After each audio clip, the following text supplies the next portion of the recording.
How's it going?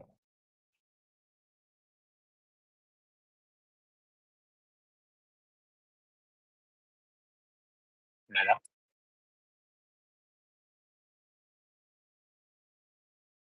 Hey, Kelly. Hey, Yaman, How are you? doing all right. Uh, Plan to do a bunch of FSD drives today for Uber. Check it out finally.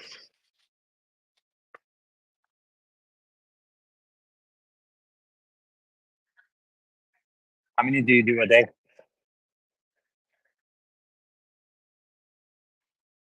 Actually, Uh, let me ask you this. How do you feel about this robotaxi announcement?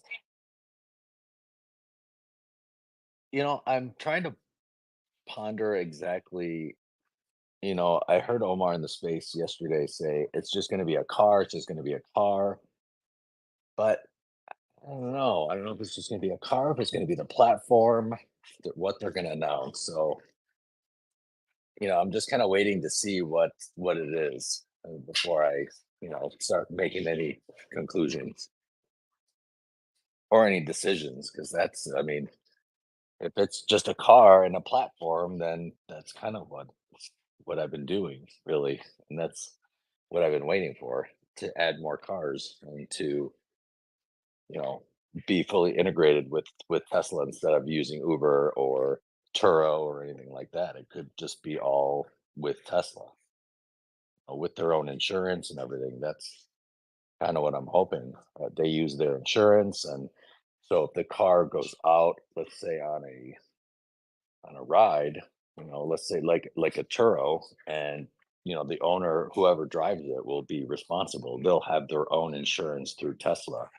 So if something happens, Tesla kind of takes care of it with the other person. So we're just kind of will be the cleaning crew and maintenance and things like that, so that relieves some of the liability off of the owner. So we'll see what happens. Dallas. Hey, do we expect this to be the release of Hardware 5? I know the vehicle's not expected to come out for a few years, so um, would it be out of the question to expect them to announce that platform be the beginning of the Hardware 5 architecture?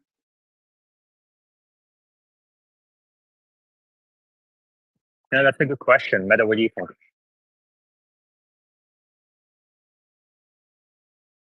I honestly didn't hear the question. Dallas.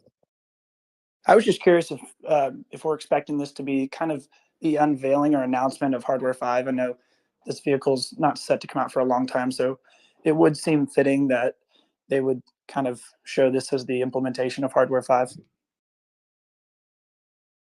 Meta, are you on desktop?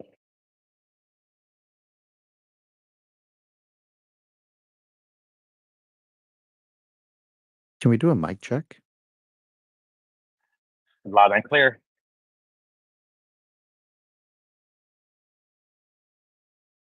Oh, I meant like, can other people say something? Because I couldn't hear the previous speaker. Dallas. Can you hear me? Oh, yeah, I can hear you now. Are you on a desktop out of curiosity? No, I'm actually on my phone.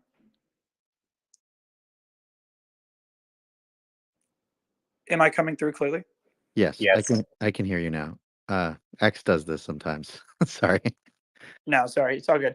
I was just wondering if you guys see the robotaxi as the kind of unveiling or start of Hardware 5. I don't think it necessarily has to be called Hardware 5, but theoretically they could be upgrading the hardware. It wouldn't be a bad time to upgrade the chipset. I think this is probably going to be more of a Gen 3 like production pipeline change. You could argue there could be slightly different camera placement because of the way that the vehicle is built, but at the end of the day, it's still building the 3D, world map from what it can see.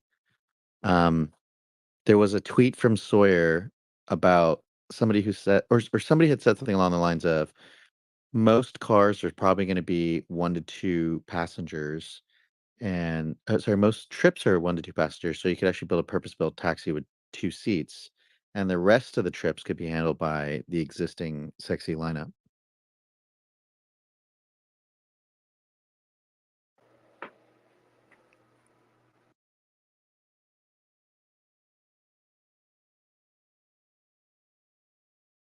So you don't think this vehicle is going to come with hardware 5? It's going to start with hardware 4?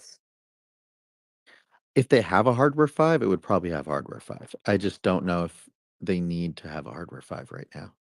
So they probably wouldn't create. It's possible that they couple them together. I'm not going to say it's impossible. I just don't think it's necessary. So Meta, to piggyback off that, what are your thoughts on Elon's tweet about the emulation mode being used right now on the V12 supervised? Are you thinking that we'll see a significant leap in capabilities when it goes out of emulation mode? Yeah, so I think when he's saying emulation here, there's two forms of emulation. There's software emulation, which I think most people are familiar with, but there's also hardware emulation. I think he's referring to hardware emulation here, where if you take, let's say the camera is exactly twice as many pixels as the hardware 3. Then you can take every other pixel and sample it instead of looking at every single pixel. And then effectively, from a hardware standpoint, the input is the same number of pixels as hardware 3. And then you can effectively just use a similar sized net instead of a larger net in the hardware. And you just have some extra RAM, or sorry, not RAM, you have extra on disk memory, and you have some extra, circuits that aren't being used, but the models that you're shipping to hardware 3 and 4 are the same. The vision is the same. Everything is the same. Of course, at some point later down the road, they can say, okay, stop sampling, use all the pixels and use a bigger model. And it should effectively get better as if it got better eyesight. Interesting. But I would say it's like probably going to be the difference between somebody has like 1920 vision versus somebody who has 2020 vision, right? So hardware 4 will have 1920, slightly better vision. I have noticed the camera quality, even like color quality. I don't know if you guys noticed this, but my previous vehicle, which was hardware 3, the reds looked more like brown, especially on the side cameras and the rear one. But this new Y that I'm in that has 4, the camera quality is noticeably better. So I'm hoping that'll help, down the road. Yeah, I think the things that we find important when we look at the video are important for uh driving, right? Like the reds and the browns probably matter for red lights. However, if it's consistently seeing it as brown, it effectively doesn't matter.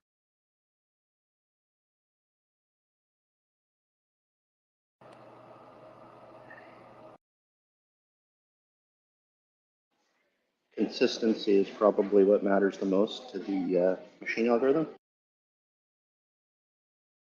Yes.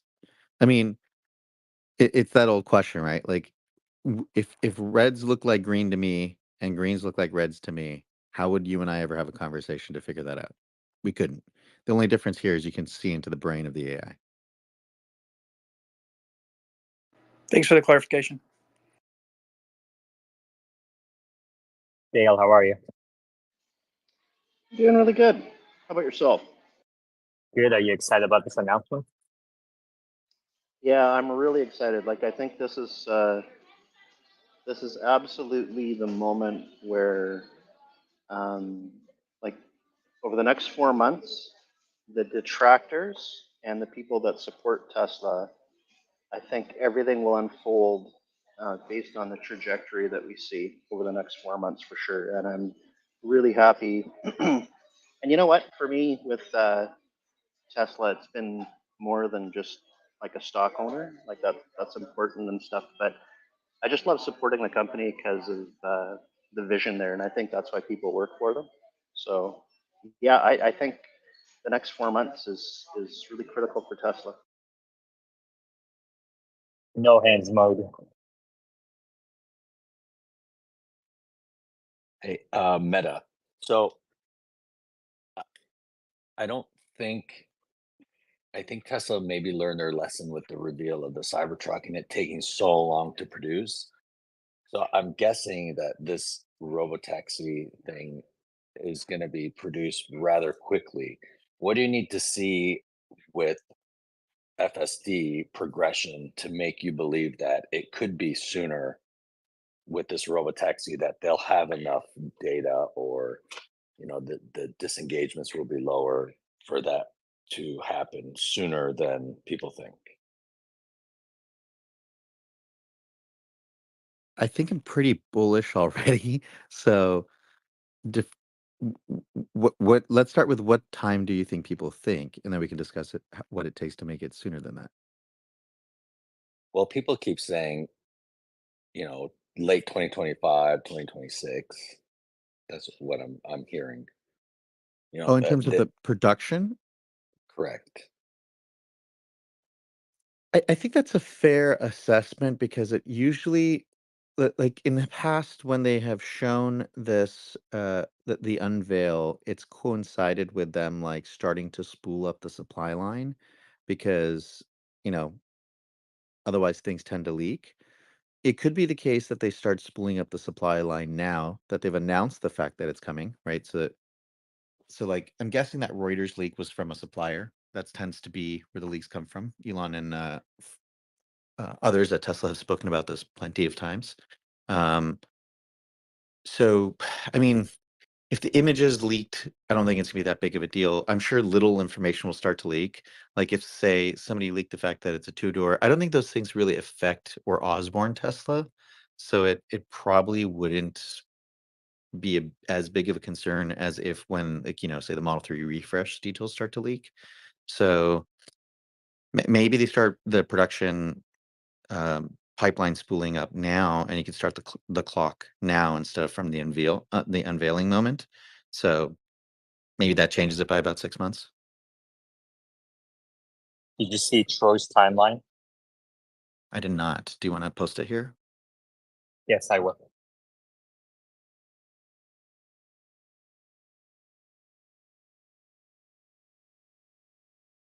I saw Machine drop by briefly, but I guess he left. Yeah, I sent him a speaker invite, and when you kind of exit the space and come back, it automatically joins you. It just assumes, oh yes. Anyway, Troy's tables at the top.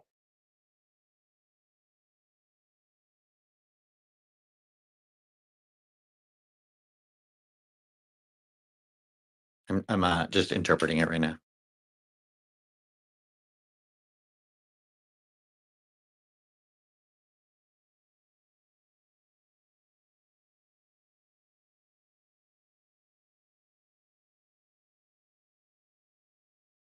Yeah, I find the Model X pretty funny. Yeah, I definitely remember when they said they're gonna do the Model X before the 3. That seemed like a mistake. But yeah, that was that was a very complicated vehicle. I'll say that's an outlier. The rest seem like they take about a year. The Cybertruck arguably is also an outlier because of the extreme uniqueness of it. I would say the unboxed process, the 2 or 3 hardest components have already been tested with the Cybertruck. So maybe it's closer to the 1-year timeline versus the Cybertruck also had like, a whole pandemic in there. What So about the Semi? Is that an outlier too? yeah, I mean that's like you need a lot of batteries. It's a completely different product. The load profile is super different. I would say the Robotaxi is basically like a 3 with less seats, theoretically, right?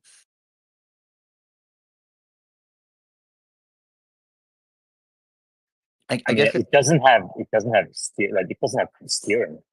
Aside from that, yeah, okay. If it doesn't have steering, that is a big risk factor. But if you look at drive-by-wire, you remove the steering wheel, you put little end caps on it, and you've got the same thing. so when do you think the 1,000th one is going to hit the roads? Maybe maybe 300 to 400 days. The other thing is, unlike other vehicles, there's nothing going to prevent them from making as many as possible, right? Because they're the buyers themselves. Yeah, that's true. Not That's that for that sure. wasn't true for Model 3 or Cybertruck. They had tons of orders. So I don't think the first 1,000 is limited by demand. So I take that back. It'll probably be 300 to 400 days. That seems like a reasonable precedent. Dallas.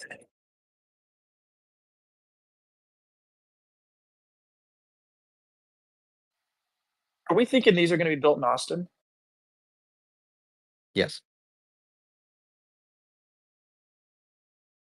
Dale, what do you think? Yeah, I think the safest bet is Austin if you're talking about the build out. Um, those initial units, they're going to want to make sure their best people are nearby the product development line. Well, what do you think about the timeline? The timeline, I don't know. Like I'm really super optimistic. Based on my estimates, what, a year and a half ago, I thought this was all going to unfold much earlier. I was almost seeing the models as neural net like back then. That was an error. But yeah, based on all this recent trajectory, like I kind of see the not financial advice. I see this 8/8 date where most of the problems within the machine learning is ironed out. And it's my hope that what that announcement is, yeah, this is already under construction and they're at sort of the preliminary phases of the build out. And so, yeah, I think much sooner than what Troy has posted.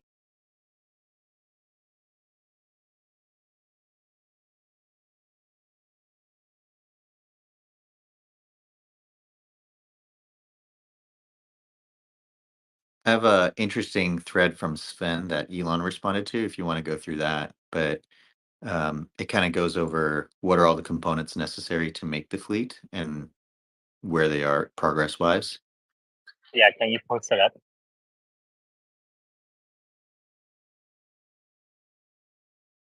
We should start at the top of the tweet.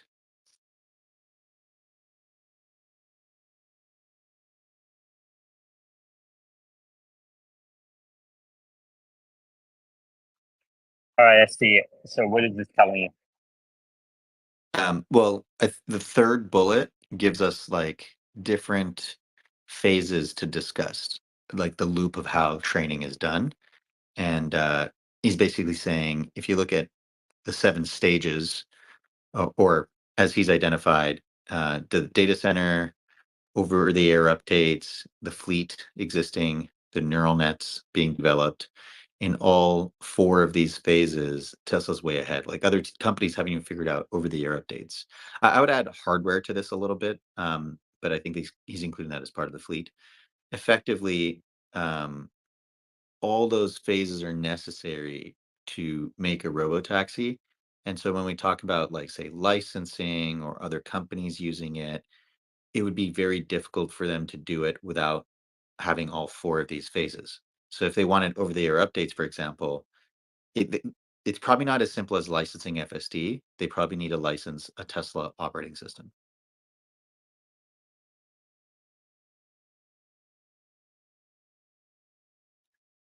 And how does Waymo fit into this framework? Waymo would probably have their own operating system and their own hardware, right? So it's kind of like it could be the case that for, say, like automatic braking or traffic aware cruise control or some subsets, you can get away with just having a front camera and the software on the car, and maybe you can go to the dealer to get it updated. I think you'd have to wait until it's like perfected, which, traffic aware cruise control is pretty perfect at this point. Um, but you would lose the over the air update stuff, and Tesla wouldn't be able to gather data from those vehicles if the vehicles weren't like connected, if they weren't internet devices. So in theory, that could happen down the line, but I think for FSD licensing specifically, which is probably what they're going to push for the safety purposes and robotaxi purposes, I can see Tesla offering, say, an unboxed approach where maybe they make an unboxed vehicle basis, kind of like a chassis, and then the other companies do the other stuff. So like the styling, the body, the, all the other things that these other OEMs already do, which they outsource to other companies, they would just instead of outsourcing to other supply chain providers, they would outsource the camera, body connection, and the hardware for the driving and the brain to Tesla. Basically, Tesla becomes their assembler. Gotcha. Dale, what do you think about that? I actually had a different question for Meta, if that's okay. So, something that really changed my thinking, and again, this isn't based on any sort of empirical data or anything like that. So their approach, the neural net approach, if you go back 6 months and where we ended up in, the last 30 days, one of the big changes I've seen is all of a sudden what I interpret as bullishness from Tesla employees that are working on the project posting on X, and what I interpret as very extreme sort of confidence is how I interpret it. It's almost like they had some sort of breakthrough moments just based on everything kind of happening at the same time. What would be your best guess internally there? What is the breakthrough? What did they sort of see in the last month, based on your experience with machine learning, with deep learning, that sort of thing? I think for a while they were fighting this idea that they had to get each component shifted over to neural nets. And somebody said, you know what, I'm just going to start from scratch and get this thing working in using RLHF or uh, some form of policy optimization, and they got it good enough, and that was the breakthrough. The breakthrough, which by the way coincides with the same breakthrough that a lot of other folks were having in the industry, and there are some hints to this, by the way, in the book, Elon's biography. So it's not a total wild guess. I think that is the breakthrough, and that's the same breakthrough that uh, you know other folks in the AI industry had at one point when it was like, well, we were training these things to be very good at encoding and decoding translations. Then it turned out if you just had to do decoding, it was really good at generating text. And then it turned out if you told it that each character was just like a pixel, it just somehow magically worked for pictures. And then it was like, wait a second, it also works for video. Oh, turns out the thing that is going in doesn't matter. That's quite surprising because I don't think if you ask somebody before ChatGPT and all this stuff and the multimodality movement that took off, right? Because you probably didn't hear about multimodality taking off as much before that quote unquote breakthrough moment, right? That was being reported by Tesla. So that those two things coinciding is likely what that quote unquote breakthrough was. So, here's the other thing that I Just thought. one second. Importantly, the thing that's going in doesn't matter is what machine mom said last night. Dale? Very, very important announcement. Thank you, Iman.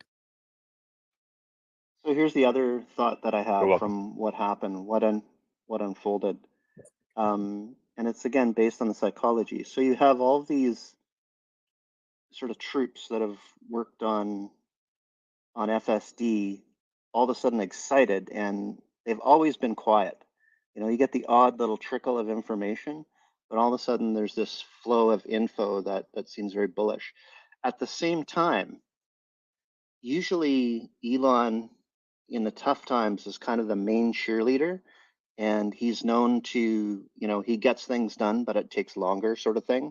But he's the one sort of the cheerleader along the way and overly fired up. This time it's kind of the opposite. I mean, it's not like he didn't say anything about FSD, but he was unusually muted. And, he said, yep, we've got this, we've got that. So I wonder what that says. What do you think that says about Elon's psychology, where he's sort of changed phases from before, going back a while ago, he was very emphatic about FSD. We're going to crack this. And now he's more laid back sort of in his thinking, if you know what I mean. Does that make sense? Or is No, this no, it just totally something? makes sense. I'm going to explain something, and it's going to sound extremely egotistical. So, warning to anybody who doesn't know me. This is not normally how I am, but specifically speaking about how. Remember when I made the prediction of when things were going to get done? I told Yaman, as we get closer to the date, people are going to get more bullish, and I'm going to get more conservative. This is not just a me thing. I think this is true for many good engineers because as an engineer, you know the unknowns, you understand the space. So when you start solving all the unknown unknowns start to dominate the remaining work, and that makes you nervous. So that might cause some tempering of your speech. So as we get close to the finish line and the March of Nine starts, that's when it's one of two things. You're like 90% sure you've got it, but there's a 10% chance that the next plateau in AI is before where you want it to land. And then you're stuck because this was your best shot and you might be out of ideas. It doesn't mean you can't innovate something else. It just means like if this one doesn't work, it's kind of a bimodal output. Either it's going to work or going back to the drawing board is going to require a lot of research. Now, there is mixture of experts. That is something that they haven't tried. And there's like increasing the hardware and just trying to do the same approach with even more juice. But I don't think that is going to be the issue personally. I think there's plenty of compute in the car.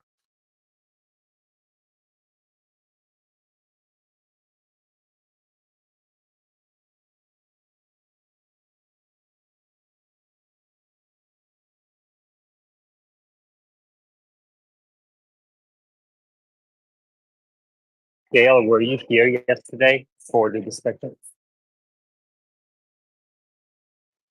No, not really. I was kind of in and out and around. I was up to my ears with work, so, but yeah, periodically I was jumping in.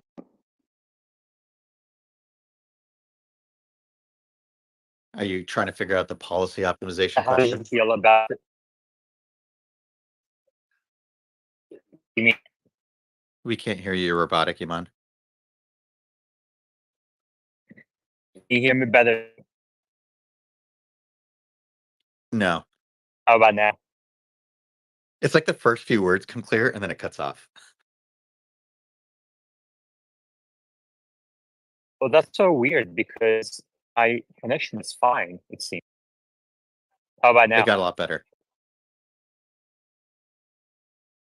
Interesting. I don't know what I did, but what do you mean by the policy optimization question? Oh, like the part where I was getting too detailed. Gonna ask you on how we went post the process. We can't hear you again. We about 4 points.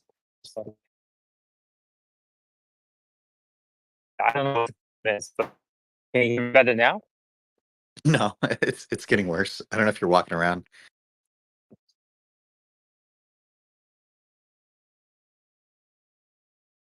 I mean, not awesome, but how bad? And it's like,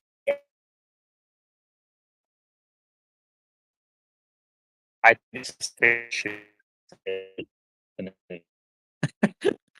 It's really, really bad. We can hear that you're trying to talk, but we have no idea what you're trying to say.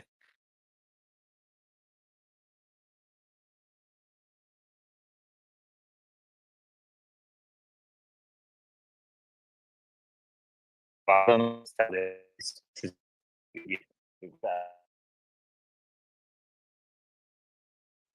Like Battlestar Galactica. Yeah, exactly. It's like I was like, we need neural nets to decode what Yaman is saying right now. Hey, well, he's getting a better well, signal. Can we?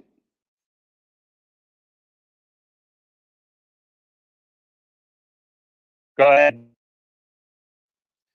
think he said go ahead. If we could talk mixture of experts for a second as an approach. So Sure. I I've been playing around with that in my own little lab using Mixtral, and I've been trying to figure out how that works. And what I'm seeing with Mixtral, so I'll watch the GPU utilization in real time, and it seems amazing to me. I haven't dug deep into how it works, but what I infer from the GPU utilization and how this could excite me about another thing, Tesla may do this anyway, to keep further refining, even if they got it. What I see is you can have a massive model, and it's like there's an initial spike when you query the model, and it's usually a shorter spike, and it's like it's making a decision and it offloads the tasks to one of the other experts. So what you're doing is instead of having to, and this is how I'm inferring it, I'm not sure if I'm right, instead of having to use all the power and resources of the entire model, it specializes and is more efficient in using a smaller subset, an expert subset. Is that kind of what it's doing? Am I inferring that correctly from the GPU output? You're precisely right. Yeah. So the difference between mixture of experts and what they were doing in V11, which is partly why, by the way, I was so bullish on V11 being sufficient and that they didn't need to go full end to end. So like I wouldn't be surprised if V13 is like a reversal back to like splitting into cortexes and using mixture of experts, because the same pattern has been, for all other AI of all modalities successful. It improves recall. So imagine if you could get like a Claude 3 Gemini 1.5 style recall in the vehicle. You can have the model recall up to, as has been tested, 0.2% of the size of Wikipedia. And the only reason why they stopped is because of resources. That suggests that you could theoretically get to a point where the model in the car could have memory of the entire trip and perfect recall of what it was driving. And that's a nutty thing to think about, because theoretically then you can encode so much more into the same number of neurons. So like anybody discussing the hardware limitations should look at how much software is improving. But the key difference is the way Tesla was doing it before, they had the perception output into a human readable format. So that was a human language with limited characters, limited ability to express yourself, etc. And mixture of experts,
I don't know what happened.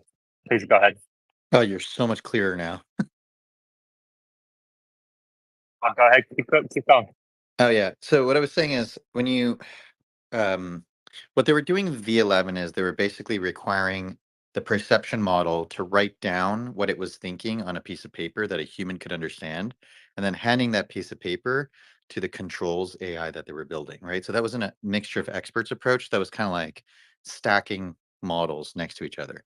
Mixture of experts is basically saying, instead of writing down on a piece of paper your thoughts, why don't we just take the neurons that you're using to figure out what you see somewhere in the stack of layers, and just kind of take the output from those and pass that to the next model. It still forces all the perception to be done on the first model, and then the next model gets like crazy bit rate of information for planning. The key difference here becomes the number of characters that are on the piece of paper is like 100 to 1,000 times more, so it can be way more expressive. The downside is that a human can't easily debug and understand what's going on. So it's just as complicated as debugging a end-to-end network. But the advantage of mixture of experts is in scenarios like ChatGPT, you can say, have the model first figure out, is this a science question? Is this a creativity question? And then it can choose which section, which cortex to load into the chips, and the other cortexes don't need to be loaded. So you can effectively have the same amount of hardware act as if it's maybe 5 to 10 or 20 times larger, depending on how many experts you have. That may not be as applicable to driving, but that might have been what they were trying to do. And then they just said, screw it, let's just do the simple approach of end-to-end networks first, and then we'll do the mixture of experts later if necessary.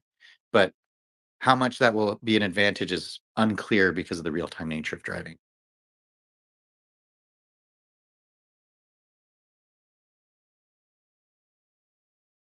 Does that answer the question, Dale? Like, effectively, a mixture of experts might be better for deep reasoning, where you can spend your time on it and not for like real reactions, real-time stuff. Yeah, it appears that like version 11 and adds undue complexity into these things, and it creates probably more unknown unknowns that they would have kept hitting progressively. And this is simply, if I understand it right, you're letting the model learn for itself. Yeah, And and it turns out it's probably easier to do mixture of experts once you have an end-to-end model, because everybody else who's done it had an end-to-end model first. So it just might just be the nature of solving this problem comes in phases. yeah, I almost feel like mixture of experts, and again, I've been thinking about this because I'm just starting to learn how that model works. I almost equate it to, they're using agents are a really big thing right now. And agents are generally external, completely external models. So mixture of expert is almost like having internal agents. Is that right? Yeah, that's a very good proxy. Just the other way to think of it is, if you look at the human brain, you know how we have like a visual cortex and we have an auditory cortex and we have these different specialized units, but our brain is still interlaced, right? So there, it turns out there's value in forcing some section of the brain to figure out what it's trying to say before it talks to the next section of the brain. It's kind of like thinking before you speak, or it's like me trying to actually remember the target audience I'm talking to. I have a different question, if that's okay. Um, so I'm doing inference right now on some visual models. I can't say what, but there's something I'm working on. And it spits back in real time. You can see the probability of what the model's thinking in real time. And from these simple models, these visual models that I'm kind of playing with, um, as I add new data and retrain again, I get inconsistencies in other parts of the model where it begins to confuse another section of that model where the visual information is different, but yet it's close enough. And so here's the question. What I did to solve that is like simply I found it was the noise in the background, all the other visual data in the background. So I created bounding boxes around the subject matter that I wanted it to focus on. So I sort of got rid of a lot of the overhead processing in the background, which was killing the GPU inference, and had it focus. So do you think I know it's an end-to-end model with Tesla. Do you think they utilize that approach in end-to-end, or are they just looking at all the video and processing the whole thing in a very simplistic manner? So generally speaking, my consulting fees are extremely high, but for the limited time of supporting this space, people who are Patreon members can get free advice. I'm just kidding. Not about the Patreon thing. You should support the Patreon. Um, the the approach you described is what I would call AI 1.0. And if we think of like AI 2.0 as post transformers, then the key takeaway is attention is all you need, meaning don't tell the model what to attend to.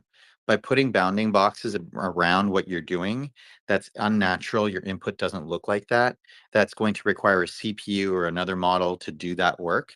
You're basically doing some of the homework for the model, and you're doing it on a CPU, and that's never going to scale. So it may work for your use case where I don't know what your use case is, where it's okay to have some CPU in the loop, but to make the final product be as good as you want it to be, where it's just purely on GPU, the key lesson of that paper is don't do that. It's very hard in the beginning. There's a big chasm you have to cross. You get like a lot of shitty models, but as soon as you get that foundation model, it's great. But you got to spend the money on the compute. And like Elon said, the cumulative cost so far on the compute is probably close to 10 billion for what Tesla has done, not including all the like the half $1 trillion in cars out there, just the training side. So these are not easy problems. This is not the easiest path, but the final solution is much better.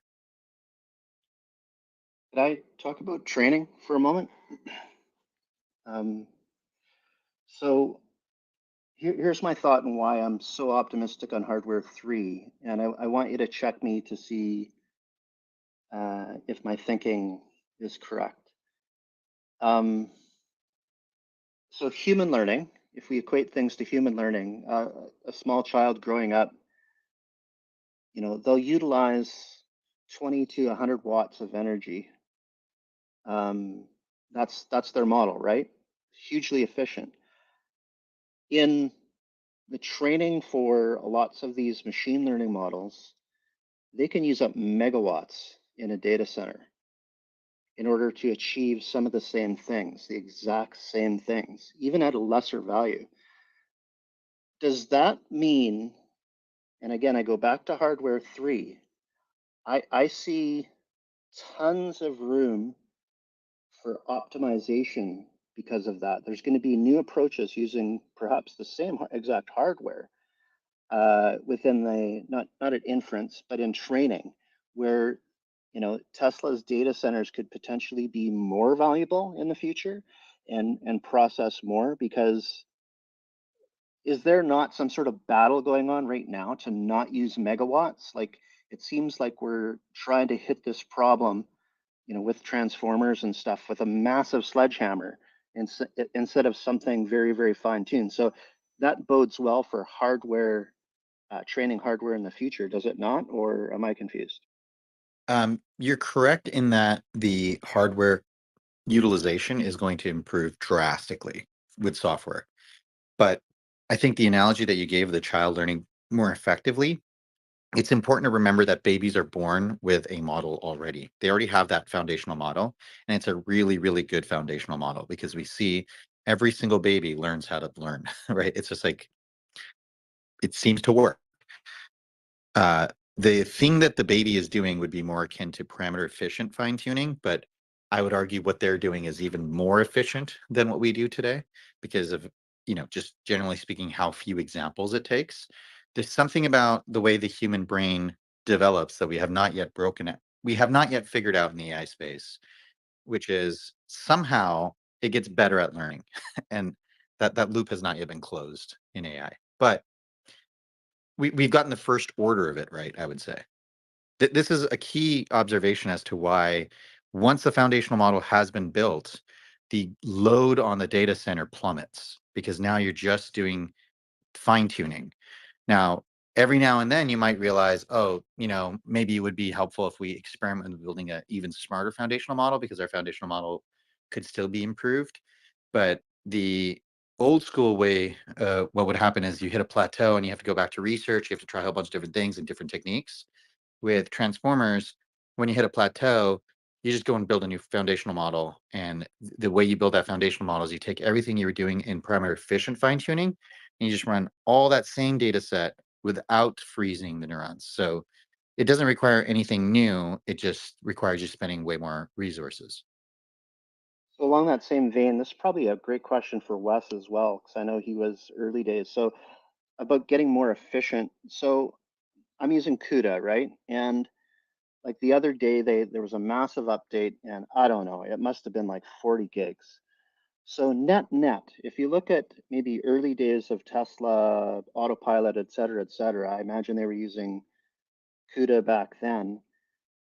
Are they getting more efficient with that toolkit and how it's used, and its effectiveness of the system, or is it getting more bloated progressively over time? Like, should we see if are they focusing on efficiency improvements, or am I completely off base and on the wrong track with CUDA? I would imagine they're going the opposite direction if they're moving away from NVIDIA and going to Dojo. You wouldn't want to spend too much time in bespoke optimizations, but you probably do some obvious high level ones. The weird thing about transformers, and this is, I know this is where Wes and I will disagree, but I think transformers are so similar for almost all modalities that most of the CUDA optimizations you need to do are the same no matter what company you're at. And Tesla doesn't need to be the one to do the optimizations. They could just kind of work with the open source community on that.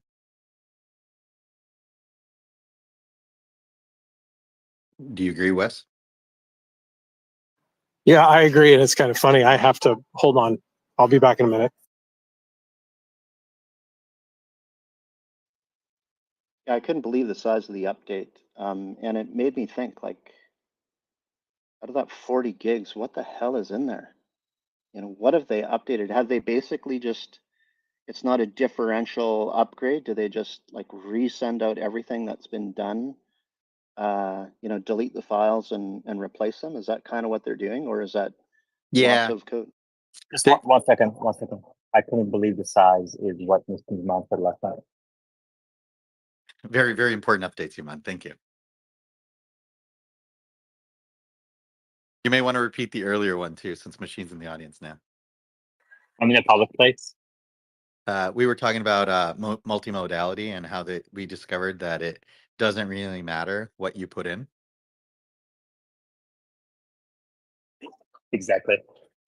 He's in the audience. When is he going to come up? He didn't hear the earlier joke, but Yaman had mentioned that he was chatting with Machine's mom, and she said the same thing. Do you remember Dale's question? I do, I think. Hold on, give me a second. No, I don't remember. It paged out. Sorry, Dale. Mom jokes took over precedence. Yeah, I was just interested in the size of that CUDA update. I thought that was rather large. When you say CUDA update, are you referring to the Tesla download, the FSD update, or are you referring to something else? I'm using CUDA on my machine, and and again, I haven't used CUDA previously. Other than some playing around. So an update occurred. I just did a sudo apt update sort of thing, and I just couldn't believe how long it was going for. Lots of data transferred. Yeah, app updates use rsync, so that means that is a delta. It is a very efficient delta calculation. So that is a real update. The size you're seeing, that is not just a replacement. Wow. Yeah, the AI space is developing at a rapid pace, and FSD is built on top of that. So it gets as Machine would say, exponential, right? It gets an exponential boost, super exponential or hyper exponential boost. I think that's what Machine would say. Is it fair the whole CUDA and GPU approach is more of an accident that might prove out to be, it's great for now, but kind of inefficient for where we're headed?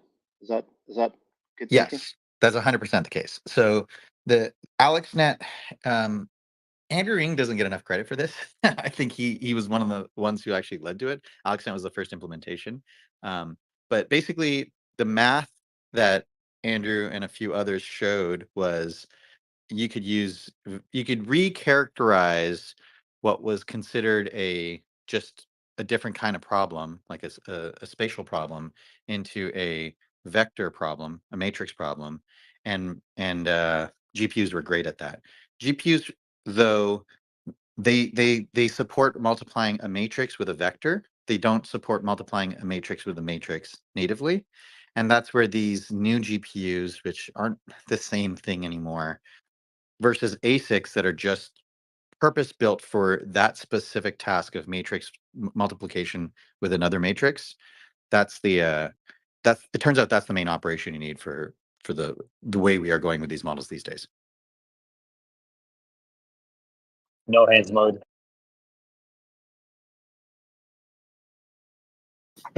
Hey, Meta and Dale, it's not been proven yet that GPUs are less efficient. So when you build a custom ASIC, you still have an amount of power, an amount of complexity, an amount of transfer rate, and all that. And GPUs are generally about that performant. In fact, MLPerf results show that they're more performant. And I want to make sure people understand that. And if you want to disagree, that's fine, but you'd need numbers for that. And that just hasn't proven to be the case yet. And I'm fine to be shown wrong, but that's the current MLPerf results.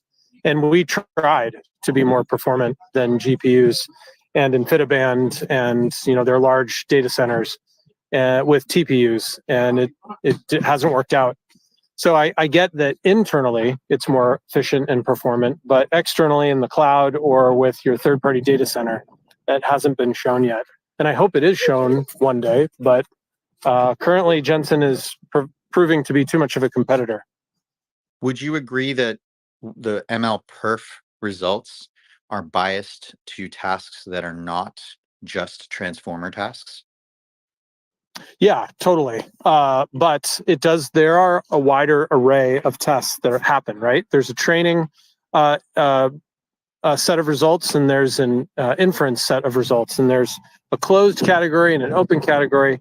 So it's not like, and there's lots of different models that are used. So it isn't like it's completely pigeonholed or biased into one set of things. And the MLPerf team does, I think, a pretty good job in keeping up with state of the art. So it's not like, I'm not saying that it's completely unbiased, but I'm not saying it's heavily biased either. I think it's pretty well even keeled in all things considered. Yeah, I think that the main issue I have with using MLPerf as a standard is like MLPerf is like a triathlon. It measures how good you're at swimming, running, and biking equally. And with transformers, we've now gotten to a world where it turns out we only care about running. And the other two things, while there are people that use it as we move more and more towards transformers as the final architecture, if that is the case, ASICs are really good at running. They suck at the other two, but they're arguably, I think, provably better at running. And we see this with Grok Q's performance and other prototypes, at least. Yeah, and I'm not suggesting, but I'm asserting that they're still the best, most efficient, power-wise, flop-wise at LLMs. Do you have different data? I'm going to reason from first principles on this question. Yeah, and we did the same thing with TPUs. We did the same thing. So I totally understand that. It's just, it hasn't been proven yet in practice that that's the case. And I think it can be in the future from a first principles standpoint. It just makes more sense. It's less complex. There's no shimming. There's no, I think the best way to say it is the way that you say it. It's like matrix to vector computes and products that have to be, shoehorned into a result or into the next layer or formatted in such a way that it makes sense for the model and it makes the model overall less efficient. I get that, but it just hasn't been shown to be the case yet. The scalable results that GPUs have shown are just they're arguably better. And I think that's why there's been no shift, because for custom ASICs to make their way into more production trained models is that they have to be markedly, like materially, 20-30% more efficient to enable companies to feel comfortable switching over. And now with, should be clear, like you should also reference the latest state of the art that NVIDIA just demonstrated, because I think that's extremely material, because it's a drop-in replacement for the H100 rackable units. I did look at those recently, by the way. They have more SRAM, and they're beefier machines. So it's not a apples to apples comparison, because the beefier the machine, the more it's going to be cost wise to make, right? All else being equal. Sure, but it's not just the cost, right? It's the cost versus how much compute you get, how fast your models are trained, what your priorities are, right? Yeah, it comes down to what your priorities are. I think right now, the key thing is there's a chicken and egg problem, right? Which comes first?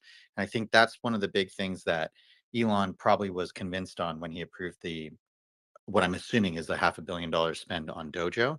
And the argument is, if you have a lot of NVIDIA clusters available to you, but you don't have a lot of ASIC clusters available to you, then you're going to probably optimize your software for NVIDIA clusters, meaning you're not going to go straight end-to-end transformer only, because that's not the hardware that you have, because NVIDIA is not good at that. So you're the hardware you have is biasing the software you're writing.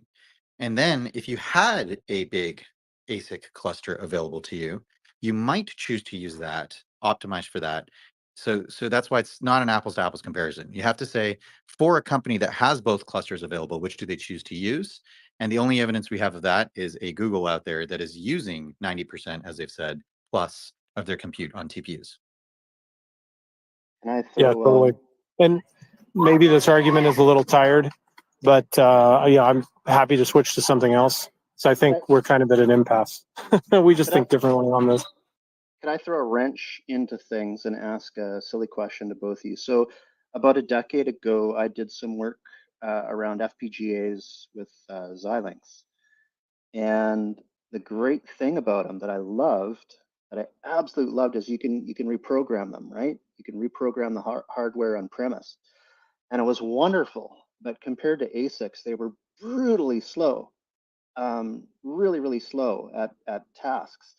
Are either of you aware of anybody using Xilinx? I don't even know if that company exists anymore. They were bought out, but well, they totally do. They're still making generalized microcompute. They still do it, and they still make a whole family of FPGAs. I've used them for years. They're still there. Okay. FPGAs are still used by the hardware designers before they're able to make the ASICs to test out the ASICs. But yes, it's understood that they're 1,000 to 10,000 times slower.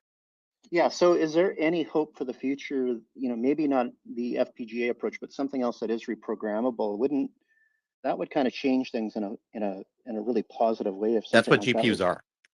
Yeah. Is it? Yep. Is it really? Oh, okay. GPUs are somewhere between the FPGA to ASIC spectrum. So like FPGAs are one extreme. They're not even close to FPGAs though. Don't let Meta fool you. They're between, but they're not close to FPGAs. They're FPGAs are very tiny. Yeah, very like 90%, tiny. 90% closer to ASIC than it is to FPGA. I'll give you that. Yeah. Okay. Good to know. Learn something. Yeah, I was a part of a project at Microsoft where we had thousands of FPGAs tied in together, with fast networking, and it just wasn't even possible to come anywhere near the power of GPUs, even back then, even in 2013. Did you? It was did you work on crazy. Did you work on the early video graph projects and stuff with Microsoft? Oh yeah. Yeah, I did all of that since 2006 to 14. But yeah, it's not even close. It's not even remotely close. And there's so many details where it just falls over. Sorry for the background noise. You want to know something fun, Wes? I saw an interview recently on like how basketball players, a lot of them have really good recall. you can ask them about any game, any play, and they tend to know the details. And people have been Yep. like discussing True. why that's the case. And Like same recently, with me and I all the was going to sports. say, recently I've realized it's not about sports for me. It's about like I can recall specific bugs, specific moments, things I fixed. And Yeah, same here. I don't know what it is, but I think when your brain spends that much like compute on something, it like cements it into your memory, and it's like definitely It's the remember this logic. thing. Yeah, It's like the this was logic very that's expensive to cemented. figure out. Yeah. And the logic path exists in your brain. And once you build that logic path, it's hard to forget it. Yeah, and the flip side is your brain doesn't know that you may not need that again, right? In the case of a basketball player, maybe they don't need that particular memory, but the lessons that you learned while discovering it now teach and inform the rest of the stuff you do. That's my theory. Yeah, I experience the same thing. Logic paths stay in memory and subjective stuff leaves. And objective stuff is usually skewed. So people should be very greedy to do things that are very frustrating and difficult to do all the way to the point where you solve it. Because if you just do the frustration part, you get no reward. Solved with logic. Yes. Tesla stand, we're doing no hands mode. Oh yeah, no, I can't hear Wes, so I didn't want to step on anyone talking. That's all. Oh, yeah. Who But- can't hear me? Is it okay if I ask a question Yeah, right but now? We all can down. hear you. It's just as a stand. Wes and I Tesla see. stand can't hear each other. Yeah. So I just didn't want to talk over Wes. That's all. But I can I hear have a who's question for Meta. So Tesla had a patent from 2019 talking about two different processors, each running at a different frequency to do like a prediction essentially on inference. And what that made me think of is that just for just being real time, like in computer architecture, you have like a small predictor that it's quick and fast, and then you have like a bigger model that maybe takes more cycles to give you an answer, but you want a quick answer, and then you kind of wait for the bigger model to give you an answer. And is that a way that they could be using to kind of add more intelligence down the line? And is there not an issue with that where it's like on V11, where it's kind of two things that are saying different, they're giving different outputs, where like the steering wheel will jerk left and right. Is that something where kind of to like future proof? Because like one of the things I was thinking about is like, I mean, the current V12 is probably not going to be like the end all be all. Like they're probably going to maybe include like a local memory or anything like that. Like it's not going to be like the final model potentially. Like, is that a way where they're future proofing themselves, or is that just for latency? So the a couple of things to correct. The patent wasn't on changing the frequency of the hardware. That's the sample rate of the input. So you can think of it like thinking fast, thinking slow. They're basically saying it's helpful to have some of the neurons sampling some of the cameras more frequently, like say the forward-facing cameras, and the other neurons sampling from the other cameras less frequently. So theoretically, you could think of it like you're getting video, and the frames per second for the front camera might be at a higher frequency than the frames per second for the rear camera, because you don't need to pay as much attention to the rear camera. Now, this does break the whole let the model figure out what to attend to rule, but they're doing it because of hardware limitations. That is a good thing for them to do, to kind of expand the capability of the hardware. In a hardware 4 situation or a hardware 5 situation, they probably don't have to do this, and the model would figure it out on its own, what to pay attention to, what not pay attention to. That would be like the ideal state. But in hardware 3, it makes sense to say, okay, we're going to have all this input coming in. Let's put more of our attention to the front of the car than the back of the car, because we logically know that's probably a good call. Does that answer your question? I don't think it's about Yeah. future proofing. It's just about I was just the hardware. trying to understand the pattern. It was interesting. Yeah, thanks. Yeah, and extending that, you could also say within a camera to sample half the pixels more frequently and the other half of the pixels at the same pace. This is effectively similar to, you know, how with our eyes on the left and the right extremes, we don't have color, but we have perception. So it's really, really fast, you know, if that makes sense.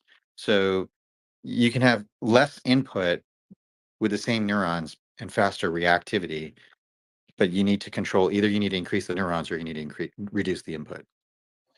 Yeah, with like hardware 4, right? Like, I mean, you have much higher quality. You might not need all that extra pixels. Would they be like in the trends? Because right now, like they were saying that they're running hardware 4 in emulation mode. Are they gonna just throw out hardware 3, or are they kind of have like a hardware 3 as like the baseline, and then potentially kind of do like a mixture of experts where it's like quick and fast response comes from hardware 3 quantized model, and then go to big, like does hardware, sorry, so so does the hardware 4, like how much more latency is that? Is that in the milliseconds? Or I mean, they are doing a 4 nanometer chip, right, with Samsung, so it's going to be much faster, but as they're going to more towards level 5, are they going to need more of that compute in the background?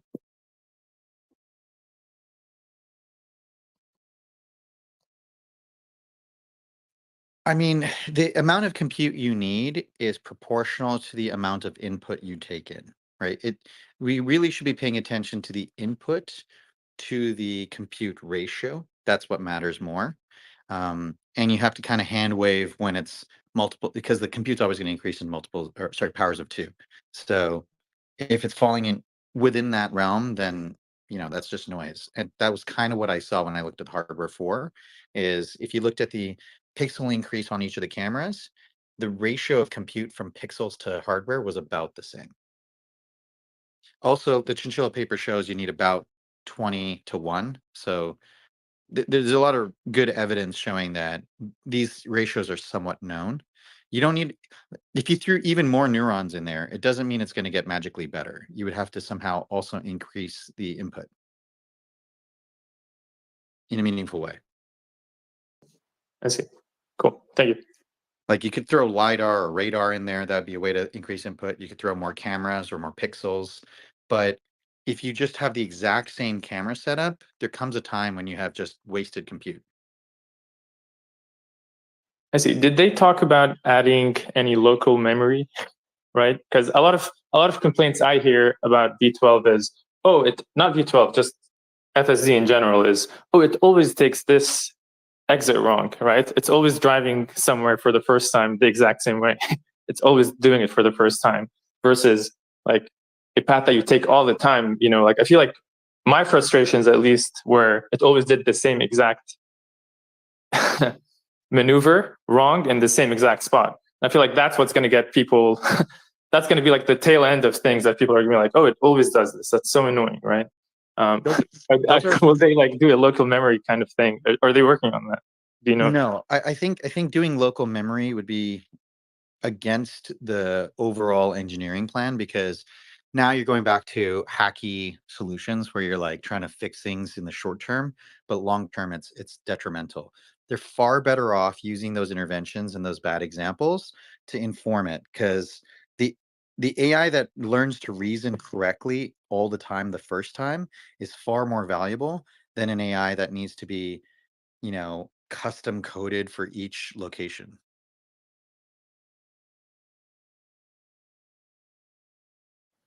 Yeah, that makes sense. You can kind of think of it like every situation where it's doing something wrong the first time is an opportunity to learn how to teach it properly.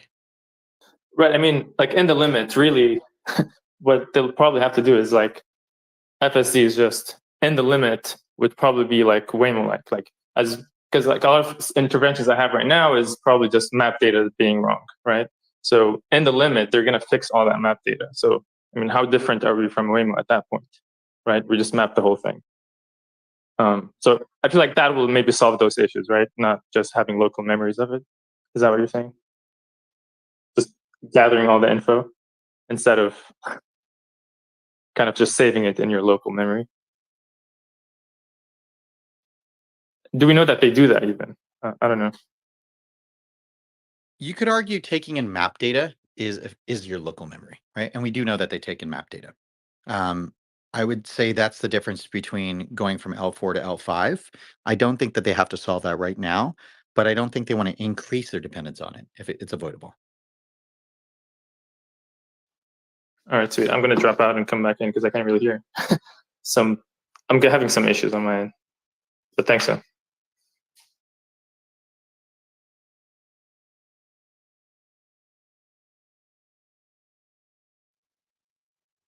Meta, compared to Tesla, what's the next largest model data size wise with video that's doing an end-to-end neural net approach? Who's in number 2 for the same approach from a data point of view? Tesla's not the largest model. Probably Sora or Gemini are the largest model. And it's using the same overall principled approaches? Yep. Okay.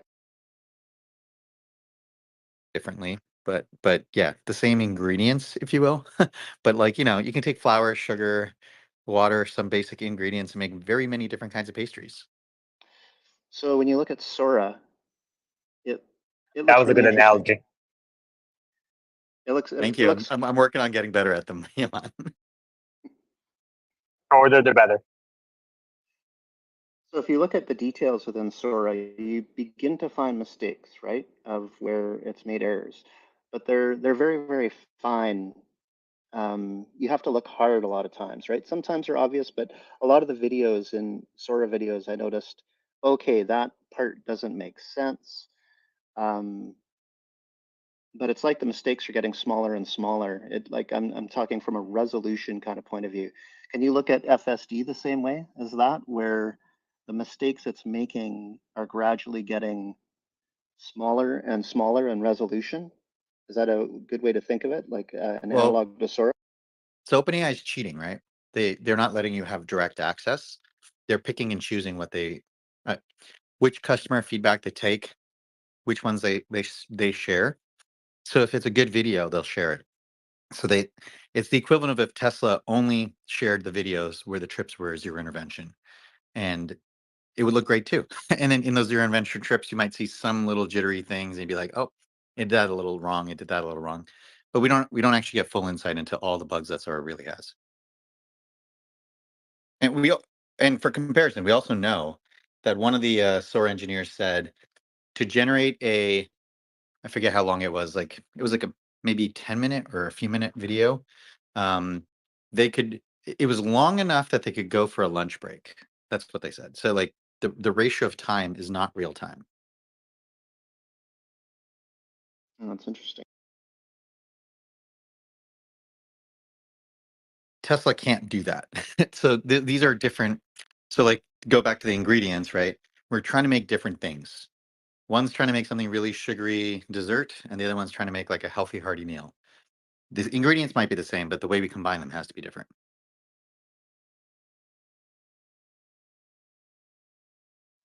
Now I'm hungry.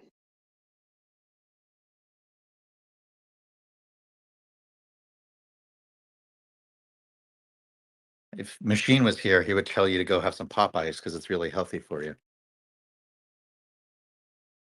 I think secretly Machine is sponsored by Popeyes. Yeah, I think he's taking some money. I need to do like a disclosure form.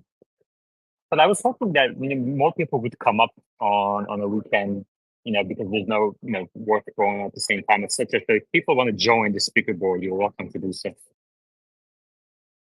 It could also be on the earlier side, maybe. Yeah, that's true. That's true. But It could also be lack of routine. So you have a very regular schedule on weekdays, so everybody knows to tune in. yeah, that's true. That's true. But earlier I saw a couple of people. Maybe they'll join later on again.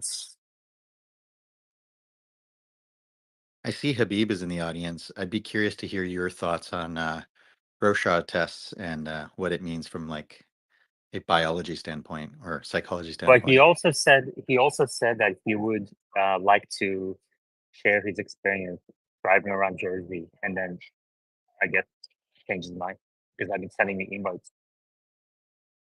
Greg, welcome back to the speaker board. Are you in a better relationship with facts now? Everything's good. I had a quick question for Meta.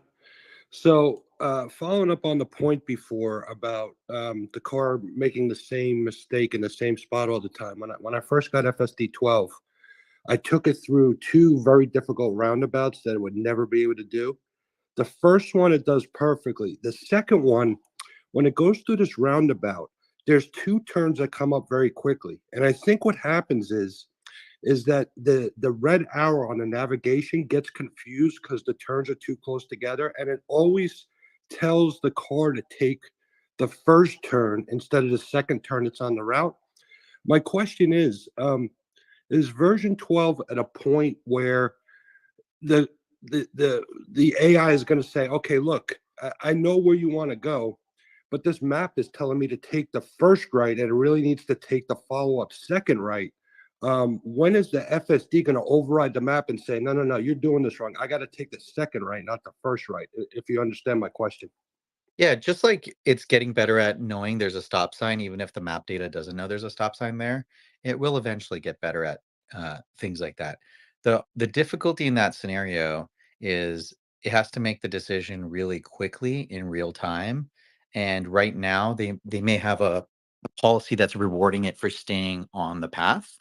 Once it gets really good at doing what the path is saying, then you could say, okay, now let's go ahead and find scenarios where the route could have been better, right? So it's kind of like one thing at a time. You want to control your variables when you're doing science.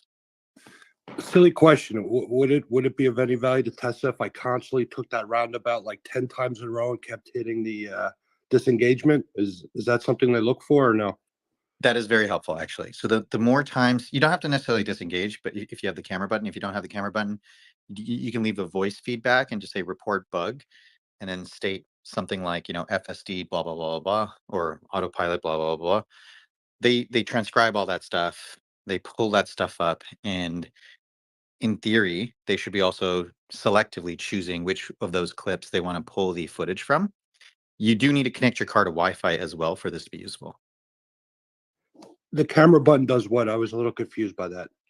The camera button's the same thing. It just doesn't leave a voice feedback. So when you press the camera button, it records the controls, the vehicle vision, everything that was basically going on in the vehicle for I think about 10 minutes. It keeps it locally, and then at a later point, it'll send that up when you're on Wi-Fi. But you do have to connect your car to Wi-Fi regularly. There's a bunch of people out there collecting a bunch of feedback, and then they complain that Tesla doesn't do anything with it. But they don't connect their car to Wi-Fi, and Tesla's not going to pay to upload your stuff on cell. It could be very expensive. Yeah, I plug it in home and everything's hooked up to Wi-Fi. So I'll take your advice and I'll do that. Yeah, but just keep in mind, like the more times you do it doesn't naturally mean that it's going to become more important. It just means that when it does become important, they'll have more data to solve it. It makes it easier for them. Okay, got it. You're gonna make people by saying that you're gonna make people just kind of driving around. Like, is this truly a material improvement to Tesla's data sets? Yes. Because I don't want people like going around, All right, well, The more miles, like this is why they're doing the free trial, right? The more miles people do, the more interventions there are, the more feedback they get, the more they can look at the efforts they're doing. They're getting people to post videos. They're sending emails to everybody with FSD now saying like, send us stuff, email it here, send it to us on X, tag this account. They're trying to data mine. I really think the disengagement rates are plummeting at a pace that is hard for the humans to keep up with at the moment, and they want to keep that machine fed. give me no hands mode. Oh, okay. So I've messaged for years Garmin and other manufacturers, and I think Tesla should do this, and I've messaged them about this. What we need to do is they need to open up their mapping screen where people can draw lines and circle things and say this road doesn't exist, this road is blocked, or this road moves. Because then what they can do is they can take that video footage, because voice only gets you so far, because the way I explain something might be different from someone else, but the map never lies. If I can circle an intersection where there's an issue, and then I can submit my video and they get a screen of where I'm posting it on the map, then it would be better for them. Now, I've sent this in 10 years ago to Garmin and said, listen, I understand you have live traffic updates, but what you need to allow us to do is, since we're already connected through GPS and we're connected through Wi Fi cellular, we should be able to put a cross and say, I don't want to go this way. And the reason I don't want to go this way is because I know this road up here is full of potholes, it's bumpy, and you could just circle that, send them a voice memo, send them something, and they could get that back. But then your car would stop navigating you that way. And you would make that either a wide open network where it's shared like Apple. So, Apple, you can report if there's a police officer and it will say speed trap ahead or hazard. Or you can keep it local on the car so only your car avoids those things that you've circled in the past, and then you'll have the ability to reset that in the future if you'd like to. So the challenge with doing things like that is it requires perfect recall, and now you have to build in like error tolerance. Somebody might forget that they put something wrong and now they blame the system, but they don't know that they added that feedback in a long time ago. Humans are actually far worse at what you're describing in general. People who are maybe more engineering focused might be better at data entry, but humans tend to be really bad. Like signal to noise is like 25% usually. So that's one of the flaws with that. Second thing is you open yourself up to potential attack vectors if you allow multiple people to just put data in there. You could see a Dowd going and saying, stop here in the middle of the highway. Oh, look at that. The car's now stopping in the middle of the highway. So you got to be careful in what you allow, rental cars, various other things. There's so many scenarios. It's a lot of complexity. It goes back to the same example of it's far better to have the vehicle learn how to do it without telling it what to attend to. And what you're describing would change the pipeline to become dependent on people telling it what to attend to. Yeah, I guess I'm very driven because I used to work on a Twitter pipeline a long time ago, and that's where we would gather like news sources. Because what we would do is we take the geolocation of everybody's phone, and then they would say, people would tweet, like we would actually collect this data, and they would say, the ground is shaking, something doesn't feel right. And then what we would actually do is we would predict an earthquake before the Richter scale even knew. And we were like 10 minutes ahead of everybody else based off of that. Now, if you had a collaborative group of people saying, stop in the middle of the highway, then it would potentially do it. But if a one individual person did it, it would just weave out that and say, well, this person's an idiot. And you could also build a tolerance system based off reporting as well. If somebody's constantly reporting things that aren't true, then they just fall lower on the list of priority and they don't get their voice essentially heard inside the system. It's the same thing as like how community notes work. So community notes, not everybody can just leave community notes on X. There's a system. If you start typing fake things, you basically fall lower on the system, and then your voice just doesn't matter anymore, and you lose that ability. The difference is a car accident versus a bad tweet, right? There's a big difference in risk here. And then the second thing is Tesla did try this. What you're describing is a heuristic-based approach. Heuristic-based approach with crowdsourcing. It doesn't work. They've already tried it. And I'd like to weigh in on that as well. So I'm serving models right now that are LLMs, and we're using RLHF, right? So which is human feedback, and it's been a disaster. I've heard positive things about it, but in my own experience, the little thumbs up, thumbs down to try to fine tune the model, and it's not meeting my expectation at all. Like it's a very poor way to do things, and what you really want is the closest thing you can get to ground truth. So what's better about allowing intervention data, right? So the more people are driving and they provide intervention data, they know a few things. First, if you actually move the steering wheel and you went the specific way, or you press the accelerator, or what have you, put on a signal, those are high confidence signals that the car did what you wanted it to do after you told it to. In a scenario of like pressing the camera, that's after it did something wrong already. So you're telling it back in time, I didn't want this. That is still crowdsourced data. So you do have to take it at the fact that it's crowdsourced data. But the advantage is now you have video footage alongside the crowdsourced data. So instead of just taking it at face value, you take all that footage, you put it into a clustering AI. The AI clusters all that stuff together, right? Think of it simple K-mean square or something very, very rudimentary. You then take the biggest clusters and you have humans look at those clusters and say, is this something we want to do, yes or no?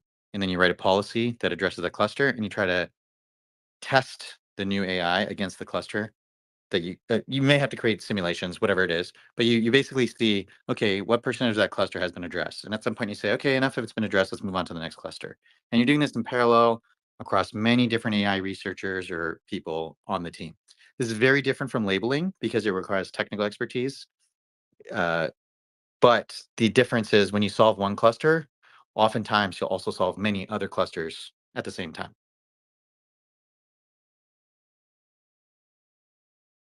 That is effectively what the March of Nines is, right? You basically look at how many clusters remain and how quickly are you addressing them.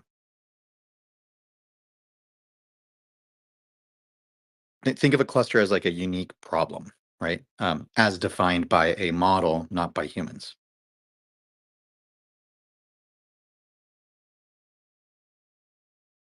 Habib,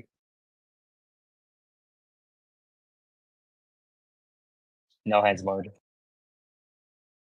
Hey, good morning, everybody. That was a very detailed and intense AI discussion first thing in the morning. I appreciate it. Meta, I wanted to ask I guess it's a very basic question based off all that conversation you guys were just having. But I thought that this was always the plan was that it's going to run, FSD was going to run quote unquote shadow mode. And so if that's the case, why do they need to deploy free trials to everyone to get more data if it was already running in shadow mode in the background?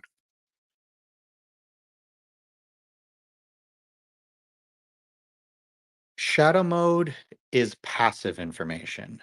When people are driving, you get active information. So one of the things that shadow mode can do like 80, 90% of things you're trying to, right?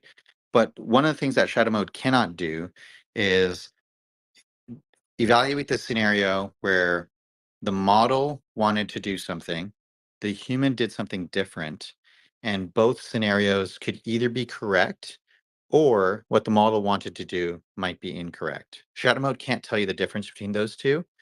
You need something else, like a policy, to tell you whether it's right or wrong. And unfortunately, without actually putting it into the field, you can't find inconsistencies in your policies. I'm hand waving there So because yeah, policies don't exist in the car. Just to be clear, policies exist. yeah, in the those are correct answers, Mada. Congrats. I was Good going to job. say one of the simplest ways to test that theory is basically just bring a passenger. And why are you leaving that stop sign full throttle? Is it because you're trying to impress them, or is there a reason for it? Sorry, could you repeat?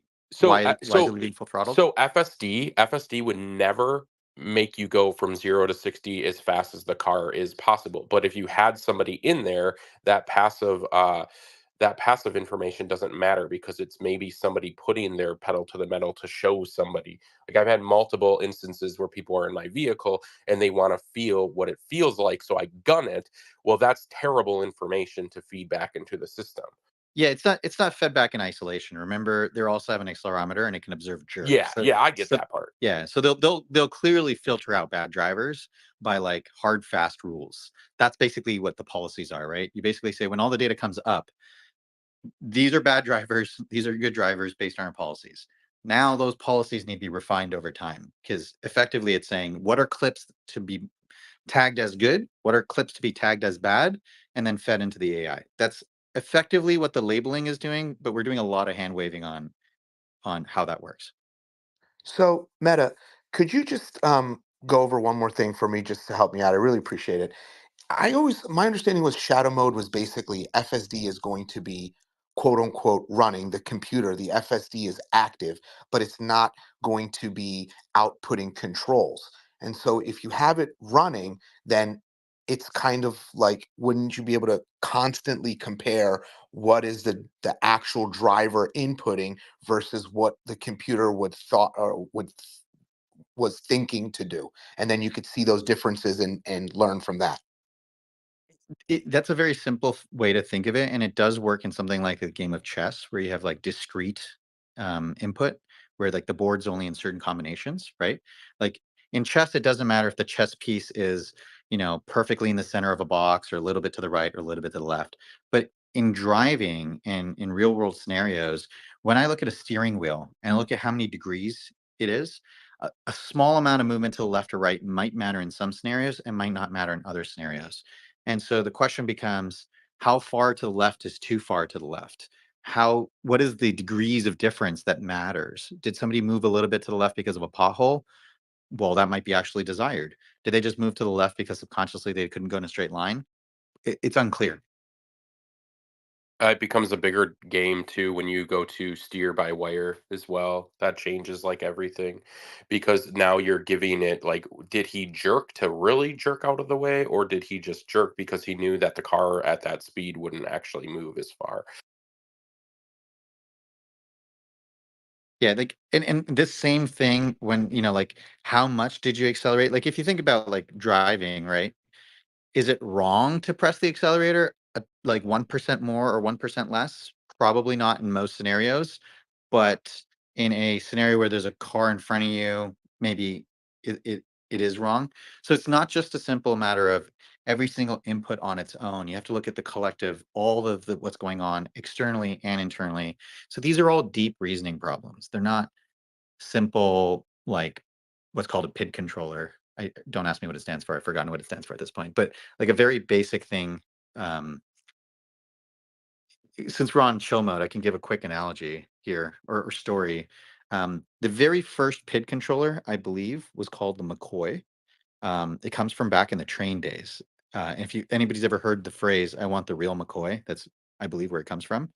There's this black man who invented a very simple thing. So back then, trains, you would throw coal into the into the engine and you would try to keep a certain amount of steam and heat to keep the engine turning. If you put too much coal in there, you'd have too much carbon dioxide and the fire would go out and not enough oxygen. It would starve. If you didn't put enough coal in there, then the fire would die and the heat would get lost and it wasn't burning enough.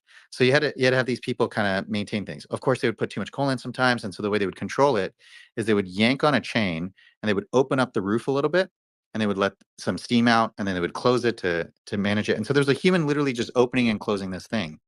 So what McCoy did is he just bent a piece of metal in the shape of an L and he attached it. So when it got too hot, the steam would push on the long side of the L, causing the short side of the L to kind of open up and let steam out. And when just enough steam left, the heavy side of the L would come back down and the thing would close. So it just became a very self-regulating PID controller.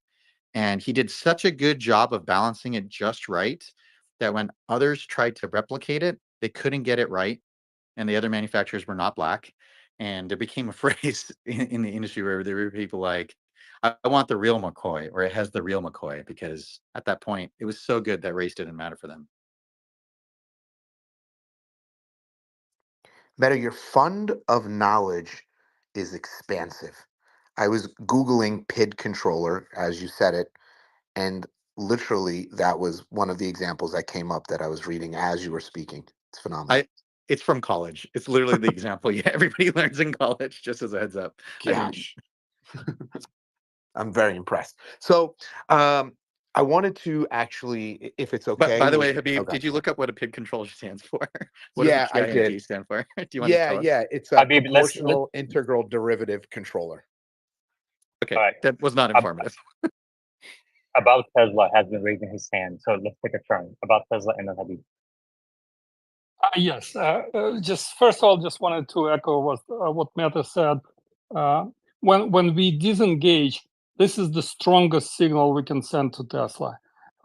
It most of the time it means that the car did something wrong, and we completely disagreed and had to overtake. And this is actually the best thing as beta testers or testers now, if it's no longer beta. That we can do, the best thing we can do is to disengage whenever the car does something wrong. Sometimes we become more and more tolerant and say, okay, fine, it just did something I didn't like, but I'll let it do it since it didn't cause much problem. I would advise everyone to continue disengaging whenever you don't like what the car does. That's the best way to communicate back to Tesla. First, and then second, Meta, I wanted to ask you. You mentioned that button with the camera. Are you talking about the dash cam screenshot, or are you talking about that separate button that we used to have in the top? I think it went away a long time ago for most of us, but some VIPs still have it. Yeah, I was referring to that button. If you have the button, press the button. If you don't have the button, they probably just don't want your feedback. Yeah, most people don't have it anymore. So we used to have it pretty much on all cars, but then they removed it. They probably were getting too many clips.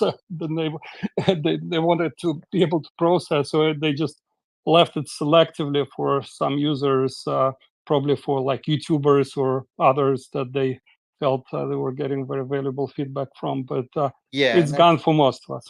I think now in the email, if you get FSD 12.3.3, you'll receive an email that from Tesla automatically that has an email you can send clips to and feedback to, and there's a Tesla_NA account, North America, that you can also tag in feedback. So, I mean, obviously be mindful and informative, but the nice thing about sending text-based feedback or even auditory feedback is that they can all be transcribed into text, and they can use models to data mine it rather than having to actually listen to it and read all of it. So quick thing about disengagements. The only disengagements I get on 12.3.3 is the fact it's not that it's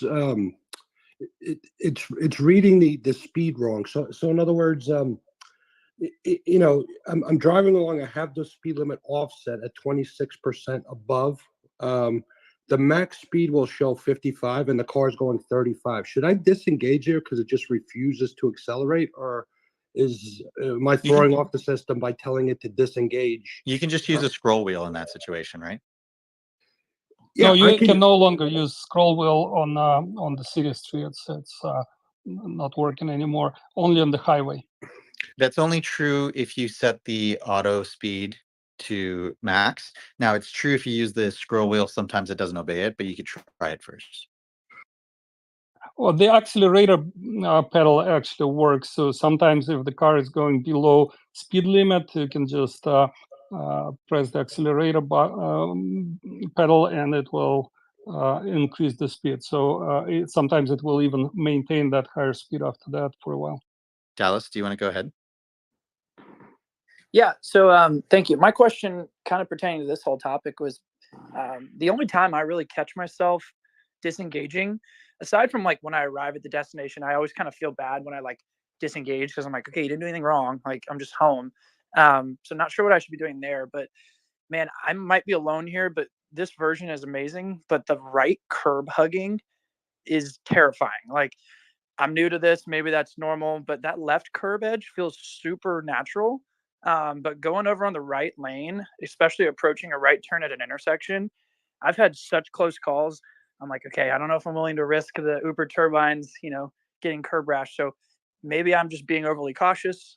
Hopefully that can be fixed in an update. I don't know. But do you have your right side mirror pointed down, or do you pull up the side view cameras while driving? That's a great question. I don't have the like the auto cameras that pop up. I don't have that turned on. Try it, because a lot of drivers, when they're driving, tend to drive not in the center, but a little bit shifted to the left. I do the same. Yeah. Yeah. So the car is trying to drive more safely, and Okay. sometimes it doesn't feel right.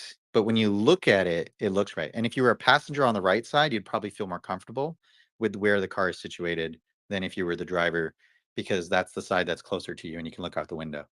Okay, that's great. That's great to know, because I'm sure it's going to be fine. I just get nervous. I'm like, oh my gosh, these wheels are big and expensive, and I just need to trust it a little more. But yeah, use the cameras. Okay, I will. Don't get your rims curved, because it certainly has curved rims, and it's not the case that it's never wrong. Yeah. It's the case that sometimes we are overly sensitive to when it is wrong. Okay. Are you seeing this more prevalently in the recent 12.3.3 updates, or just 12 in general, or has that always kind of been a problem that might get fixed down the road? I knew this example because when V10 came out on the highway, there was a moment when V10 got really, really good. And for me personally, I used to drive like that. I still probably do when I'm not in FSD. And the looking at the side view and looking at the right side mirror pointed down a little bit would calm me down, because I could see when I would look at the left mirror and the right mirror, I'd be like, oh, it is actually centered. I Okay. just feel like it's shifted, but it's actually centered. I can see Okay. it. Okay. And then my only other point on this one was when when something happens like they've just addressed on the speed limit and stuff like that, going through a school zone yesterday, I disengaged. Um, is it better to disengage by just tapping the brake, or is it more of a disengagement if I grab the wheel and turn it? And then how much of an impact are those audio clips I'm recording back? Because it's interesting you mentioned that they're being transcribed. I think that's really cool. I think it's way more efficient that way. But is it really making a difference that I'm telling them what's going on, or should they just watch the clip and find out? It will not scale for them to watch the clip and find out. Like, we can all understand that. Transcribing the audio, or whatever you write in the audio, has a few advantages. It's unclear to me which of these they do, but as a very simple first principles approach, if I was there, what I would do is say transcribe all the audio locally, or at least send the audio up, which is much more bandwidth efficient. Like let's say you do all this as a game. Remember, you have to connect to Wi-Fi. You go home, you connect to Wi-Fi, it goes to the mothership and it says, here's a bunch of audio that was collected. And the mothership goes and transcribes and it goes, oh, they're complaining about, no turn on red. We have tons of clips for that. We don't need the clip. Don't send it up. And you have a brand new kind of complaint that they haven't seen before, like school zone. And it's like, oh yeah, we're trying to collect more data about school zones. Send me the footage. So it can kind of like regulate what it pulls from the car and what it doesn't pull from the car. If you really want to know how useful your drives are to Tesla, then set up a bandwidth monitor and just monitor how much data is going up your Wi-Fi. I've actually noticed that the first couple nights on the supervised beta or trial, I looked at our little mesh network system and I was like, holy cow, 55 gigs of uploaded data. It's amazing. I actually kind of watch it now just out of entertainment, but it's truly really cool stuff. So yeah, and when people say, the thing we were reading the other day, yesterday, I think, on Waymo and others can collect all this data and Tesla can't.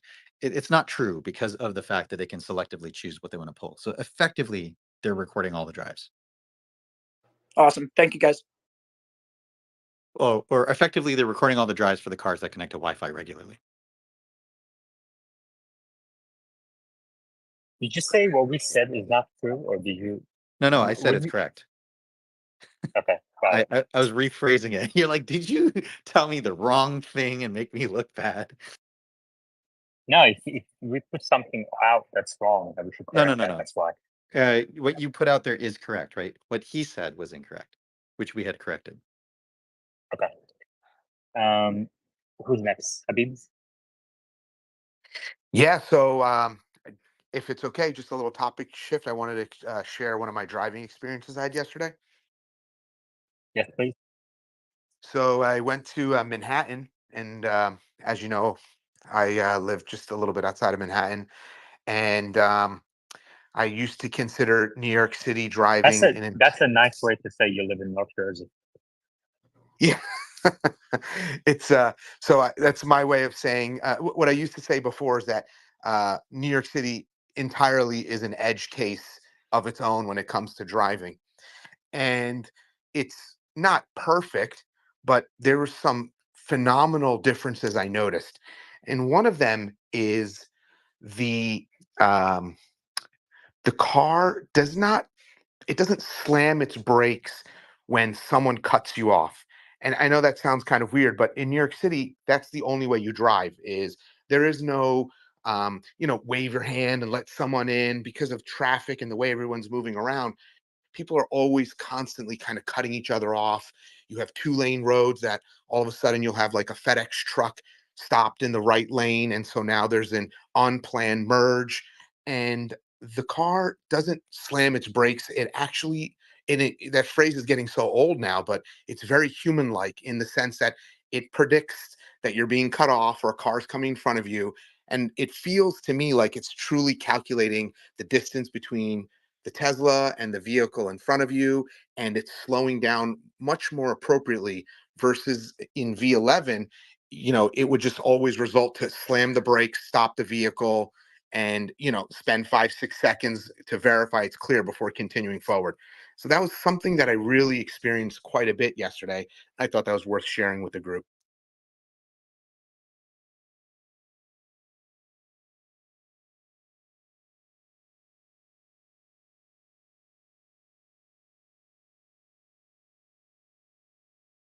In general, do you feel that your expectations are rising, like in terms of how critical you are of the system?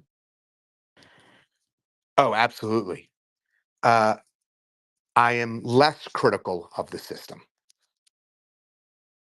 Oh, interesting. I thought people would become like their bar would rise, not lower. No, my bar has never really changed. I think the system is meeting that more.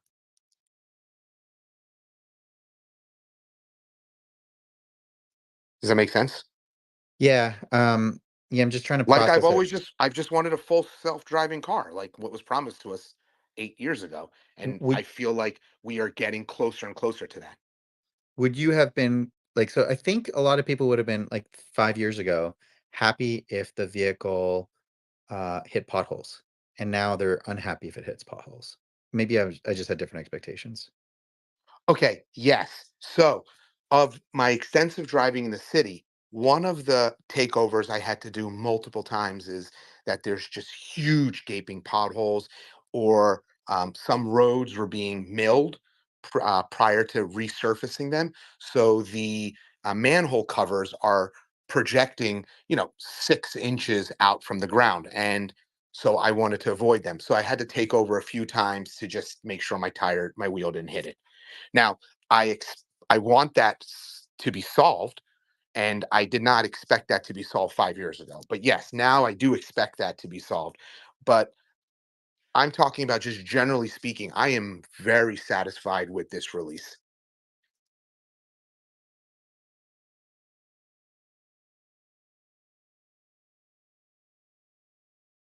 Meta, did you see that Tesla is upgrading hardware 2.5 to 3 for free? Well, that would be one way to get miles, but it really bothers me that Machine got away with something for free that everybody else paid for. Yeah, I mean, I guess we'll see if he actually does it, right? Well, for free, he has no excuse not to. He will find an excuse. There is no, I think for customers that upgraded earlier, they're going to complain. There's no winning in these scenarios. But I think the flip side argument could be, well, everybody who upgraded earlier got to experience it for a period of time. I just think, they're on this pace, right? Yeah, I was Piggybacking off of that topic of never making everyone happy at Tesla with pricing. I mean, we've seen it all. We've seen price increases randomly for the vehicles and price, deductions and stuff. But what are your guys' thoughts on lowering FSD pricing to a point to where mass adoption can happen? And do you think the reason that it hasn't happened is to keep it kind of in a small data set of like people who really really care about the software and are cognizant of how it's driving versus soccer moms of the suburbia getting a what's cool and new? Or mainly my question is, do you think this is going to lead us towards a $100 a month platform? I think right now, everything Tesla's doing is to drive up disengagement rates, not by like making the model worse, but by like increasing mileage and usage. And we have never seen them do this before. But if we look at the FSD beta tracker, I think if I understand it, if I'm interpreting the data correctly, there was a 300% decrease in disengagements during the last release.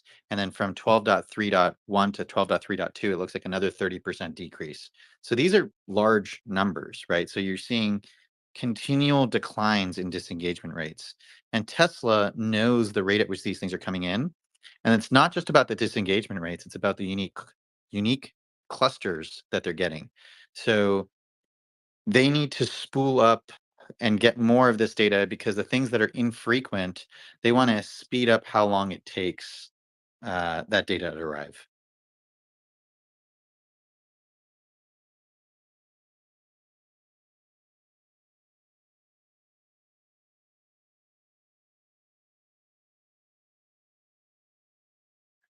When do you think we get to 2 billion miles? Ooh, good question. This sounds like we're fishing.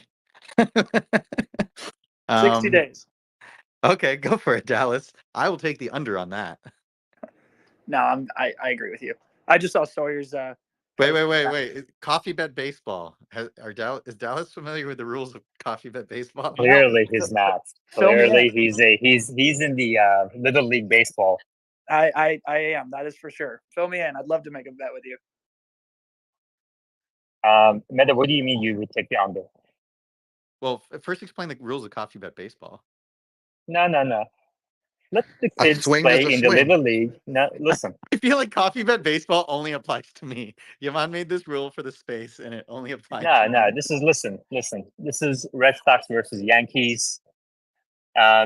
Kids stay in the benches in the stadium. Just watch the game for now until you kind of I know the learn. rivalry is bad. When I won bets against you, you just started vetoing my bets to other people. You're like, I'm not going to let you take this bet. What do you mean you would take the under? I think we reach 2 billion miles before 60 days. I would have to agree with you on that. But You want to take the over, Yaman? Well, you kind of jumped on that under real quick. Like, when do you think that's going to happen? Hey, 60 is the threshold right now. Let's talk 60. realistically, My confidence is making you nervous, and you've lost mileage bets with me before. But remember, last time you were too optimistic, so you might want to be more conservative. I'd say 45. That's my honest assumption. You're not helping Dallas. You're making my What's it? negotiation harder. I know. Yeah, I know. Dallas is a complete newbie right now, and he is not helping you. And he just wants to pop his coffee bet cherry, basically. He's so excited.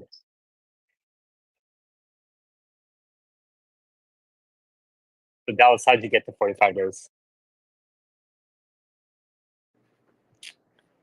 My only question on that is, do you think there's a severe drop off in the next 20 days when, I mean, there has to be, right? The trials. How did you get to 45 days? Oh, that's just a guess. Shot in the dark. I assume he's saying 30 days for the trial keeps the pace going at the pace it's going, and then 15 days for buffer, maybe? Yeah, that would probably be close to. I just kind of guessed 45. I have no backing behind that. By the way, after we're done with this, I want to talk about the graph itself.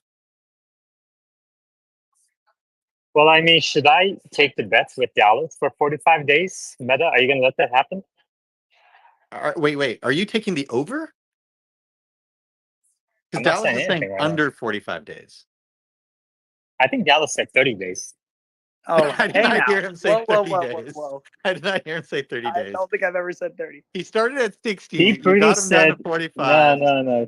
I'm pretty sure he said 30, and that's said 15 days for conservatism. I feel like this is a NBA player showing up to a street ball game and just like abusing little kids, and I have to step in and veto your ability to do this. Thank you, Meta. I appreciate that. I don't have veto rights, by the way, Dallas. Only Iman does. I'll play along. No, I said 60 originally because I was referencing a tweet I saw that Sawyer put out. He was saying, I'm not sure he was even being serious, but he said, it took this long to get to 1, 45 to 60 days to get to 2. So that's where I got that number from. Gotcha. I think I'll take over 45. I think we have a coffee bet. Fill me in on the parameters of this bet. I'm in. I'm a gambler. Dude, you're gonna be rushed to the hospital this way. Seriously. This is not gambling. Coffee bets is not gambling, for the record. These are first principles based challenges of knowledge. Yeah, it also so the rules of coffee bet baseball, I really like change the discourse in the spaces, I would say. You should definitely trademark it if it ever becomes a thing. If you ever have like a show Yaman, it's got to be a segment because like the whole idea was people were coming into the space making outrageous claims all the time, and Yaman was like, okay, you get 3 strikes. After that, you have to take the bet, and it's on the No, record you have that to you were take the third wrong. one. You have to take the Oh, you third have to one. take the third one. You have to take the third one. Okay, you get 2 strikes. If you get 3 strikes, you can't come on the space anymore. It was something like that. Oh man. No, it's not. Yeah, something like that. I'm gonna actually put out a article with all the rules, and so that people can listen to it and everything. But right now, about Tesla said 45 days. Meta said 60. Dallas is not willing to go down to 30. I don't think So, I'm going to 30, but I would do 45 for sure. I think about Tesla well, and if you're Dallas gonna have the do bet. 45, no, if you're gonna do 45, I'm gonna go with about Tesla because All right, I'll go with Dallas. you're at 45. Under. It's You're pushing taking it a under little a bit. I would 45. rather take under 60, Dallas. You really hurt our negotiation here. Hey, I'll step out and let you and Yaman handle this one then. You already damaged it, bro. It's too late. It's too late. The All right. goalpost got moved. I'm in. Let's do it. You can't. You listen. I don't think you're getting this. To get on this coffee bet, it's a one-on-one coffee bet. Okay. If you're at the same level as Meta and about Tesla, I'm gonna go with one of those. You have to offer me a better bid. I see. I'm not sure I can. I thought we were buying each other coffee, so clearly my newbie ship is showing. You can The offer coffee is two figurative, coffees. by the way. You can offer 2 coffees. No, you can't do that. It's only one coffee. We are buying each other coffee, but it's more about the bragging rights. Yeah, I do that at 45. I'll go over 45 if anyone wants under 45. Yeah. Did you just change the direction of your bet? Yeah, you told me I messed it up, so now I'm going above. All right. Why don't you just stay on me for a second? All right, Meta, 45 days. I'm taking over. You're taking under. For friendship's sake, will you make it an even 50? Nope, 45. You learned that lesson, right? Because for those unfamiliar, Yaman and I have lost a bet to each other. I lost one with 3 days, and it was like a 1 year off bet or like 6-7 month off bet, and I was off by 3 days. And Yaman lost a bet off by like 50,000 or 50 million miles, and it was like Habib, within the range that you gave me. Habib, How about a discussion now about this bet and the miles and how we got to it? hold on. Just 1 second before we plan this bet. About Tesla, are you willing to go below 45? Oh, I'm going above 45. Yeah, I'm going above 45 too. Okay. Well, the bet is between me and Meta, and then we can do another bet between about Tesla and Dallas. Or we can do a two-way bet. We can make a two-way bet. That sounds good to me. Do teams. All right. All right. Yeah, we'll do teams. So I'm on the same team with about Tesla. Meta is on the same team with Dallas. Let's do it. Meta. Hey, All can I right. get in on this? No hands. Make it 50 No, and you guys have a two-way. deal. No. Two-way bet, 45 days. No hands mode while I type this up. All right, Meta, we got this. Yeah, we got this. Let's get out there and drive, everybody. Let's drive. Can I make Hit the another road, bet? boys. Can I make another bet, or is this now not the time? Wait for the bet to be typed up. Oh, and by the way, Dallas, the rules are after you post the bet, you have to go and say, I agree. Yeah, I'll post it. There was one time Yaman proposed a bet. I didn't realize he was proposing it. And I was like, wait a second, I didn't agree to this bet. And he's like, no, I was proposing it. You got to agree to the bet, and then you have to repost it also to your feed. I don't know about that rule, but okay, Habib. Just trying to spread awareness. I'll do that for the bets I'm more confident on. See, if Machine was on the other side of this bet, there's no way I would do it because I've got a perfect batting average against him right now. Dallas, it's no hands mode. Sorry, I didn't say that. I have a total different topic that I just saw come across an X post recently. The Do you mind if it's different from the topic we were just on? Can we talk about the usually after we've done the bet, we'll analyze it to figure out. yeah, go Yeah. right ahead. Sorry about that. So after the bet is posted, then we'll usually put the chart up and like figure out who regrets the bet. Okay, that sounds good. Can you put the chart up and just start talking about it while I have such? Yeah, give me 1 sec. Yeah, there's the AI channel. Tesla_AI.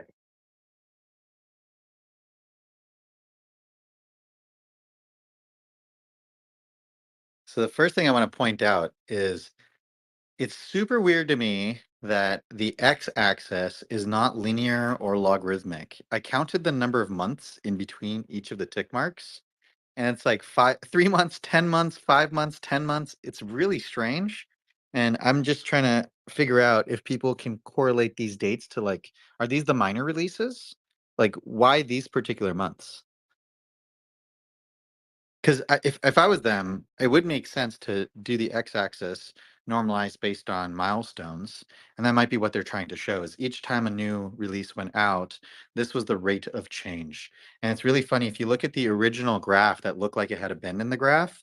That was at the 750 million mile mark, and that's below the bend in the current graph. It's like between the first 5 and 10. So it's like it doesn't even, it looks smooth. This is like an interesting effect of like, as you zoom out on curves, they start to look linear.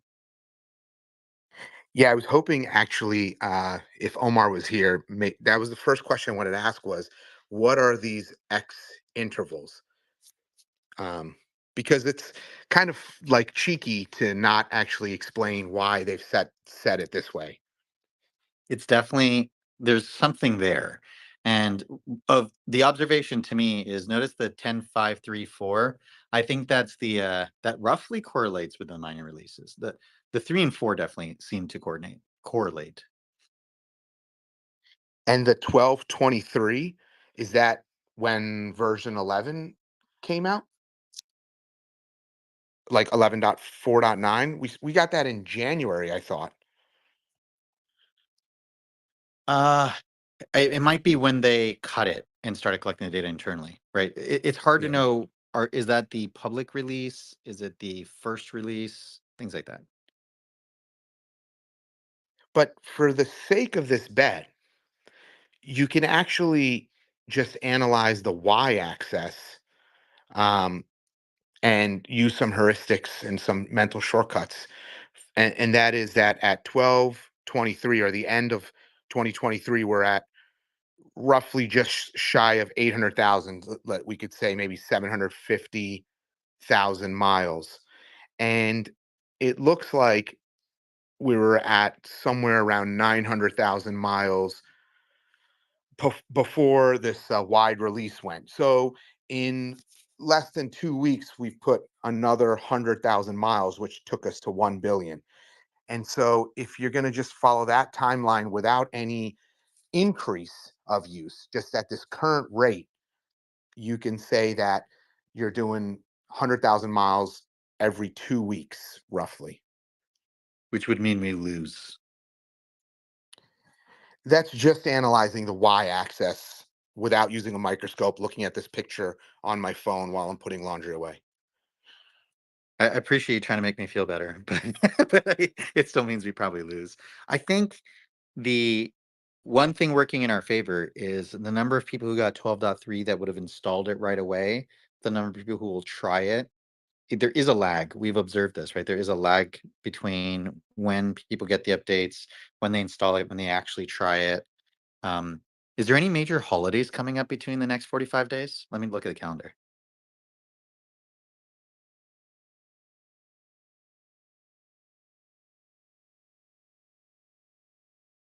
I mean, you could also go first principles when you're ready. No, there's no major holiday. I think we're in a very difficult position here. What do you want to do with I first don't. principles? Well, the fact is, a lot of people will just try it and will never use it. Oh, but it's really good. Most people will not try it. Most of the people who try it will not use it after one time. And then even the people who try it for a few times, they won't subscribe. Let me explain my calculations, if I may. Yes, please. So I'm looking at. I'm not looking at the graph at all. I'm just looking at the where who gets this version installed. So right now, I know that based on the Tesla 5 data, only 50% of the U.S. fleet received the version that qualifies for the free trial. We don't know how many of those cars have actually activated this or will participate at all. But let's assume that all of them or majority of them will participate. So we're still talking about around 1 million cars right now, just the order of magnitude, could be less or more, participating in this. So even if all of them participate in this, so we're talking that every single car on average will have to put 1,000 miles on FSD to get to the next billion, correct? I don't see that happening in 45 days. What are the factors do you think that make people not continue to use it? Well, actually, let's start from even more first principles. Let's say all 100% of driving was on FSD. It would take about a month, right, to get 1 billion miles anyway. Why? Once you're talking about like 1,000 miles everyone driving, right? Right, and there's about 1 million cars that are eligible. 2 million. Where are we getting 2 million? We're saying 2 million cars in the United States? Yeah, more than two Yeah, and a half then million cars in the eventually. US. Like, don't we have Yeah. 2 million eligible cars today? Not I'm yet. not- I mean, Yeah. most half of the cars are still not eligible. Yeah, the other part is the hardware. Not everybody upgraded their hardware. So That's a very few cars. Sorry, about this, why is it only 1 million? Half the cars aren't eligible. Can you say that again? Well, for example, all cars on 2024.8 branch currently are not Well, eligible, and we don't know. I'm assuming they're going to send that like very soon. They already are. So 12.3 .1 and 12.3.3 are already on the 24 branch. Yeah, so just assume start from 2 million cars. No, Let's say I mean I'm talking about 2024.8 branch. They're not eligible yet. I know, but I'm assuming that they're going to fix that within the coming few days. So just for conservatism purposes, so it's a bit more balanced discussion. Let's just start from 2 million cars are eligible. I think that's too aggressive. I honestly I thought it was closer to 1.6 max. And that was with all the hardware upgraded for all those cars. I'm trying to help you, but that's fine. Start from 1.6 million. Okay. Like, even if you take 1.5, like the reality is here, like 75 to 80% of the mileage would need to be on FSD to get it there in a month. So we're in a very, very precarious position with 1 month. With 2 months, it's at 50% or 35%, depending on which number you choose. That seems more likely to me.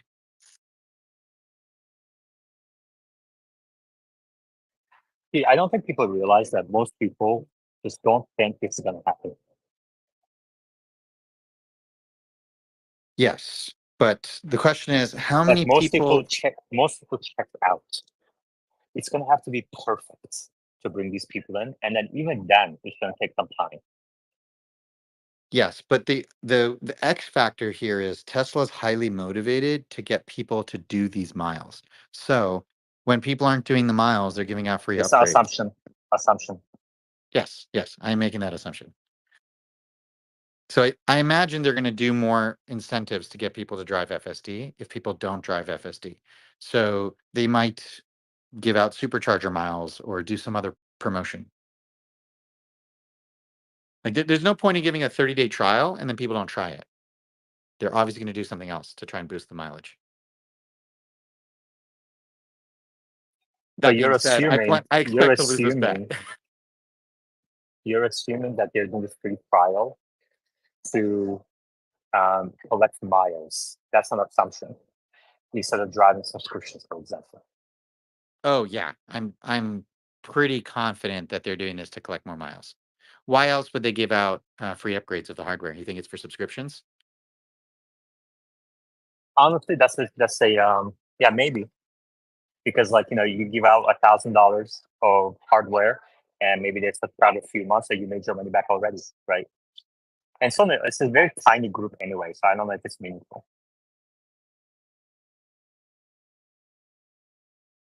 So do you think the fact that it correlates with when the disengagement rates went down just coincidentally?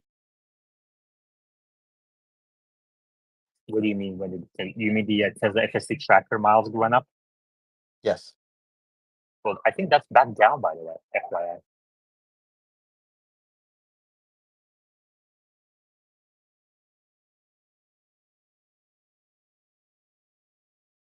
Yeah, I think there's a strong likelihood that you have a data pipeline that can handle a certain number of disengagements per day. And as the disengagement rates from external observation goes down by 3x, it makes sense for you to try and drive the miles up by roughly 3x. I agree. If you have the compute and everything, sure. I mean, there's a bunch of other factors. But yeah, I mean, we have Omar in the audience. If he wants to come up and chat about his prediction, I would love to hear it. But he might be driving or something. So he'll probably come up whenever he's ready.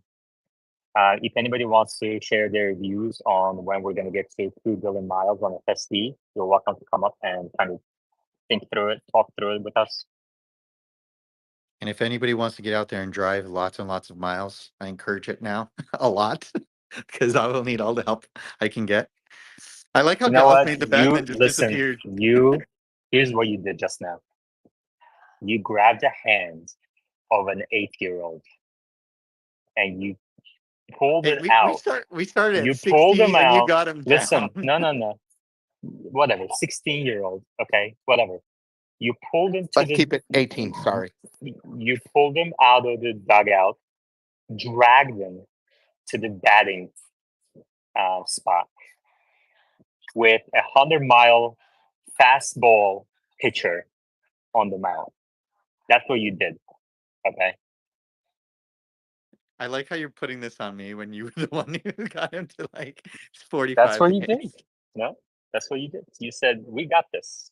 I will go into the bet with you." He Yeah, has no and idea. then he lowered the bet. I don't know why. I was trying to give him Well, what do you confidence mean? to stay where he Like I was. said, you can't bring a little league batter to the field, okay? Yankees versus Red Sox, and then be surprised that he swung at a ball. You know what? We just haven't had a coffee bet in so long. I'm just happy to participate in one. I don't think he's even here right now. He just keeps replying to the Yeah, bet he got and the says, "We coffee bet got and he this." ran away.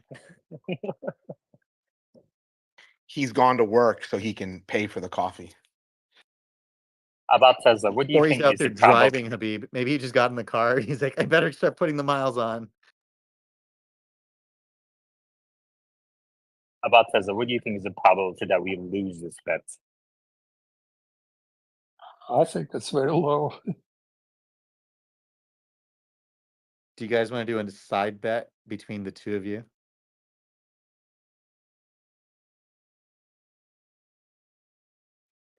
I don't know. I find myself very on the conservative, pessimistic side of this bet of most people, and I just don't want to be on that side when it comes to Tesla.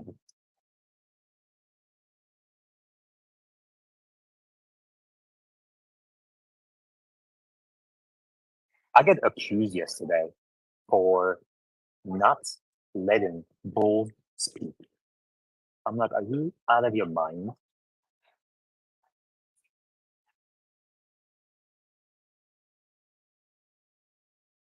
For not letting who speak? Bull. Oh, I mean, you Like can't this make entire people happy. spaces, there's like 5 bears. Yeah, you can't make everybody happy, but I think you did a really good job. And a good signal, like Elon says, is if both sides are unhappy. And I think that's what happened. I guess. Anyway, trying to see if Omar DMs. He says, I'm taking. Okay. He's on the toilet. So it's tweet time, not space time. Okay, so just a conservative approach to the numbers. Yeah, go ahead. If we have 1 million vehicles that have FSD and that are going to use it, we're going to assume that 1 million vehicles are going to use it. The average drive is about 1,000 miles a month. That would take 1 million vehicles driving 1,000 FSD miles, which is 100% of the average that they would drive. It would be a month, 30 days to put another billion on. That's right. Agreed. You can do math, doctor. See, that's where if it was 60 days and 2 million cars, you'd be at 25% of the mileage.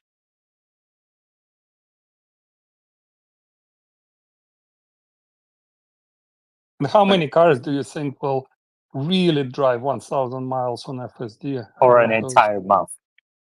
Zero. Not a million. 0% Exactly. probability, effectively. Like there might be a few Uber drivers out there. It's just not going to happen realistically. I've never met an Uber driver that uses a FSD. Omar said he has in San Francisco, but in Austin, not once. They don't even know what FSD is. I have met hands down more drivers that have paid $12,000, $15,000 for FSD packages that are hardly ever using it right now. You guys are saying right now, how many of those drivers are not using it after they've tried V12? Because V12, like, I don't think we should use the take rate and the usage rate of V11 and apply it to 12. It's a very different experience. I can give you my example. My wife's car just got the free trial. Do you think she will ever use it? Probably not. I'm the only one driving her car now for this trial, but I'm putting the same miles I would be putting on my car, so it doesn't add any new miles at all. Has she tried it even once? She only the passenger so far. Didn't want to try it herself. She doesn't like releasing manual mode at all, so she would Yeah. drive on. She won't even use cruise Look at it. control. You know. I Sorry. think I'll be with talking to somebody else. Sorry. That's my daughter. You know, I think that the perception of FSD, this is in reference to what Meta just said. I think the perception of FSD for the general public is really bad. And so you're right, we can't apply FSD 12, the logic, FSD 12 is a completely different structure, so now we can't use the same. But unfortunately, the perception is still the same, whether it's V11 or V12. And that perception needs to change. And one of the major catalysts could be a broad slash advertising slash educational campaign, or this robo taxi reveal. If this goes off and really delivers it, I think that is when we'll start seeing more of an accelerated drive rate, FSD drive rate. Exactly. Yeah, it's not going to affect existing owners, but the demo drives, the other things like that probably help. But 100% agreed. Like even when we look at the slope of the line right now, 100 million miles every 2 weeks is not going to get us there. So the only other way to look at this is, does this mean that Tesla's not going to get the same rate of data that they were getting before? And will they just kind of sit on their hands, repurpose that compute for Optimus, or will they take action to continue to drive that up? Well, that's what the whole discussion was earlier today. They need driver disengagements to improve the FSD function. So if they're no longer compute limited, now they're data constrained, they need more data input. So they logically you would think they would do something to drive up getting more data. Yeah, and just to be clear, it's not that they're no longer compute limited because they got more compute. It's just because the disengagements have gone down. So the other way to look at it is if the disengagements have gone down and they start to plummet, then more people will be driving because it's a more pleasant experience.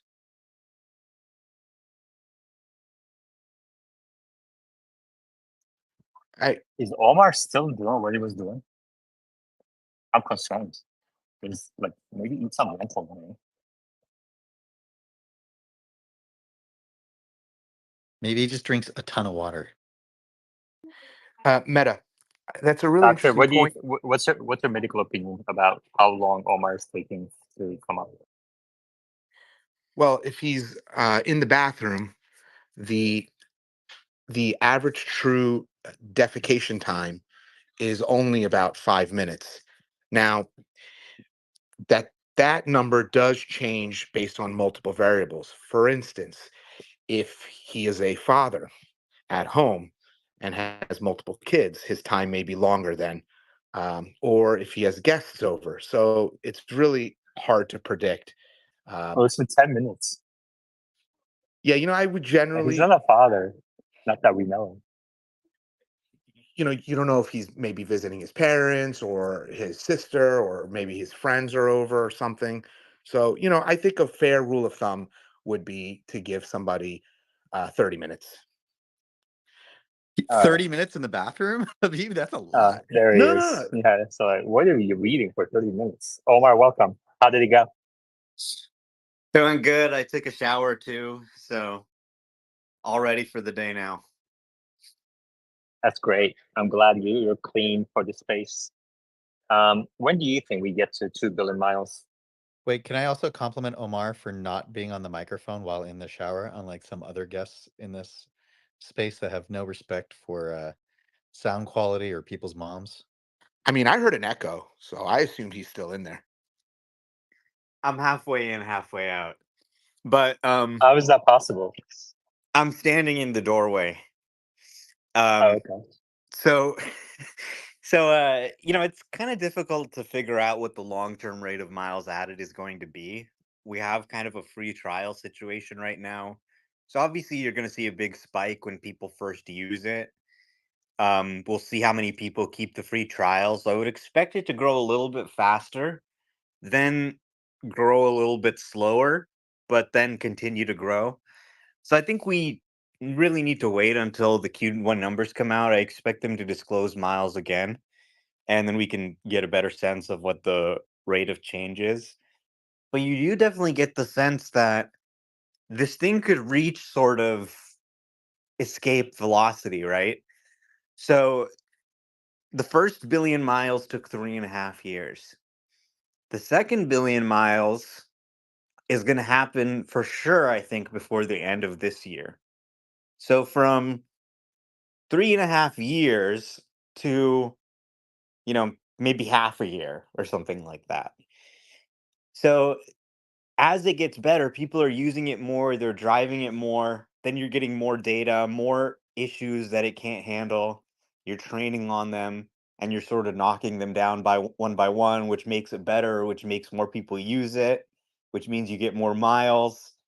And eventually it just sort of reaches a velocity where you're just adding miles so much faster than before that it just dramatically increases the pace of improvement. Because I was talking with some people on the Tesla team, and you kind of have to be careful about this. One guy in sales actually got fired, and they were interrogating him. They said, "How do you know Tesla scope? How do you know whole Mars? Why did you tell them FSD was good? This build that hadn't come out yet or whatever." So they seem to be very strict about this. So you got to kind of be careful. But I was just talking to someone on the Tesla team, and I was like, so are you guys ready to do a robo taxi? And they said, well, you should see the version that we're running internally. If you thought 12.3 was good, you haven't seen anything yet. So I think there really are some major improvements coming, and I think the data fire hose they've opened up is going to bring even further improvements. You can think of the fleet as essentially doing a search for problems in the model. So you put the model out, it's got flaws. The fleet executes a search to find those flaws, and then you add it to the training set to eliminate those flaws. And you keep doing that up until, whatever the limit is. No hands mode. Hey, Omar, what do you think that that graph that Tesla put out for the FSD miles? We were discussing the x-axis, and we saw that it's not numbered. They're not like The fixed intervals. x-axis was clearly developed by someone who was smoking crack at the time. That was clear to me immediately. Do you think it's possible that it has to do with the minor releases? No, I think they put an intern on it, and the intern said, okay, on this date they said this many miles, on this date they said this many miles. Sure, the time between each line on the x-axis doesn't make any sense, but I think this works. So I was like, okay, I have to go back to like the earnings release charts to get a chart that actually makes more sense to try and calculate the rate of change. But it's obviously not a scientific graph, it's more of a marketing graphic. So I wouldn't read too much into that. Just real quick, anecdotal evidence. I was in getting my car serviced in a local Tesla service center. I had to come back twice because it wasn't fixed. So in the 2 times that I came back, I talked to 3 or 4 sales advisors. They get completely overrun at the end of the quarter. There's nobody doing any FSD drives. And I spoke to 3 or 4 people at the service desk, and they're just overrun as well. So they weren't doing FSD test drives either. And the loaner car that they gave me, I could not even enable autopilot. So again, I think it's going to be great. I think the demo drives, Elon's trying to push everybody in the right direction, but it's just going to take time. And I think that there's a few Tesla service centers by me, and they're both very small for the amount of people that come through there. And I just don't think they have a lot of time to take 30 to 40 minutes to, give somebody a test drive. That's just my opinion. I don't think it takes 30 minutes. It takes 10 minutes. Get in the car. Here's how you turn it on. You make a right turn. You make a left turn. Okay, have fun. Make sure to pay attention. Now they've even got a video, which they released, which is a great video. And it's in the Tesla tutorial section of the app. I think with the next software update, they'll hook it up so it just automatically plays when you install the software. And that should eliminate most of the need to do a test drive, I think. I'm posting this tweet from this really smart person who observed what is it, like a 4 to 5x increase in FSD interest. What I do you think think that about smart this, person is Elon? very, very handsome as well at the same time. Yeah, I mean, but it's encouraging, but it doesn't translate. Again, like you gotta watch out for assumptions. It may not translate into actual subscription sales, etc. Yeah, I think Agreed. this is very encouraging, though. Yeah, and Omar, I wasn't saying it was taking 30 to 40 minutes to do a test drive. What I was saying is, don't Greg, they we have the? moved on. We Oh, moved I'm on. sorry. Don't get defensive. No, I was People talking disagree. about the It's camera okay. calibration. No, That's fine. I didn't explain it All correctly. I right. was talking about the camera calibration. That's all. Doesn't matter. It doesn't matter. So now They we don't went typically back. use the new cars, they Yeah. use existing cars. Yeah. My understanding So was we they were just trying. And they're we working just on a new stopped. system where the Yeah. cameras don't have to be calibrated. So the problem with getting defensive is we just stopped. We were on a roll, making jokes. We just stopped and went backwards. And now the tone of the space is completely different. So I also don't get disconnected. defensive. I also Plus, disconnected. I don't so think didn't hear the anyone joke. actually cares whether it takes 10 minutes or 30 minutes. Nobody's Exactly. coming here to hear that debate. Exactly. So Omar, what do you think about this Google search surge? I just need to point out that Machine's mom came here to hear that debate. I mean, yeah, you would expect more search interest given the release of FSD 12. I don't think search interest is necessarily the primary metric I'd look at. It's nice to see, but the main metric I'd look at is probably miles or users. But I'm hopeful that FSD can be a sales driver this year. That you see a little bit of weakness in Q1, but I think if people saw FSD and realized you can really only run FSD on a Tesla, but you can run it on any Tesla, new or used. So I'm hopeful that a lot of people will see that and say, okay, well, let me just buy a Tesla to run FSD. Even people who might not necessarily be EV fans, not someone who necessarily wanted to, move to charging their car. But if they want to have a car that can do the driving for them, there's basically only Tesla.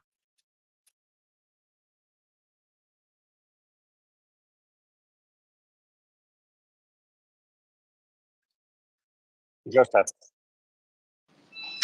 Hey guys, got two quick questions for you. One, have y'all seen any regression in I guess just the camera's ability to read the speed limit and adapt? I've noticed here, and I think since I got 12.3.3, that it's regressed.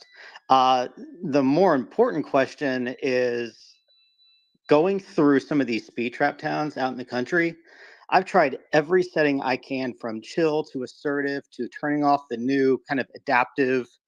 It makes up its own mind on the speed. I can't get it to slow down fast enough in these speed trap towns, which there's a bunch of them in my area. Have y'all figured out a way to do that, or is this just more training? Thanks. It's more training. I have the same thing where I can't lower once it's an auto speed. Like, you can't slow down, you can speed up, but you can't slow down. I think they need to fix it. That's just my opinion. Yeah, just disengage and leave them a voice note. Yeah, I'm doing that. School zones too. Same problem with school zones and school buses.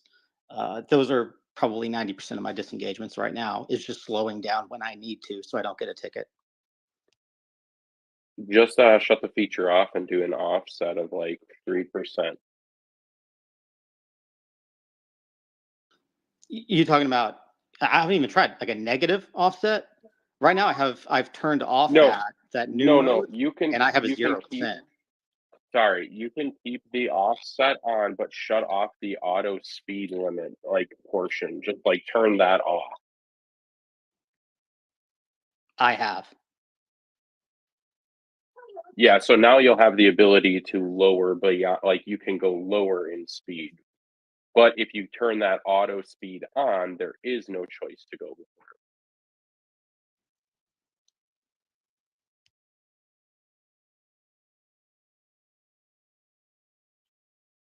Omar Elias says 12.3.3 has not been as good for me as 12.3. My percentage of drives with no disengagement was 76% with 12.3, but now it's at 53%. Are you seeing the same? No, I think this is just noise.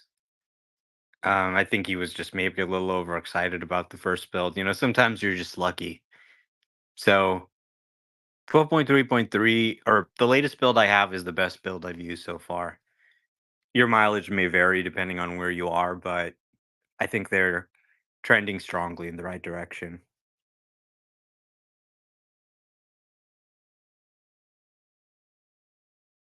When do you think we get to 2 billion miles? 6 billion? 2. 2? I think it'll happen before the end of the year for sure.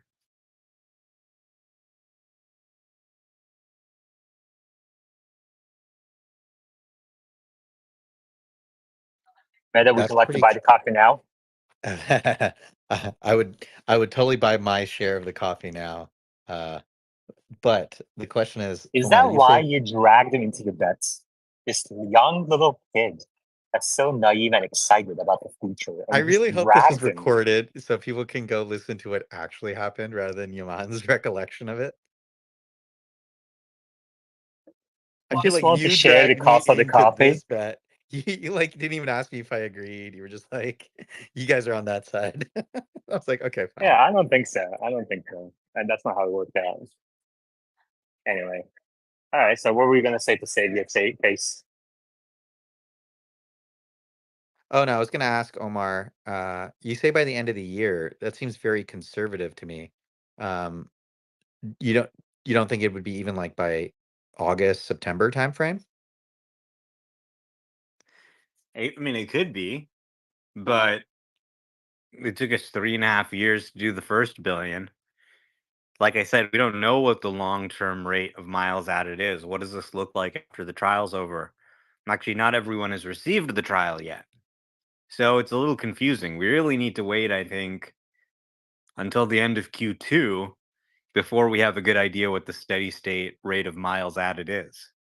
It really depends on, first of all, how many people keep the free trial, how many people buy new cars and start using it.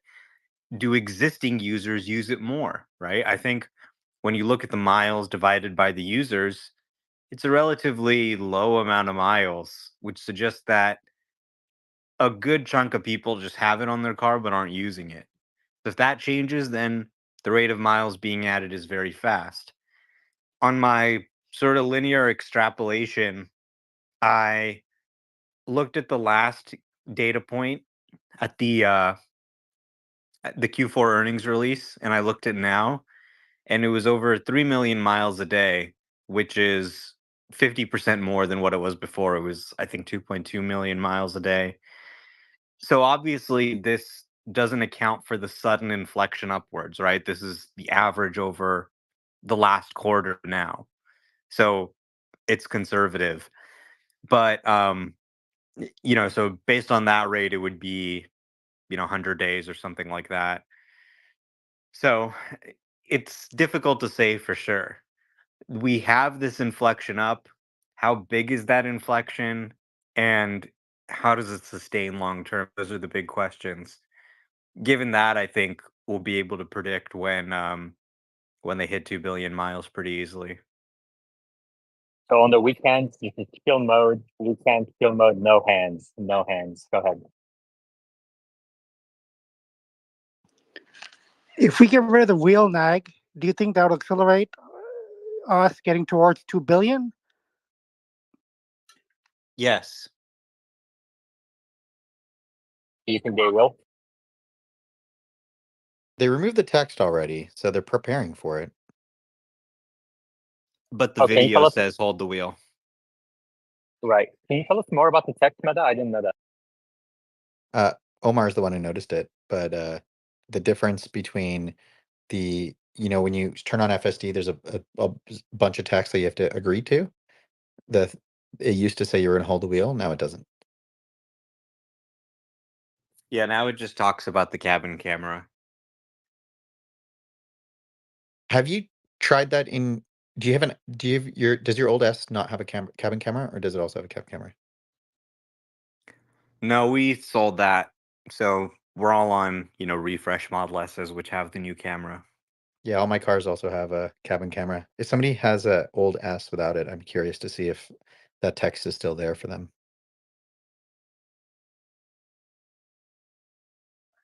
Well, Weekend mode, the chill old mode, SNX no hands. without the cabin camera don't have FSD Beta 12 yet still. They're working on it, but they haven't shipped it. Gotcha. Amped? Yeah, if they remove the nag, is it possible that they'll still ask us to maybe, in some situations, please put the hands on the wheel just for additional safety? Is that a possibility? Yeah, that's the red hands, right? So the vehicle knowing to ask you, that's not a terrible thing in my opinion. That's basically L3. Thank you. No, I guess the question is also whether the camera will be looking for our hands on the wheel. It probably is gonna be more Nobody torque. needs to have their hands on the wheel. They just need to have their hand free and ready to take over. That's the only important part. Telling people to touch the wheels every 30 seconds is a Kafka-esque joke on millions of people. So when they remove this, the reaction is going to be even bigger than FSD 12. People are going to be like, "Oh my god, finally they took this thing away," and I could see it happening this year. Yeah, I think Diana posted a video of how stupid it was that even at a red light while stopped, it was nagging her to put her hands on the wheel because she looked at her phone. Hunter, we're in no hands mode. Hi guys, thank you. Just a question about in between updates.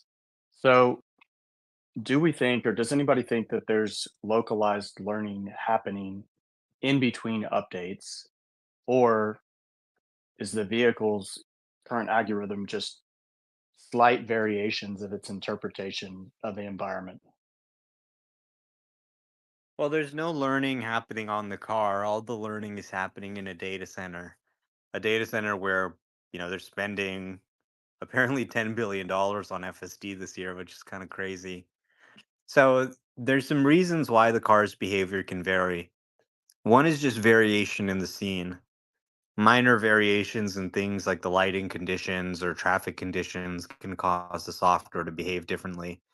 There's a little bit of randomness to it. So you might see it do something one time and do something the other time. The other thing is that sometimes when you have a new neural net, it starts out the update without actually being in control of the car. So sometimes certain things take validation before they're flipped on. So that can also lead to some changes without a full software update. But the software, once it's finished training, is kind of fixed. It's not going to learn anything new on your car. Your car will send training data up where something can be trained and validated and QA'd and then pushed out to people.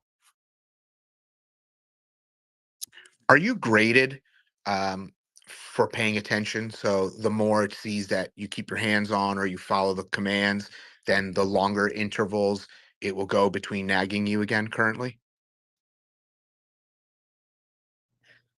Looking at the road generally helps you get less nags, I think, but it's hard for me to say for sure because I just turned the nags off.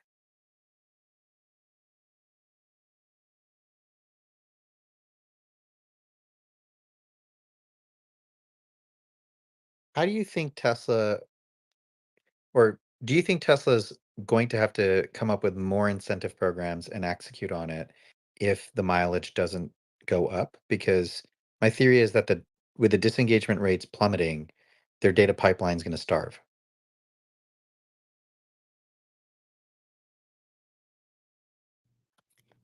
I don't think so. I mean, you know, if you've got a 1 in a million chance of a disengagement and you got 2 million cars, you're still going to be getting disengagements every day.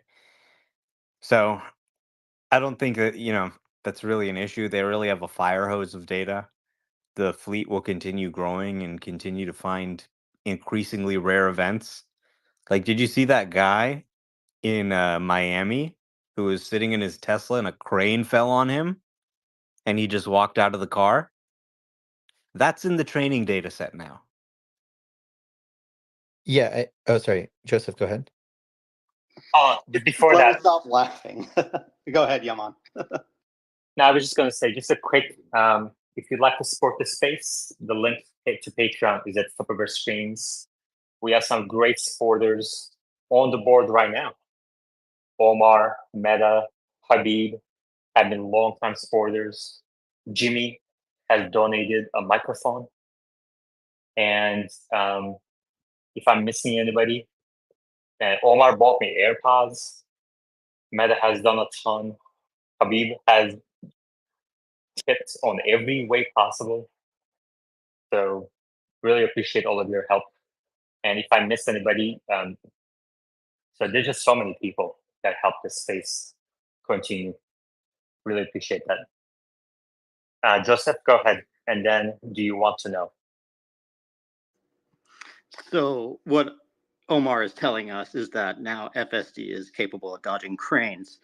Um, but I was just going to say, as this gets better and better, yeah, the disengagements, I guess, are a problem. But all you got to do is create a bounty or gamify it. So I mean, they're going to start just rewarding finding edge cases, right? I mean, you've got the most dedicated community on the planet. They've already been testing this out. You just incentivize them to do so.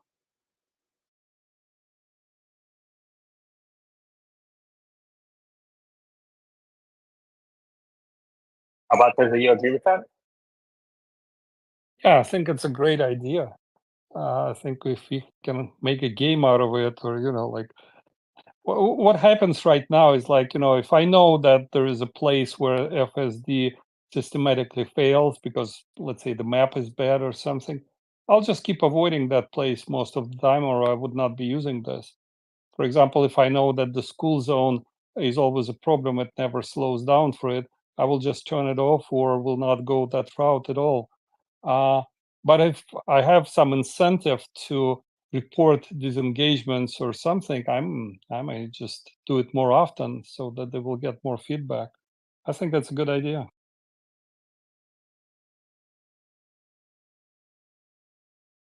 Omar, do you think Tesla should incentivize drivers to find edge cases, like go out of their way to find edge cases? No, this is like incentivizing people to go breathe oxygen. They're already breathing oxygen. You don't need to incentivize them. Every time they go out, failure cases are detected. If they turn on FSD every time they disengage, okay, boom, that's a failure. If they're driving manually, FSD 12 continues to run in shadow mode, and major divergences in the path the human is driving and the system predicts catch on a trigger and are sent up to the server. So let's say you're at an intersection, the model predicts, okay, we need to go this way, which is actually the wrong way, and the human drives a different way. They go, oh, okay, our prediction was wrong. Let's send that up. Let's train on that. The next version of the model will know how to do it correctly. Even if that guy wasn't using FSD, even if he's never even turned it on yet, but then when he does turn it on, it'll work because his manual driving data essentially labeled the scene on how to do it correctly. And the difference between the model's prediction and his output were sufficient to fire a trigger that allowed them to collect the data. So you can think about the fleet as like this massive river of data. And Tesla's here with like a coffee mug and they're trying to like, catch up little things here and there. But there's always new events flowing through this river. Meta. So the counter argument would be if the FSD beta tracker is right and the intervention rate has declined by 300%, then the nominal rate at which intervention data was arriving would also be plummeting proportionally. And that would mean that Tesla has an incentive to increase the mileage by 3x, which is what they're doing with all these like promotions. But let's say that that trend continues and we see another 3x reduction in the disengagement rate with the next dot release. Wouldn't Tesla then have to be motivated to say either give out free supercharging miles or something along those lines to encourage and drive up the volume? And if they don't do that, they would have machines basically sitting idle. Doesn't that presuppose that they're processing every intervention? We don't know that they are, right? No, it presupposes that the rate at which they're processing the interventions today stays constant. Well, the machines would only be idle if they were processing every intervention and then they decreased, then it would create idleness. Let's say 50% of all interventions are useful and they determine that and they only process 50% of them.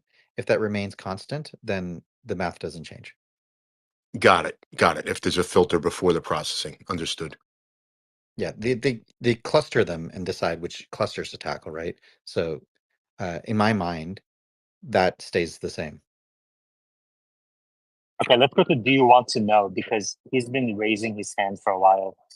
And it's in no hands mode, with hands are chill mode, no hands mode, just wait until like a couple seconds after somebody's done. But he's been waiting. Do you want to know, Ben?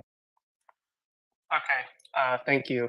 I just wanted to offer up my thoughts on when the next billion FSD miles might be accomplished. So I'll start at the top with my top line that I think it's going to be within 3 months that we get the next 1 billion miles on FSD. And that Tesla will also aim for 6 billion miles, which is what Elon estimated he needs for regulatory approval within 1 year, um, just in time for the start of robotaxi production in mid 2025. And my calculations are Okay, but based. the thing. Let me just add one thing there. 6 billion miles. He said that in early 2016, and a lot has changed. And he mentioned global regulatory approval in that paragraph. So I Yeah. wouldn't. Yeah, go ahead. I do think there's a reasoning behind his 6 billion. I think the reasoning behind that 6 billion is that he thinks that it needs 6 nines after the March of Nines, and approximately 1 billion for each nine. It could be more, it could be less, but my calculation is based on the curve for how long it took Tesla to make the first, second, third through 6 millionth Tesla vehicle. So it took 12 years to make the first million. Then it took 18 months to make the second million. That's about 1/8 of the time. And that's how I got my 3 months for FSD miles, because the first billion took 40 months, and 1/8 of that time will be 3 months. So this should be conservative because building cars is hard, as we know, Elon has said. And getting people to use a useful software, even if it's imperfect, should be a lot easier. So that's my thinking on the timing. I think within 3 months is what they will aim for, and they should exceed the timeline of building vehicles, and they will do everything, including incentives or whatever, continue the FSD free trial. They might even extend it. That's my thought. Thank you. All right, no hands moved. Machine, you haven't spoken since you came up. Try to save the best for last. That's what your mom said too. You can't guess what your mom yourself. It's against the rules. Strike that from the record. So, I agree with what Meta. We've gone over this before, but obviously as the model gets better, the data throughput that comes in that's useful goes down. So the question becomes: you can scale up the number of people riding using the software and getting more miles a bit, but it's not going to scale linearly with this improvement in the model decreasing the amount of data coming through. So you're going to end up with a lower data throughput. And the question becomes then, that's going to kind of curtail the model development speed a bit over time. So that's one reason why the rate of improvement might start slowing down. Like, it still will improve, but you might be waiting for more data a bit longer and longer, each month or year. So I do think that is a bit of a, I wouldn't say concern, just reality. But in terms of making it difficult to estimate exactly a target time that the right disengagement ratio is achieved. The flip side of that is, as that happens, the product becomes more usable. So in theory, people would actually start using it more, right, Machine? Yeah, absolutely. And also on top of that, you'll have people, which I think already happens, right? There's their bias, is that as it gets better, you got a bunch of these, especially the YouTubers, but other people too, probably try to do more challenging routes, use it in more tasks that will elicit higher disengagements. So there's a bias there before, and that's one reason why the FSD tracker, there could be bias in it, right? Things get slanted. But to your point, yes, that would help too. Yeah, so effectively what you're saying is people's standard is going to continue to rise. Kind of like when computers first came out, people were like, this thing's amazing. It's so fast. And now if somebody picked up a Windows 3.1 machine, they'd be like, this thing is slow as shit. Do you remember? I don't know, exactly your age, but I remember one of the first computers I got had a CD-ROM, like the cartridge. You've That came literally out. seen me, Machine. You can guess my age. I I know, but you had remember sunglasses computers. on, and I think you had receding hair like your mom. I couldn't tell, so it's all hard to say. But CD-ROM with the cartridge and I think the Windows 3. Windows 95 disk came with Rob Roy trailer, like a little video. I was like, what is this? Like this little pixelated video. I was amazed by it. The first computer I ever used was black and white. Let that sink in for people. Machine, Mine are you was going to get the free upgrade to hardware 3? No, it's not about the I don't want to pay a subscription for this. Like honestly, Tesla should be paying me for my contribution But to. it's a free hardware upgrade. I thought you love hardware. I My told guess you. is you I only told you. get. Wait. My guess is you're only getting that free hardware upgrade because you accepted a subscription. I don't know the context there of the person. I'm assuming they didn't just give him it with no other agreement in place. So if you had to guess, when do you think we get to 2 billion miles? Me? I mean, probably. Well, I have to look at the slope. I don't know. I haven't looked. This is like last time you asked me. I'm in my car. I'm not looking at the picture. So, you try to get me to guess something from memory, then that's difficult. Less than a year. I don't know. Or you can just do first principles. Well, what's the rate right now? We went from, what was it? They hit 1 billion. And like a month ago or 2 months ago, they were at what? 800,000? Roughly from the graph, it looks like 100 million miles in 2 weeks. Yeah. I don't know. This summer, probably. So I think anybody who's saying, let's just look at the line and draw it out is very weak reasoning. Yeah, I agree. Exactly. It'll be faster. It will be faster, but you still need to have a basis for, your initial slope that's going to go up further. I think it's going to be slower. I think it's going to be slower.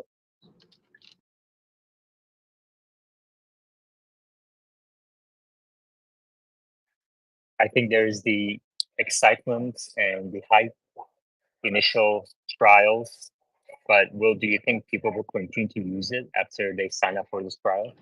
Well, but if you expect the software itself to improve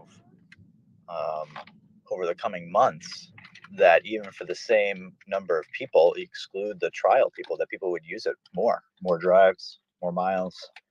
Yeah, if they're aware and the improvements are large, and if they know that they're improvements, then yes. I think Tesla will have to do this free trial again later on. I mean, listen, if the thing basically drove itself, 20,000 miles per critical disengagement, you're going to get people like me even who will choose to use it some. So there are ways to get more miles out, even in the short term. Do you think Tesla is doing this free trial to get more data? I'm not sure. It could be multiple prongs. There's no clear answer. I think that definitely is a reasonable guess, but I also simply think they're trying to work down the supply demand curve and eke out right now all the people they can who are willing to still pay $200 a month or $12,000 in total. And then once they've squeezed those all out, they're going to cut the price. That's my prediction. What? I don't know if they're going to go to 150 first before they go to 100 for a subscription, but they'll move it down to 100 some point this year. But they want to get all the people who pay more first. And I don't know, maybe subscription is not the best way, because I don't know how that works. Like if they change the subscription price, will anyone who has it right now, they're not like forced to pay a higher price. So maybe of course it's just, not. I mean, they gave out free trials to people, a free month to people who already pay for it. Yeah. So I don't know. Maybe they're trying to eke out. I'm proud of you that you called your own bullshit. Yeah, no, I mean, I'm thinking real time. But I'm saying for the purchase price was 12,000. Like that could go down. I don't know. You're right. I'm talking in circles. Is your daughter hearing me say these things? Yeah. Okay. Well, I apologize. And Machine's a great dad. He's a great guy. We're just joking around. Habib? Yeah, we love Dr. Machine. But, I just am kind of confused about this argument of cutting the price. And I just don't understand why everybody thinks that we need to cut the price. And I think the reason is because people are thinking of $200 emotionally as a monthly expense. But if instead of cutting the price, you improve the software so much, then you make it quote unquote worth $200 to everyone who isn't. I was just wondering if maybe you can chime in on that. The reason is that I don't think there's going to be a lag between how good the software gets and people realizing it. And so that lag is lost money for Tesla, which if they were making a ton of money and a good spot, I mean, they're a good spot financially, fiscally, but in terms of valuation, they got poor earnings coming up, probably poor earnings for Q2. And what a way to boost it would be to kind of eke out a bit more FSD revenue in that time period to make it not seem as bad. But that's just speculation, of course. So a temporary crutch to increase revenue. But then would you agree though, in the long run, remember when Elon said the value of it was something along the lines like the value of FSD will far exceed the actual value of the vehicle. So, if FSD temporarily you bring the price down, increase your revenue, if that's your argument, but then in the future, when FSD becomes so good, you could actually charge even more for it. Sure. And I wouldn't worry about people who've already purchased it at that point. That's going to end up being more and more the minority because Tesla's not only producing more cars, they're increasing production. And most of that money is going to come in from robotaxis or future car purchases. And those people will not have any option to purchase FSD at a lower price. It's going to be only a higher price. So I wouldn't worry about people in 2024 getting a deal for people in 2026 and on. So I don't think it's a big deal. I think given the fact that now they're allowing FSD transfer, those who bought FSD will basically be able to feel like, okay, I purchased it, I don't have to keep paying a subscription fee. And if they lower the subscription fee and they let people know that, hey, we're lowering the subscription fee for now, we may raise it later, I think that's a valid approach to get more data. And as more data comes in, as the disengagement rates are low, they can continue to raise the subscription fees. But right now, I do think, like, especially if you look at the fact that they're giving away the subscription for free, they're doing this free trial, they're choosing not to bill people who already had a subscription. They're forcing people to do the drives. You could argue it's to sell more subscriptions, but there's so many other demand levers Tesla could be pulling if they really wanted to just pull demand levers. I think this has more to do with the data and the timing with V12. It's just too coincidental for it not to be the case. They didn't just suddenly stop thinking like engineers.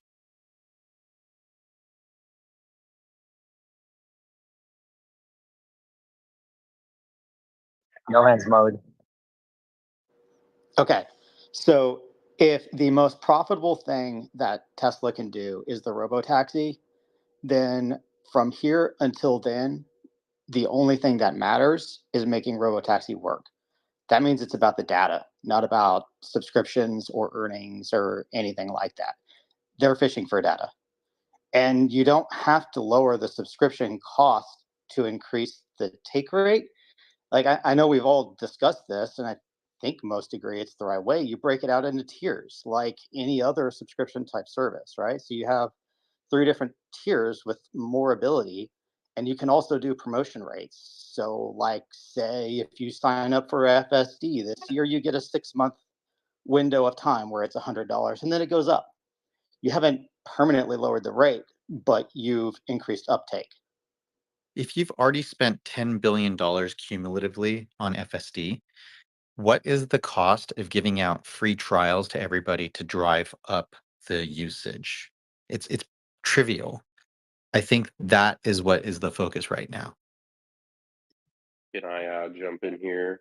My opinion with FSD is they need to get rid of the out. They need to get rid of the Oh my gosh, I can't speak. I'm so sorry. They need to cut out where you can purchase it, switch strictly to a monthly fee subscription. The reason why Windows today only costs $100 and not $10,000 is because then nobody would be using Windows.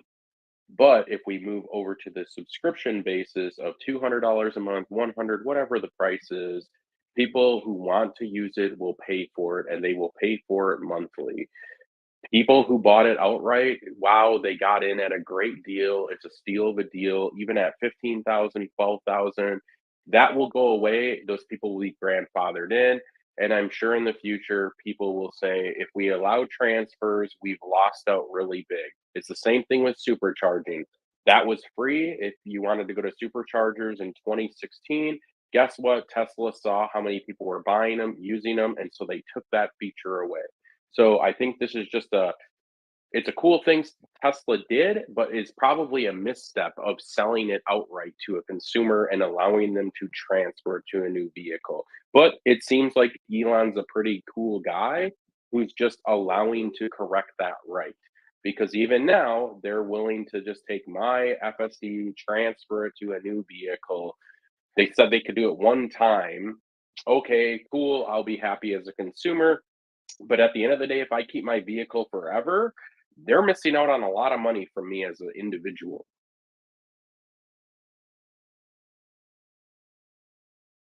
Well done. Hi, Yaman. Hi, guys. I did some research recently over my friends that purchased the Tesla, mostly Model Y. Only two of them, they got FSD included. Now, the ones that didn't get FSD, they like really surprised how good it is, and they keep talking about if the price could be a little bit lower, and they will buy it. So that means people really like it. My question is it possible that Tesla might do such a deal? Let's say you're a family and you buy two Tesla cars and you're gonna get one FSD transferable for car to car, depending who's driving it. What do you guys think about that?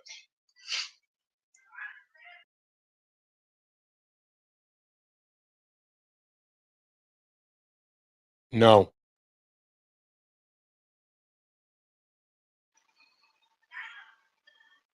Well, no I is mean, no. this is kind of my coffee bet that I wanted to make earlier. My coffee bet would be: will Tesla, for a one time at the end of this month of trial, drop the price to $10,000? Just and not forever. Just drop it once and just see how many there'll be off of the take rate. Like, here it is. Here's an incentive. I know you're not going to pay for it all in full for 12,000. We're willing to drop it 2,000, but only for a month, and then it's going back up again. I think if anything, they'll promote the subscription. Yeah, I still think subscriptions are the way to go. I mean, I could make a million cases. Adobe had the same problem. They used to charge $3,000 for Adobe Photoshop, all these things. They're like, hey, it's a great product, but nobody can get their hands on it. There's a lot of creative people. I have an idea. Let's make it a monthly subscription of $9 and then give it out to the masses. And now look what happened. They're like the number one in everything when it comes to multimedia. Okay, I mean, what I was thinking about is in the future, let's say the Tesla FSD price will stabilize, but there's still gonna be people refusing to get it.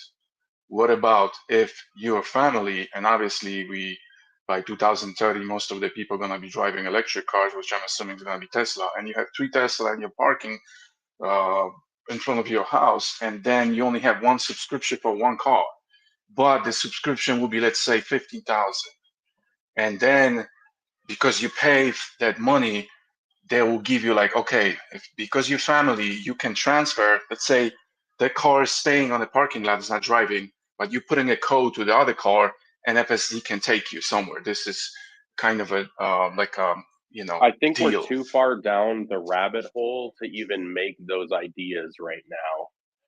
Like, that is, I think that's just way too far into the future. Like, we just need to make it to the point where if they're going to make this monthly or if they're going to make it monthly and sell it outright, or if they're just going to sell it outright. Like making assumptions is just, it's too crazy at this point. You shouldn't need a PhD to buy FSD. That's how complicated the pricing structure has gotten. Should I buy it or subscribe? What do I expect the interest rates to be over this period? Is there going to be a discount, or is there going to be a transfer, or should I get enhanced autopilot? Who the fuck came up with this? It's really fucking complicated. We expect the mass market to understand this? You need You Yaman know, to do a DCF in the dealership. the idea that this whole family subscription, I don't understand why this is so complicated. I mean, look at what other services do. Usually they give you like a family deal. You don't get to just transfer it. Usually you have to pay a little more, and then you get 2 for 1. Apple Music or something is like $10 for one person. For a family it's 15. So they'll do something like that. I don't think they're going to do, you share the subscription, one person can use it at a time only. Can you imagine you're driving your car to work and all of a sudden it just turns over to the curb and says, sorry, your wife is taking it to her jazzercise class, you can't use it right now. Yeah, family deals make the most sense. Also, subscriptions make more sense than outright sale.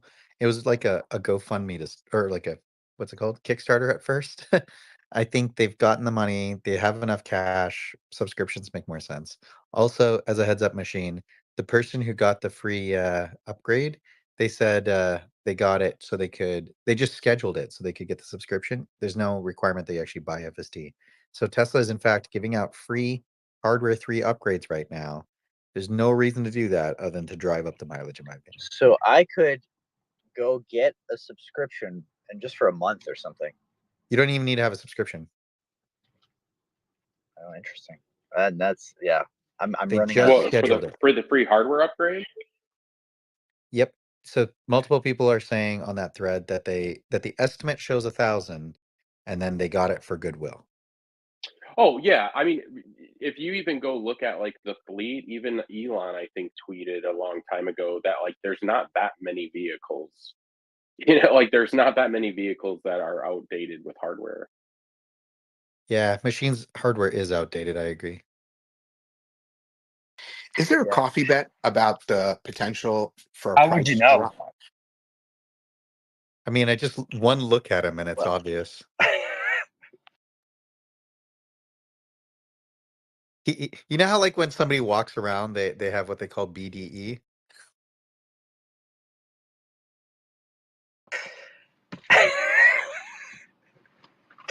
That's a good one.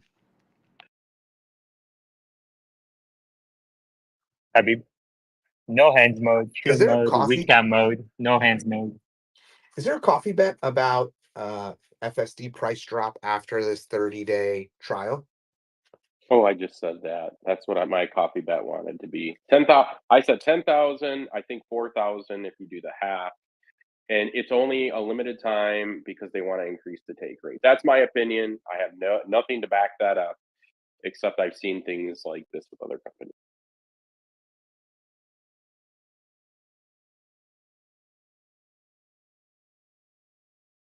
It's that simple in the audience. If you wants to come up and maybe talk about the impact on the stock price, valuation of FSD rollout, FSD free trial, you're welcome to come up.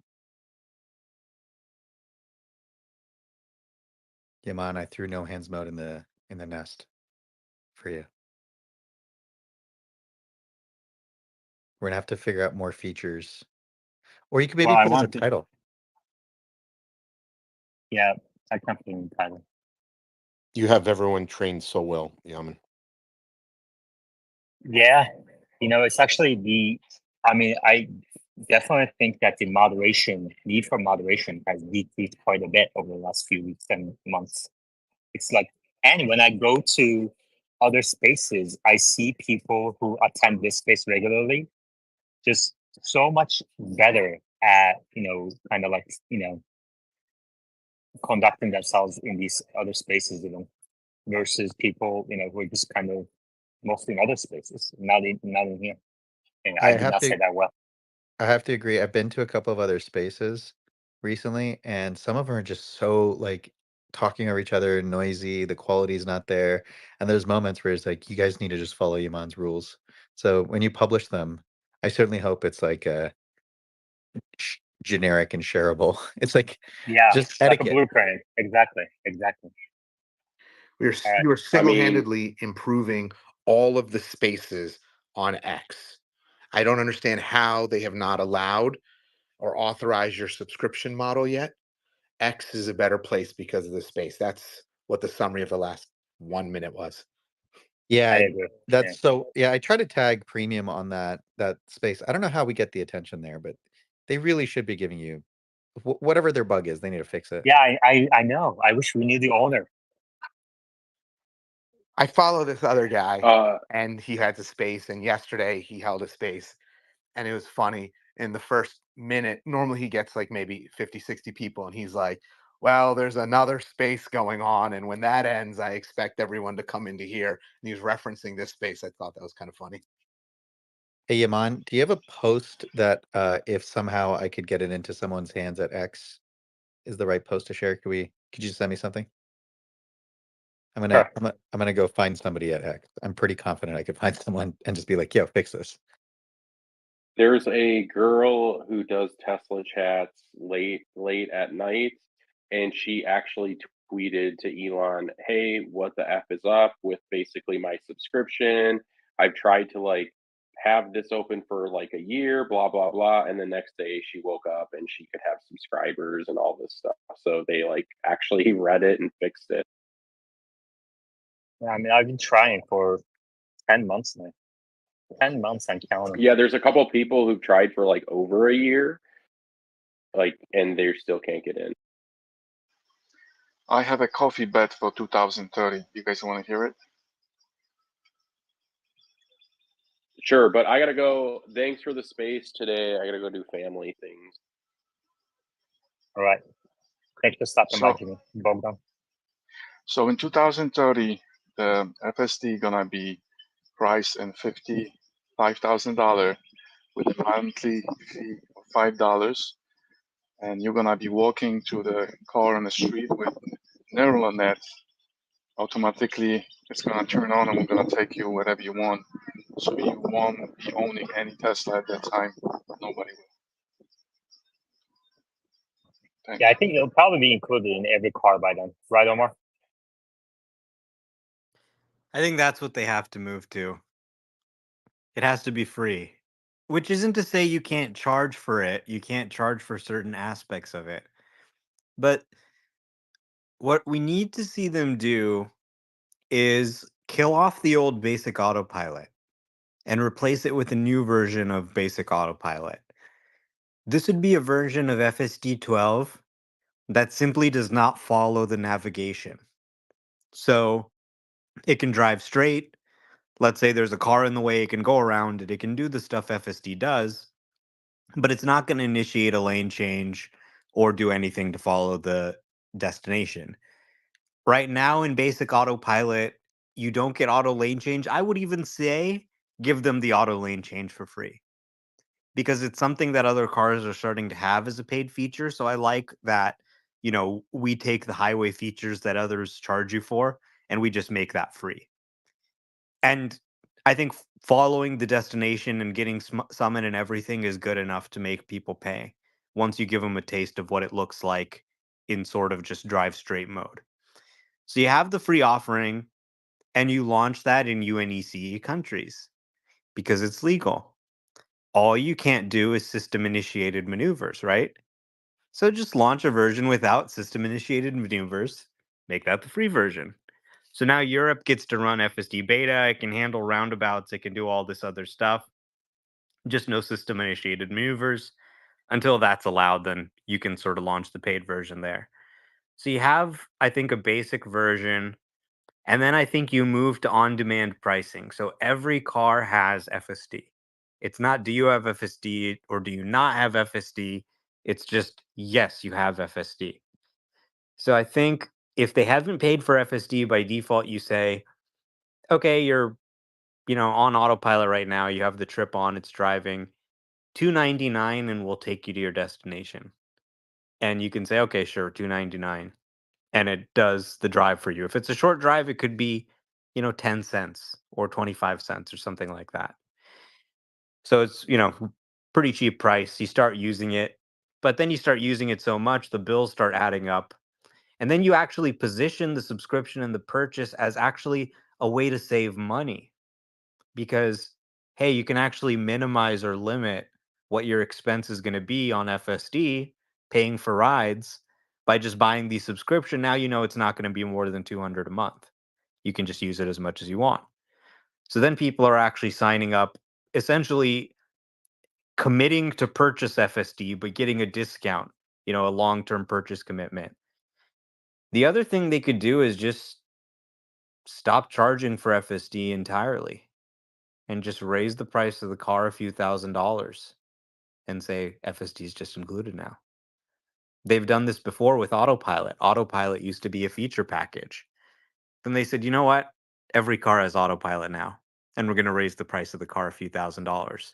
Autopilot, I think, was a $3,000 package at the time. And then I think they raised the car $3,000. It was So, 2000. right. So there's precedent for this as well. And you would only have to, because, so let's assume a 14% North American take rate, right? So let's say you're selling 700,000 cars in North America. You have a take rate of 14%. So that's 98,000 FSD packages times, let's see, 12,000. So that's about, $1.1 billion. So 1.1 billion divided by 700,000, it's a pretty small amount you'd have to raise the car price Yeah. to generate the same amount of revenue. Check out this post at the top.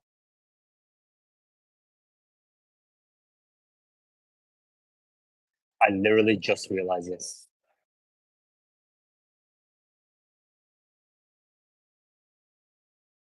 What, Uber went down after the announcement? Yeah, at the same minute. That makes sense. The Because markets are smarter than we think. as you were saying it, Omar, I was like, that sounds a lot like Uber.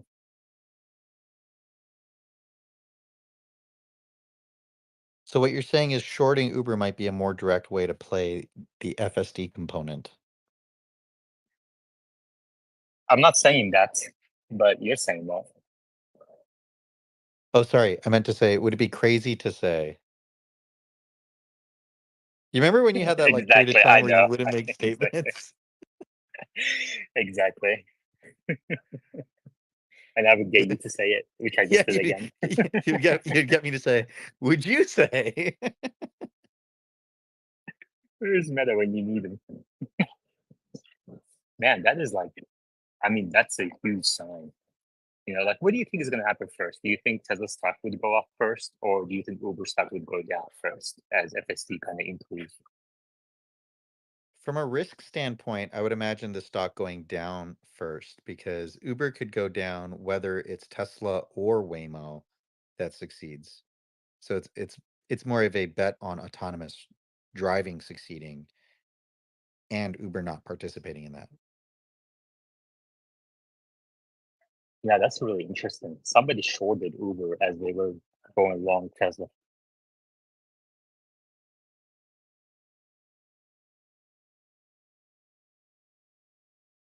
Isn't that also a good idea in theory because then it takes out some macro? Exactly. It's a market neutral kind of bet. A pair trade, if you will. Yeah, those are the kinds of things that are interesting to find. Yeah, especially if you're worried about a recession coming or something.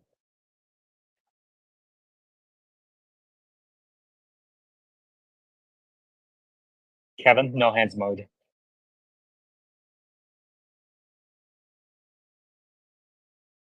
But you still have to unmute yourself. Oh, sorry. I was just wondering what the value you guys thought between FSD driven miles and human driven miles with the software running in the background. Can Tesla reach their goal with that type of data? And would they be better off with maybe one FSD driver or just two more cars on the road gathering background data? Background data has probably run its course, in my opinion. You need human supervised data at this point, because if background data alone was enough, then they wouldn't be pushing for, in my opinion, they wouldn't be pushing for more humans. There comes a time when you don't know if what the human was doing and the car was doing were both acceptable, or if the car was going to do was unacceptable. And the only way to determine that is through testing, and you have to test it in the real world. Thank you. The important thing for folks with AI experience is to remember there are two things that make this really different: the real-time nature and the high-risk nature from other AIs like ChatGPT.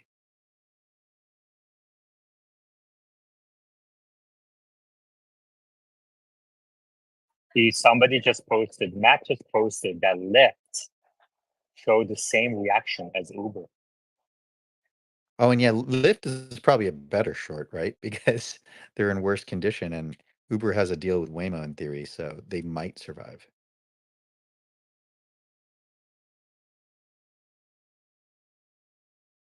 Do you think Uber declines to a point where Tesla just acquires them, or another competitor that has robotaxis just acquires them? Because arguably it's easier to get all the users, right? For the same reason that Elon bought Twitter. What does Uber bring that Tesla won't be able to do on their own for far cheaper? It gives you an install base of apps on phones, people already used to ordering food, people already used to ordering the rides, etc.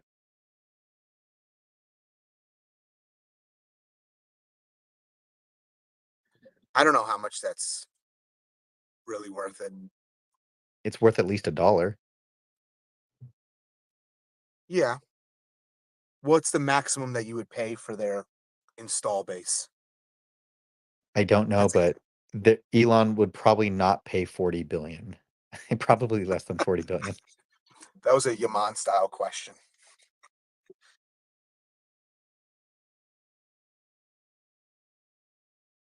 Were you fishing for a bet, Habib? Nah, I don't think that's a low fruit. That's not gonna happen. Oh, I thought when you said that was a Yaman style question, that's what you were doing.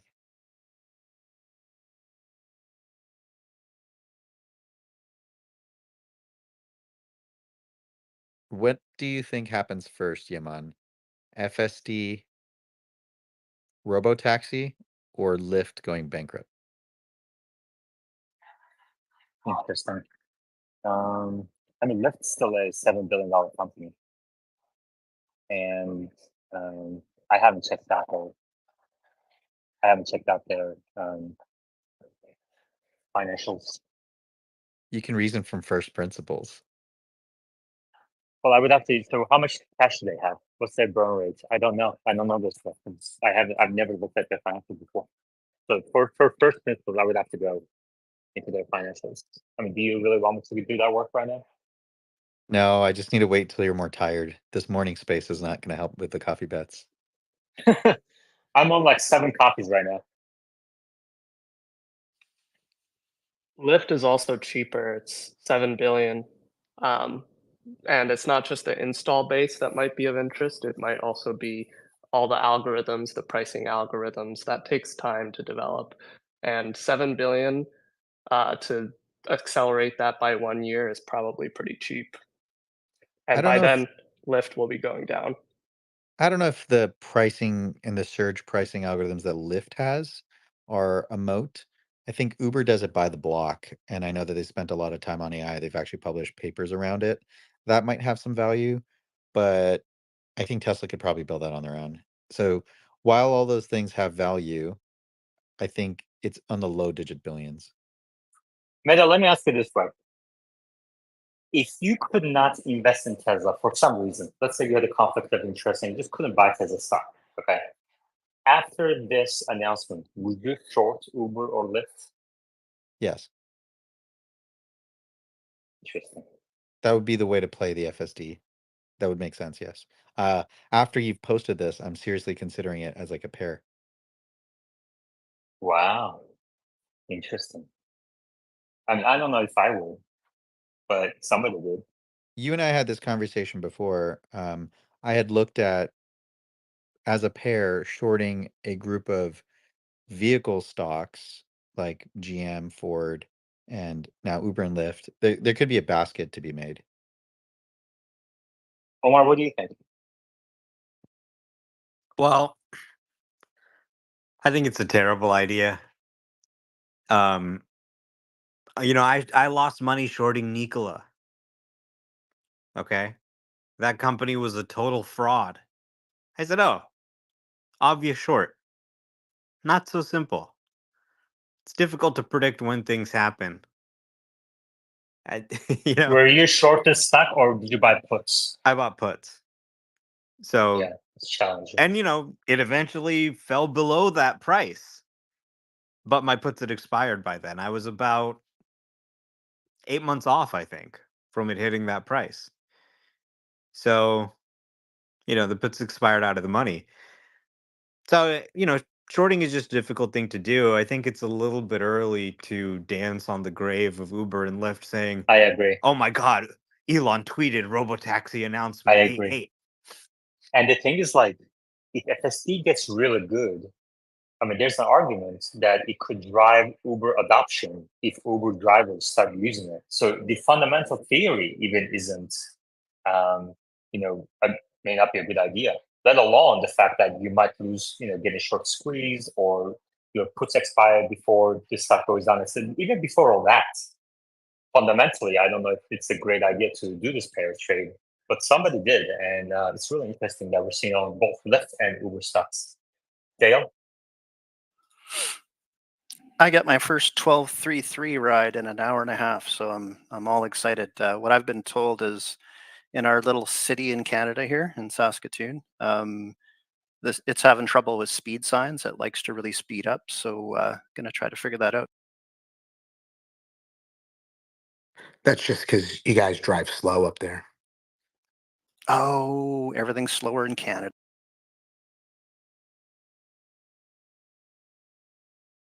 How many Is there? Canadians do we have right now? Go ahead. I was just going to go back to that the Uber and Lyft discussion real quickly. Is there any possibility that Lyft is doing worse off financially than Uber?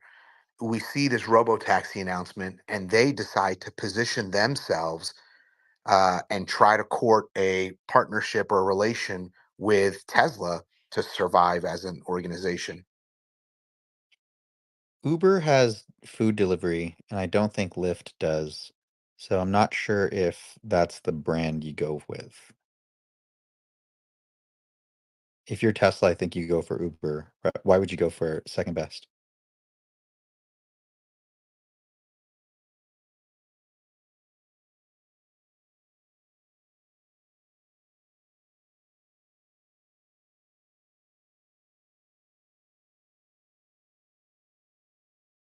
Why you guys so quiet? I was looking up their financials. Oh,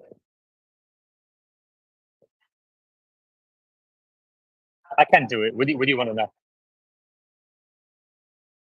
Well, the first thing I noticed is there's a 20x difference between Uber and Lyft, and I was going to try and see what is the install base difference. I think it's more of the difference is more about which company will establish a monopoly, which will eventually die.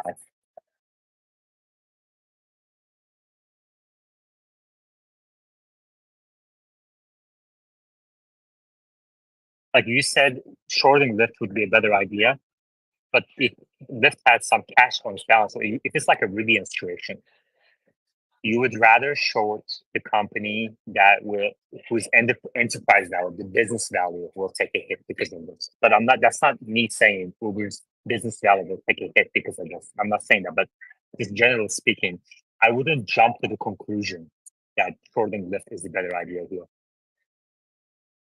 Fair.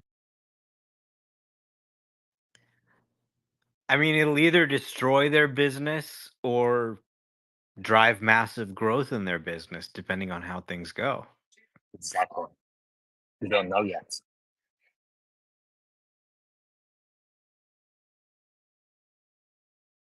Why would it drive growth?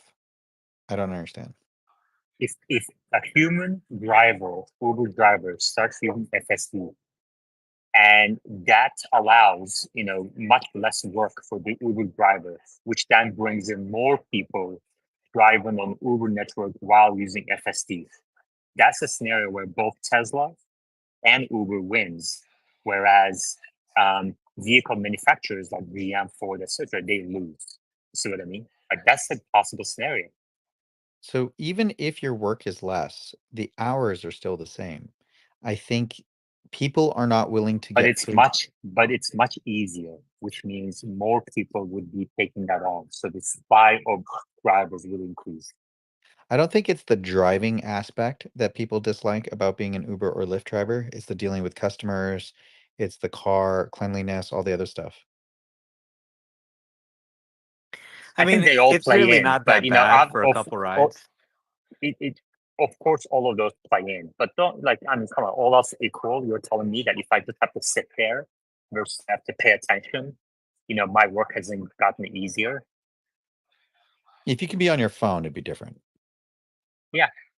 So it's that simple on the board now, who has a lot of experience with investing in stocks and valuations and everything. So um, I'm curious what he thinks as well. It's that simple. What do you think? Hey, yeah, I wouldn't say it says the defeat of Uber. I think it's very much overstated from what I heard earlier. If you assume Tesla achieves FSD, like full self-driving in totality, you're then assuming Uber can't monetize that in any way, right? That's the only assumption you have to make in order for the rest to be true. And if I'm Uber, who's super obviously smart as a company, you have your entire network already in place. If you can now remove the human driver, you can compress your prices to almost the same point that Tesla could, right? If you remove obviously charging other things. So I just think it's a very nuanced discussion that's just being overseen right now. So Tesla has in their Does contract Uber Eats, does Uber disclose their revenue from Uber Eats separately? 12 billion in 23, and it's growing very, very quickly. Exactly. Good also point, Lyft Habib. Lyft is And valued at that's 7 billion and it's okay. Yeah, so that's 1.7 more than billion cash. DoorDash because if it's just a matter of what Meta's saying is getting Uber Eats, you could just ditch the whole Uber transport concept and just go for DoorDash entirely.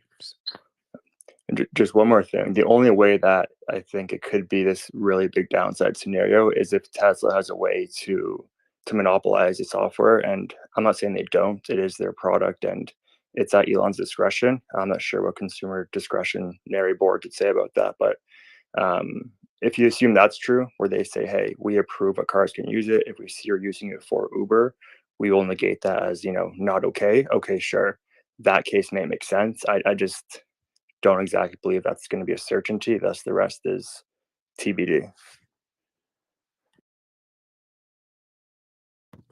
Well, they have said that once it's driverless, you won't be allowed to operate it driverlessly on competing rideshare networks. So right now, while it's supervised, I can use it on the Uber network. I'd actually like to see them deepen their integration with Uber in the short term. If they had a native Uber driver app running in the car, and I didn't have to enter the addresses of the pickups and drop offs, I would literally be doing nothing. So imagine just sitting in the car, pushing a button, and your car goes and makes money for you. Imagine you say, okay, I'm in San Jose, I have to go to San Francisco, and you're driving, and a little message pops up and it goes, hey, do you want to give Yaman a ride along the way? $15. You click OK. It automatically goes to pick Yaman up. I don't have to worry about where he is. He gets in the car. We chat with each other. It drops him off. I don't worry about where he's going or where the drop off is. And we just continue to my destination with $15.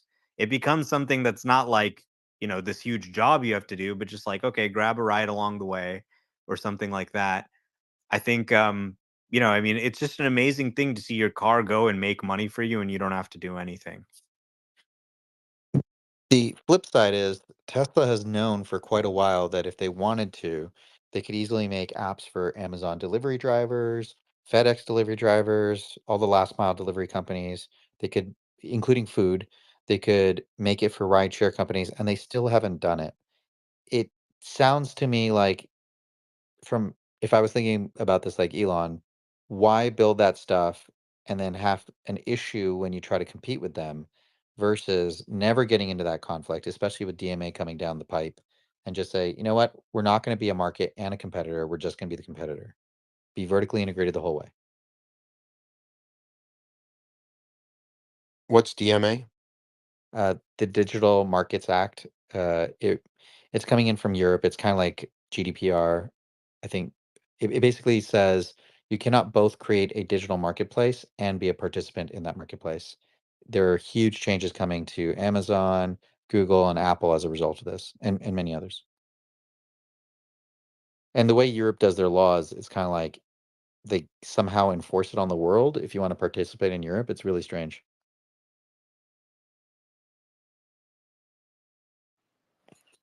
How long has that been around, Meta? It's going into effect. I know that it's like one of those staged laws. I think the next stage kicks in July. Okay. So you know how you have to go to every website and hit allow cookies. Soon you're going to get a whole bunch of those, like allow this permission, allow that permission, around the summer. It's that simple. Wow. Just a separate question, related but different, regarding the recent graphs that we've seen on the FSD miles. I'm just curious as to the thought short term versus long term, as to is it more important to sacrifice even potential cost short term, so really incentivizing FSD versus giving it for free to really increase that number? I'm not saying we have to, but in theory, if we needed to. Or do you find that once you hit the current trajectory, that's sufficient as is, where any incremental data probably is not as useful? I'm in the former camp, but I'm not the expert on this topic, so Well, curious. I think it sounds like there's competing bottlenecks, and at any given time, the bottleneck kind of changes. So it's either the miles collected, or your training compute power, or other factors as well. I'm sure Meta can elaborate on that. So if they're collecting 100 million miles every month today, and an issue that they're doing the March of Nines, right? When they want to get to the point where they're targeting trips, not miles, but let's just reason about it for miles. Let's say they want to catch issues that occur every 100 million miles. They're not going to wait every month to get one example. They're going to have to figure out a way to help 10x that so they can get 10 examples every month. And then they can tackle those issues sooner. If we say that it requires 7 nines, 8 nines, 10 nines when it's coming to the mileage, not trips, that's going to require an extreme amount of data collection at this pace now, because the data that they collected before is not useful. The rate at which they're collecting data going forward is what's useful. Yeah, so that's where I see the exact same thing. So that becomes what I said earlier. I then assume you have to continue to increase at an increasing rate to start removing those edge cases to get to that 6, 7, 8, 9 March of Nines. The second question becomes, if you have, it's more of a compute question. If you have, again, say a tenfold increase in data being inputted now, in terms of refining that and choosing what to act upon, do you still have to upload and sort through it all? Like, does your compute scale linearly, or is there ways to not make it scale linearly so that short term you're not as constrained? Because of the trigger system that Tesla already has in place and talked about, that data is not all making it to the data center. So the processing will be constant as the rate of disengagement declines. So if the rate of disengagements declines at the same pace as the mileage increases, the cost for compute stays constant.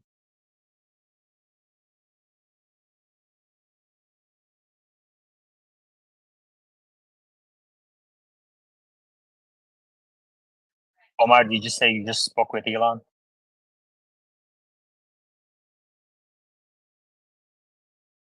Yeah, well, not really, obviously, but I just don't really like the name Model 2, and people just keep using it. Adam Jonas has it in its note, and Reuters has it in their story. It's like, stop saying fucking Model 2. This isn't a BMW 2 Series and 3 Series. There's no Model 2. It's not going to be Model anything. There's never going to be another Tesla Model anything. I mean, this is just a pet peeve of mine. So I'm going to start the rumor that, because a lot of people are upset about, they're like, oh my god, we need the $25,000 Tesla. He can't go robotaxi only. That's like, gonna destroy the company. It's like this big debate going on. So I'm like, okay, I think he's actually postponing it because of the Model 2 name. So I'm trying to Well, get that started as a rumor so people stop saying it. what if there's another model and it's the Model B, so that the lineup can be to be sexy? Look, here's what I think is happening. So you've got the next gen platform, right? This next gen platform is going to be able to produce multiple vehicles on the same line. So these investments they're making in the production capacity are really shared.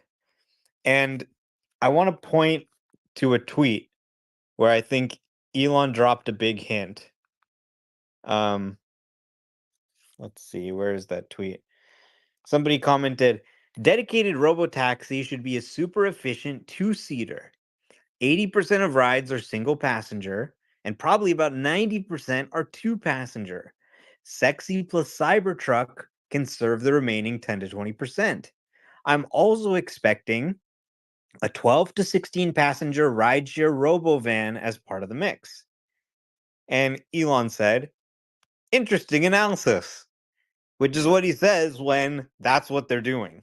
If you look back historically, when he's doing something, he goes, oh, that's an interesting take, right? So here's what I think they're going to do.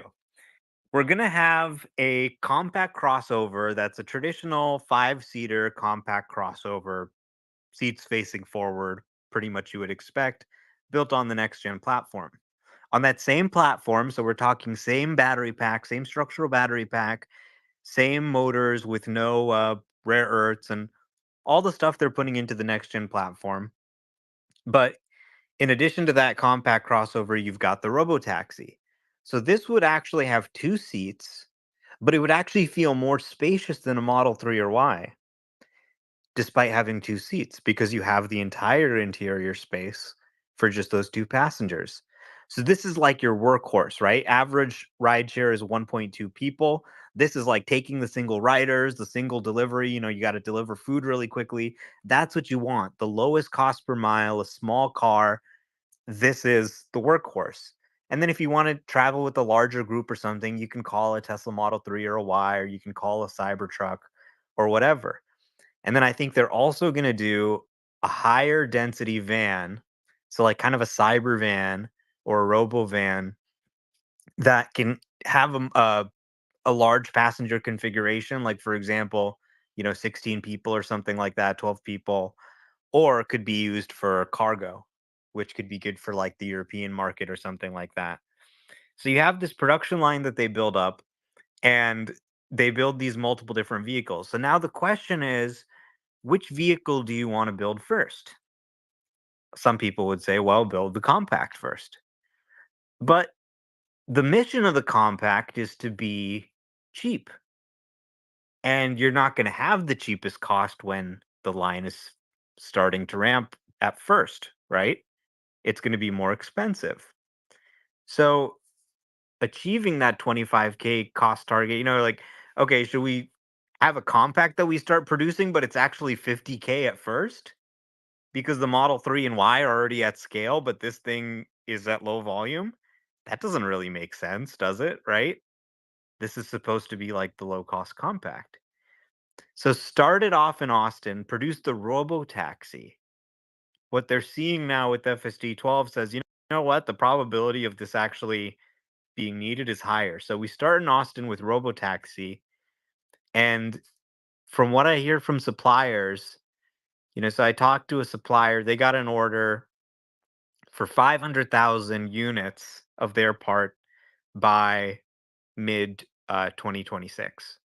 So that's what they're targeting for Austin is 500,000. But there may also be 2 per car, so it's 250,000 to 500,000 by mid 2026 is what they're expecting. And this line can essentially make a robo taxi, it can make the compact, it can make whatever. So people thinking there's this huge risk of, oh, what if autonomy isn't ready? If autonomy isn't ready, that's okay. The car's steered by wire. You just pop on a steering wheel. It's not fucking rocket science, right? I mean, for all we know, the robotaxi design has some type of controls hidden somewhere or something. We don't really know what they have yet. I'm sure they're going to talk about this at the unveil. But, I think if you think about it from that perspective, like, okay, we want to start, we start off the next gen platform. The compact is a pretty low margin vehicle, right? It's a cheap, low margin vehicle. That's the selling point. But the Robotaxi is a high value vehicle. So you start with that in Austin, maybe. And then I think once Mexico is up and running, that could really help them achieve the cost targets they need to actually get the car down to $25,000 and be profitable. Because, you hear all these guys saying, oh, Elon is such an idiot. He didn't release the 25K car yet. He didn't release the 25K car yet. They're acting like it's so easy to just launch a $25,000 EV and do it profitably without tanking the existing business. I mean, how do you cut half the cost out of the car? Certainly making it smaller and stuff will help. But I think really Mexico and the new factory, the lower labor costs and the scale there will probably be necessary to achieve the full 50% cost target they want to actually sell a car for $25,000. All right, here's my pitch for the naming. You have the two-seater named Two. The Chinese car can be named Wei, which in Chinese means power or greatness in Mandarin. And you could have the letter B later if you need it for something else. Now you got Too Sexy, Way Too Sexy, and Way to Be Sexy. The meme must go on.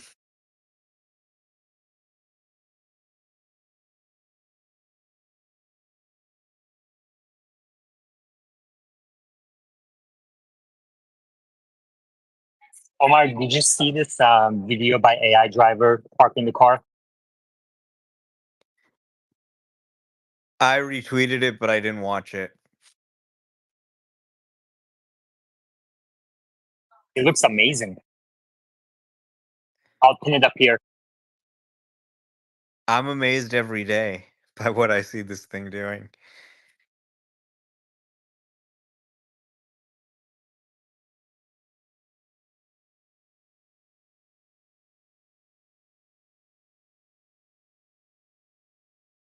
This is the nice thing about not teaching the model, but instead just focusing on testing the model to prevent it from doing things you don't want it to do. It really allows emergent behavior that is great. You don't have to actually teach it.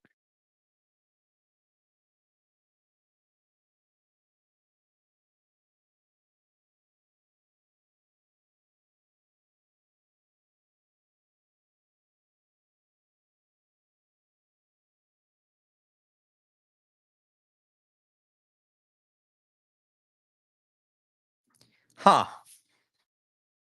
Isn't that Interesting. crazy? Yeah. Tesla So, AI job posting. Prototype vehicle operator. Draper, Utah.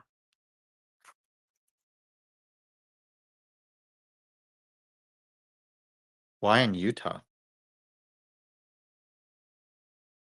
Because Utah doesn't require you to disclose that you're operating a driverless vehicle. Has Utah been used by other companies before? Well, wait a minute. Why would a driverless vehicle need an operator? What does that even mean? You have to actually have somebody sit in there in the first few miles to make sure it's not going to do something crazy.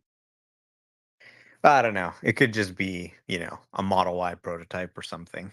Doesn't necessarily mean the robo-taxi, but it is Doesn't kind of interesting. This is a doesn't Tesla Utah also have like AI job crazy posting. snow? Yeah, I mean, Utah has weather.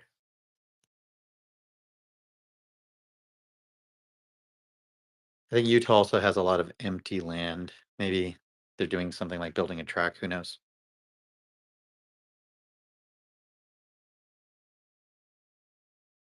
Yeah, Meta, what do you think about this parking video? there's a bunch of job posts in Draper, Utah.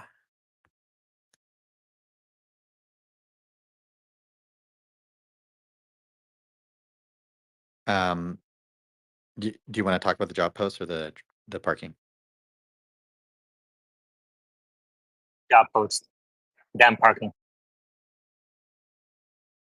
I think the regions where they have prototype testing and they have all this extra mileage happening, they're intentionally trying to keep it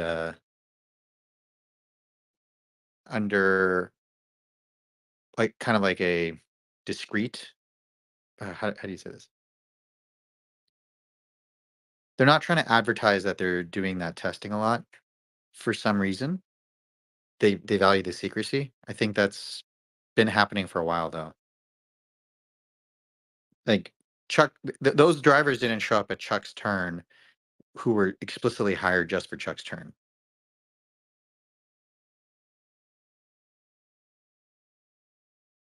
So maybe they have like a bunch of edge cases that have been detected by the system in Utah, and now they're hiring people to actually test those out.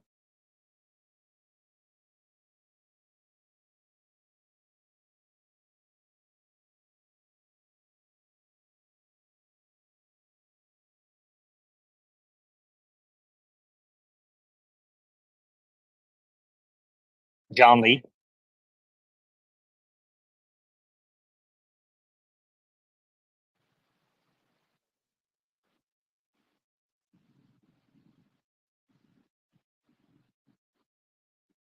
You guys hear John Lee? I don't.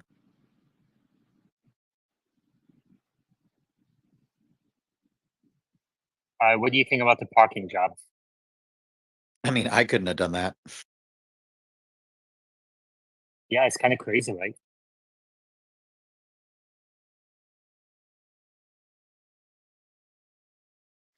Yeah, I don't think people are are realizing what's happening here.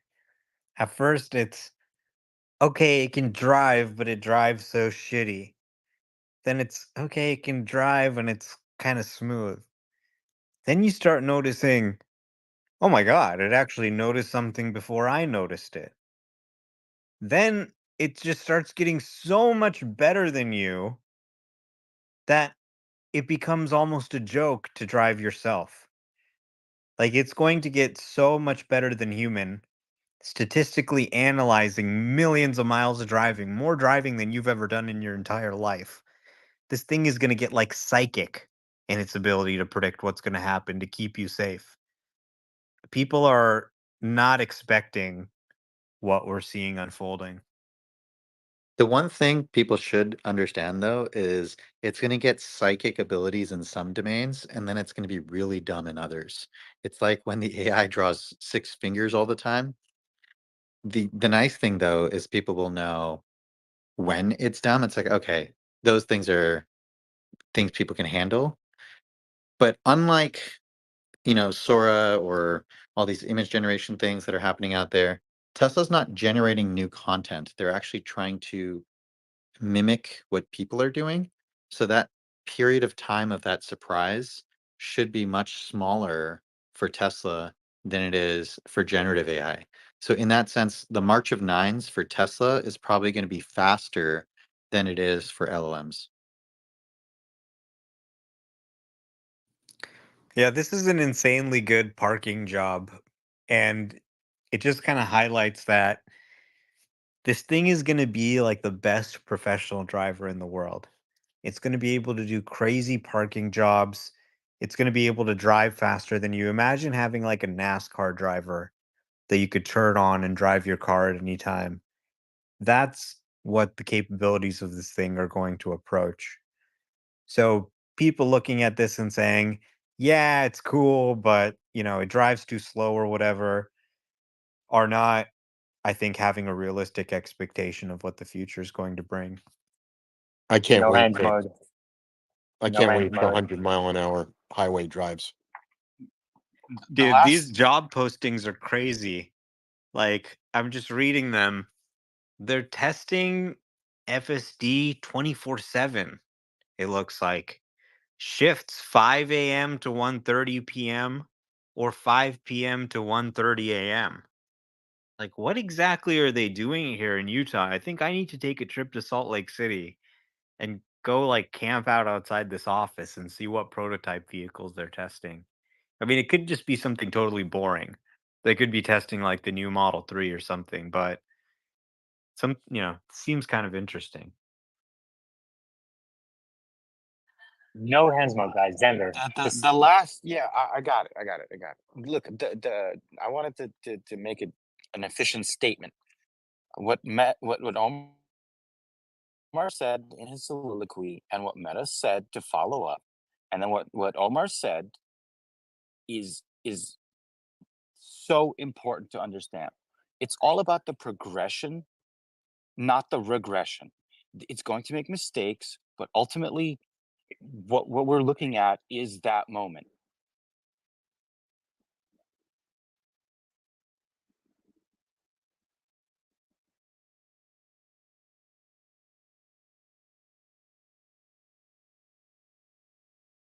Deal, man.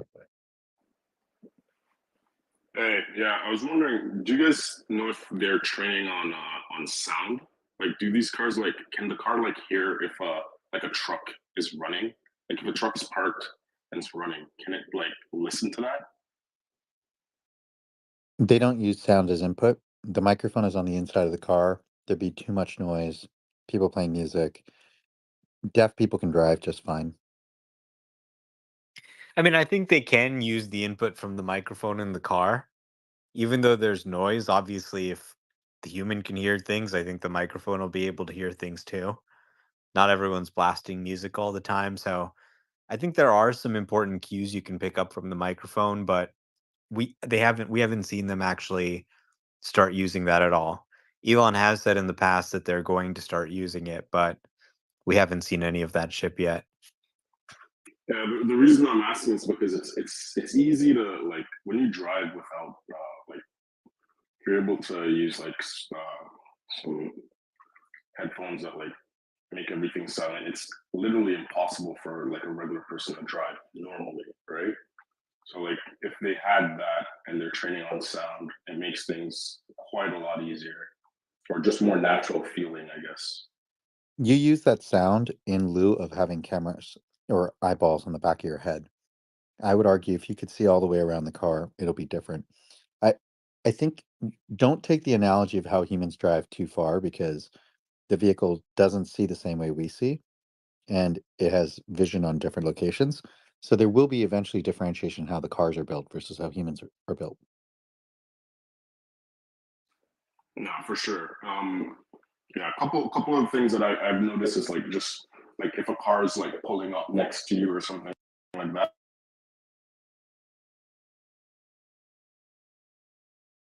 Yeah, Know but you cars can are see that. rotating and things like that. No, you don't even have to see it. Like if you hear a car coming, like it's pulling up next to you, like slightly, like at a stoplight or something, you feel it. You kind of hear it. It's so subconscious. That's what I'm talking about. So I'm just wondering, like I think But it would you're only facing one direction. exactly. The car has cameras facing every direction. But I agree. I think sound is an important component long term. There are a lot of clues you can pick up from sound that aren't in visual data, and the cars have microphones on them, so why not? But I think the important thing is just to get the vision system working really well. Most of the stuff you should be able to handle with just vision. And then sound can maybe add some extra hints, but it's probably not that essential, right? Because even if you hear a siren or something, you start to act a little more cautious, you maybe start to look around, but it's not until you actually see where that siren is coming from that you have to defer to it. Yeah, I think because I'm in Toronto, and it's like a lot of cyclists, and like you just know to look out or listen out for that bell. You know what I mean? So maybe that's why like I have that bias, but I feel like the sound aspect of it, like I almost when I see some of these videos, I can tell like the car's driving, but it doesn't hear anything around it. It goes up to this truck or whatever that's obviously on, that's operating, but it doesn't know the truck is parked there. It just thinks thinks the truck's gonna move off or something like that. You know what I mean? Diovan, your sound quality is not great. Are you and there's a lot of echo coming.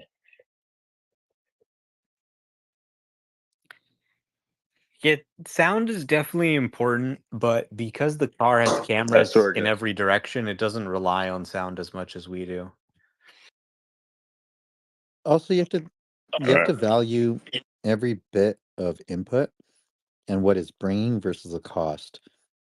There's a lot of sensor fusion to bring in all the audio bits, and you'd have to bring in audio bits in various frequencies. It's just those microphones in the car are kind of built for humans to make phone calls. They're not necessarily built for detecting sirens and things like that. I mean, a microphone's a microphone. If they want to detect a siren, they can absolutely do that. But I Yeah, don't think, we can hear a siren from inside the car. So I No, mean, but not all mics are built the same. So mics are definitely sensitive to different frequencies. You can test this if you're in a Tesla, make a phone call and then like play something that's not in the human range and see how well it transfers over the audio. I mean, the phone call is only going to transmit certain frequencies, but the hardware capabilities of the microphone are pretty wide spectrum. So I don't see any issue with using the microphone in the car to detect certain sounds like sirens. But again, even if you can hear the siren, you need to know where it's coming from in order to know how to respond. So you still need to make visual confirmation, I think. Yeah, agreed. Also, making sound bleed into the cabin is kind of like the opposite goal of making the vehicles quiet. yeah, that's true. No, I mean, I think people just sort of overthink this a little bit, right? You're in the cabin. Can you hear the sound? If you can hear the sound, the microphone can also hear it. Now, if you can't hear the sound because the music is up or whatever, then the microphone also might not hear it. But you're not hearing it and it's not causing a problem. So the computer hearing it won't be that much of a problem either. So, absolutely, I think it has the capability to hear. And if they decided that this was important, they could put more microphones on the outside or something like that.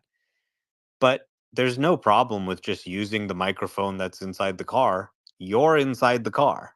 And yes, there's isolation. It may reduce the volume of the sound, but you can still hear it. I would be willing to make a coffee bet that for the next 2 years, they will not use the microphone in the car. That's a big call. Well, I'm kind of taking it back now, guys, because people with Rolls Royces also drive pretty well. So there you go. Like, I think they would use LiDAR before they use the microphone. Like, if you hit a plateau and you need more sensors, there is a whole suite of sensors out there, including adding cameras in different angles. Real quick, Colmar's. I was trying to ask a question earlier. What would it take for you to put your car out there to just like send your car out by itself? Like you have a Model S, send your Model S out by itself to go make, say, $200 between 10 a.m. and 2 p.m. Like, what would you need to see, given that like the regulations allow it? I mean, I sometimes give some rides in my Model S or my Cybertruck, and you can just do a few rides and pick some people up. You can watch what's going on, and FSD can already do most of the drives to pick up and drop off entirely by itself. So if I were seeing for months and months or years that it was doing every drive without ever making any mistake, then I wouldn't feel worried about sending it out and having it do the same thing without me there. I could monitor it remotely. I could use the Sentry Cam. I could talk to the passengers in the car, tell them, hey, open the door this way, you know, um, or there could be a pre recorded message to do that, I'm sure. Answer any questions they have. If they say, hey, there's a problem with the car, there's a flat tire, whatever, you can just do it all remotely. and then you could have potentially multiple cars going out and working. I have 2 Teslas right now with FSD fully paid for. So if they became autonomous, I could just send them out and get them to work. And normally I'd probably have to sell the car, but if they could go out and just make some money, I could probably keep the cars instead.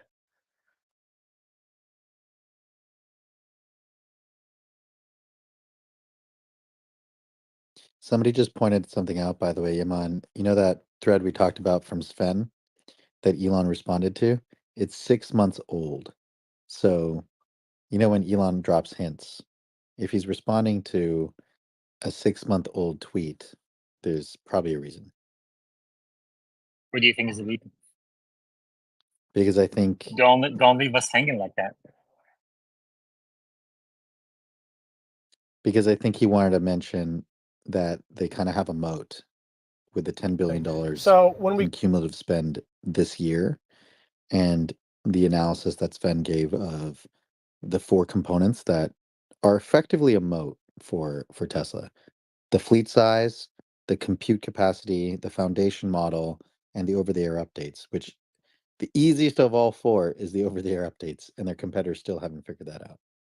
I think if I were to guess, I would say maybe they're having discussions about licensing FSD with other companies down the line, and that's probably going to require them to allow Tesla to do the manufacturing or the assembly or something for them, because I think those 4 components are, or like the 3 components are deeply part of the manufacturing process for Tesla.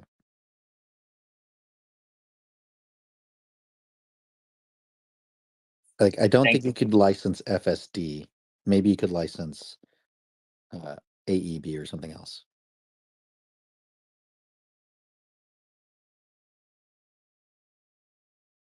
They're not gonna license anything.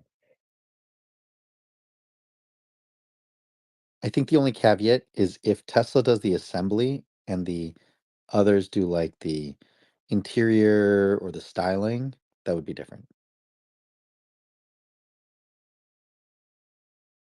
I mean, I guess like I can't really say that anymore because he literally said they will. So I would be talking against him. But I think Tesla wants to do it, but I just don't know if others will be able to keep up. I guess we'll find out. Time will tell. Wannabe? Hey guys, now that the topic has come up, my question was um, licensing, not just from the perspective of FSD, but building like the skateboard stack and the sensor stack, and then licensing FSD on top of that to OEMs. The basis for what I'm saying comes from the interview that Elon did with Silicon Valley Owners Club, and he's talked about this, several other times, where how he always thinks about profitability is so hard for automotive companies because of the fleet. 80% of the fleet being outside of warranty for legacy companies, which is not the case for OEMs. And for Tesla, as they're scaling up, it'll take a couple of decades to get there, maybe even more, to get to the point where 80% of their fleet is outside of the warranty. So maybe selling the skateboard stack to OEMs like Ford or GM allows them to expand their fleet whilst not expanding their liabilities of warranties for that fleet. Is that something you guys talked about? I'd love to hear your thoughts. Come on.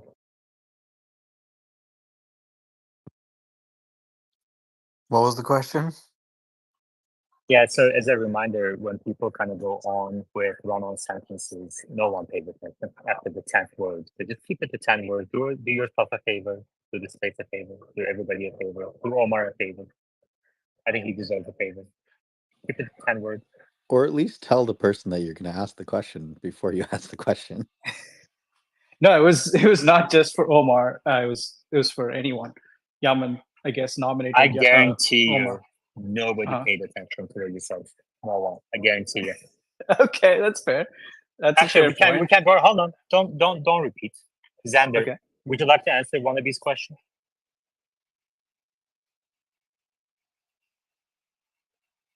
Camp Button, would you like to answer one of these questions? I actually couldn't hear him as a speaker at all. Of course you couldn't. Dale, would you like to answer one of these questions? Yeah, Don't I ever think doubt this. me. Listen, I've been at this game for 2 years. I put in thousands of hours. I comprise 1% of the X space hour. Okay. Or at least I did in 2023 where we were going like 10, 20, 12 Are you hours. saying? Are you? 1%. All Are you? right. Don't doubt me. Just keep it to 10 words. Yaman, are you saying you're the person on the planet that has the best data about inflation in spaces with word counts? Yes. So wanna be. Would you Yeah, like to no try again? worries. Yeah, no worries. The question is You already had licensing 10 not words. There you go. Yeah, no worries. The question is, you already had 10 words. what are the odds of licensing with the skateboard stack and FSD, not just FSD? I think that's the way they would have to do it. Yeah. See, so much easier. No way. Come on. Get real, you guys. Not gonna happen. You think it's going to be just the software? It's like saying, hey, why doesn't Apple partner with Dell to show them how to make nice computers? It's just too complicated. I mean, the skateboard, it's Tesla doesn't really want to do that. They don't have such an excess capacity of battery packs and drivetrains that they can just give them to others. They'd be better off just putting it in one of their own vehicles. I think maybe they can sell some cells. Maybe in the future when they have, some huge excess of production capacity, but in the next 2 to 3 years, selling skateboards, I don't see it. Do you see FSD licensing happening in the next 2 to 3 years? Yeah, I mean, I would expect if any of these CEOs have any brains, they would just announce a collaboration and say, look, we're exploring this. We don't know if we're going to do it 100% for sure, even, but it's going to take, 2 to 3 years to just integrate it into a vehicle. So we're going to go ahead and do it. And we think there's a good chance it could be autonomous by the time we finish. So why not? When do you And think we're going to sign this deal with Tesla. It's requiring no upfront cost from us. Our users are going to get these great active safety features for free, and we're going to do it. And then I think once one of them does it, probably others will follow. And I think, we could see an announcement pretty quickly, even though it would take a long time to integrate it. You just say, hey, we announced that we're going to explore this together. And Tesla stock goes up, the other automaker stock goes up, everybody wins. When do you think the first announcement comes by? Well, I think there's a 30% chance it comes before the end of the year.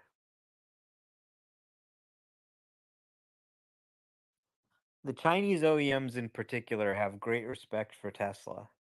You look at, like, for example, the Xiaomi launch, and they said, we looked at Porsche and we looked at Tesla. Well, those were their two, role models they talked about that inspire their design. And I think, even in the American auto industry, Jim Farley, I think he respects Tesla a lot. I made the I made the idea that you should actually roll it in together and say we're going to give you lower supercharger rates if you integrate this into your vehicle. And we'll do it at cost, so we'll sell you the FSD computer at cost to put in your vehicle, which also makes Tesla's revenue go up. But then ultimately we have the ability to sell FSD to your customers. We have the ability to sell Tesla insurance to your customers and other software services like that, give them a safety score, etc.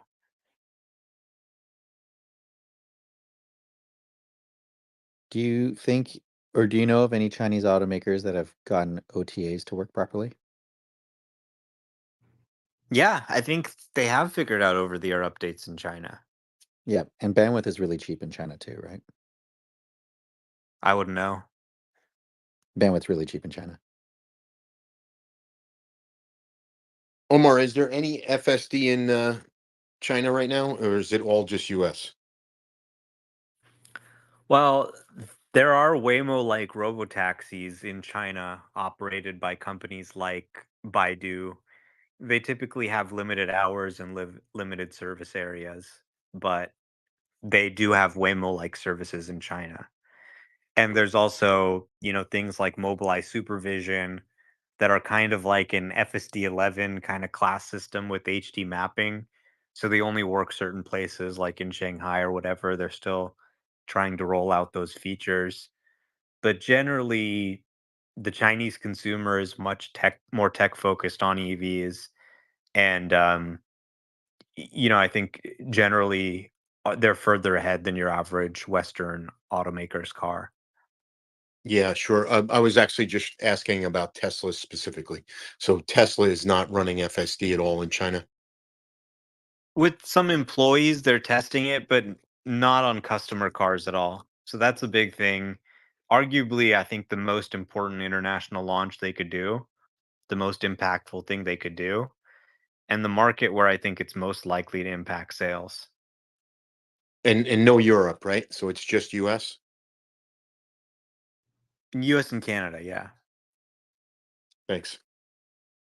Yeah, I'm personally of the opinion that FSD licensing, if it happens, is going to be in North America first because they already have it all launched. If it's going to happen in China, by the time they've launched in China, it might be a key differentiator between them and other products. So it wouldn't really make sense necessarily to license it to others. And then finally, it makes sense with the unboxed process to be able to outsource the manufacturing of doors and hoods and all those kinds of things to spec, have those things arrive, and Tesla just either does the assembly or the others do the assembly, but it's to spec. So you would have to have the Tesla FSD chip. You would have to have the operating system so that they can do the updates because Tesla needs to be able to do the updates, and you would have to have the cameras in the right places, which I think necessitates them switching over to 48 volt and having the Ethernet loop. One more question for Omar. What's FSD status with the truck? And what do you expect? The Cybertruck, I think they'll launch it for the Cybertruck once it's validated. And every Cybertruck comes with FSD right now. So Kim Kardashian's going to be an FSD user. Just wait until all these celebrities that have a Cybertruck start posting FSD 12 videos. Wait until Kim Kardashian posts a video of FSD onto her Instagram story and watch what happens to sales. Yeah, 100%. And when would you guess? 3 months? 2 weeks.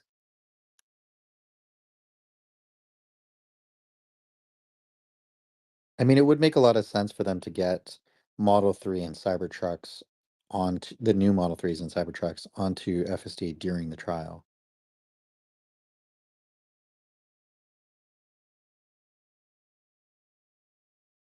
They'll have, they don't need a trial. Everybody owns FSD. So they'll just get it. Not true for Model 3. Oh, yeah. Well, Model 3 will do their own trial once it launches.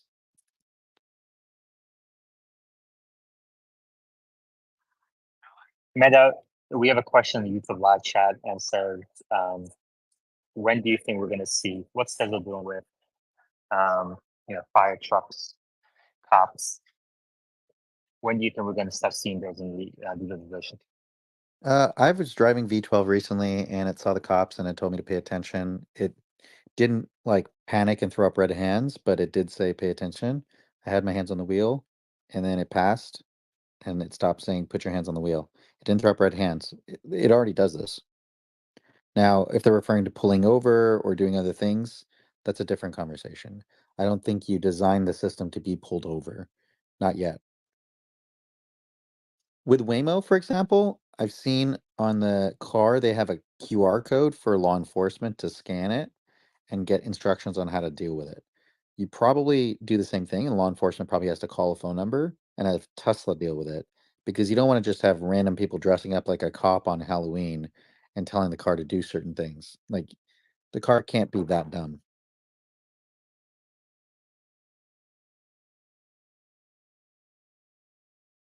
Omar, have you seen a school bus? Have you interacted with a school bus on FSDs on 12.3.3? No, people don't really have kids in San Francisco. They just have dogs.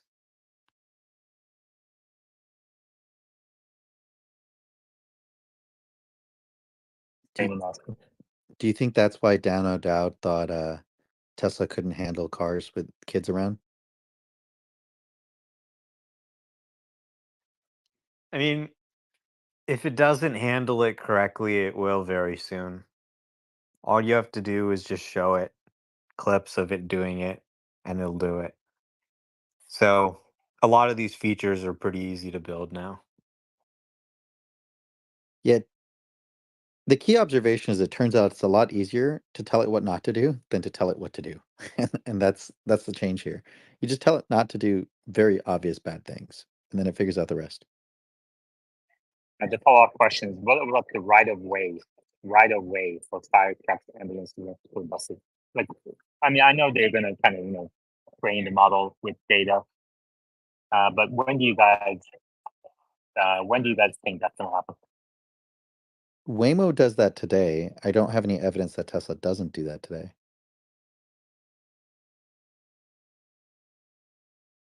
Well, it Have doesn't we? say, right? It doesn't say on the visualization. Yeah, but it doesn't say a lot of things in the release notes either. Have we seen a video of somebody disengaging because of a fire truck going across? I haven't. Yeah, it just might be a rare enough event that we haven't seen footage of it yet. Yeah, that's something. I mean, we have so many testers on YouTube now. That's something I think we can test out. The question is, how many miles per day are being recorded on camera? And of those miles, how many miles does it take before you have a fire truck cross in front of you? It's probably going to have to be set up intentionally to test it if you wanted to get it sooner. But Tesla for sure has seen the data. I mean, it doesn't have to be recorded. Like, is there anyone who posted about it? Like, I saw a fire truck that's coming fast, and I have to take over, or if it did it on its own.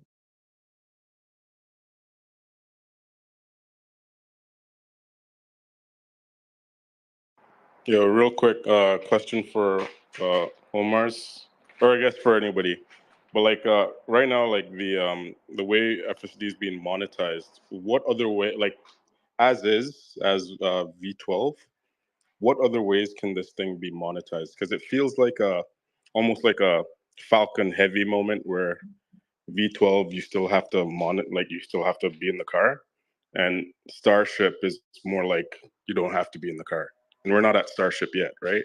So like we need like a Gwen Shotwell type of like innovator or ideas on how can we monetize this like right now with people in the car. I don't think they need that. They have plenty of cash. Also, Yaman, I just posted a comment in the Purple Pill. There is examples of the fire trucks not working with V12 yet. Where did you get that purple pill phrase? From another space. All right. That's what it looks like, isn't it? It's a little Yeah, purple it pill. does. Yeah, I like it.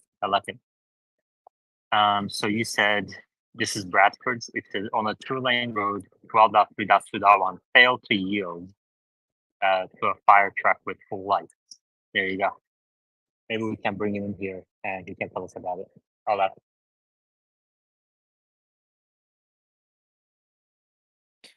But if I recall correctly, Phil said something like the next 3 releases will be mind-blowing, and 12.3 was just the first of the 3.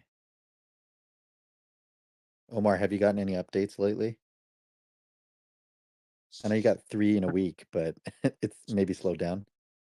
Well, next one's 12.4. So that's going to be a big one. Maybe on Monday. Yeah, somebody asked in the replies if I tested. Like, I actually discourage. Like, I don't recommend people placing cups to test it. You don't recommend what? Facing cops or fire trucks or school buses just to test FSD.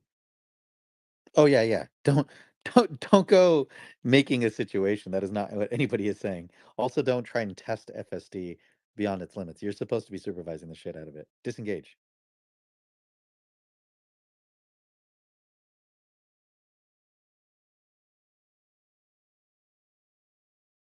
That's But this also person said his buddy is a cop. So I guess if it's like a controlled environment, maybe you can do that off agreed. duty or whatever. Yeah. Agreed. So Yeah, you that's not probably a clean bad out the idea. parking lot. Yeah, go collect the data.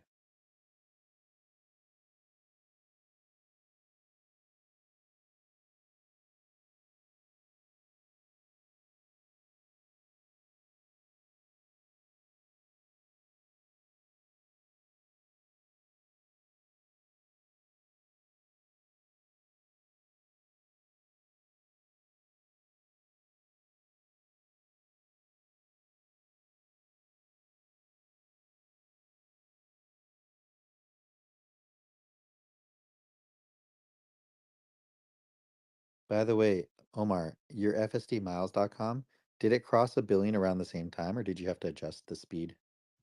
I had to adjust it. It was at 910 million when Oh, they that's not that announced it. far off. That wasn't that far off. I was just curious about the rate.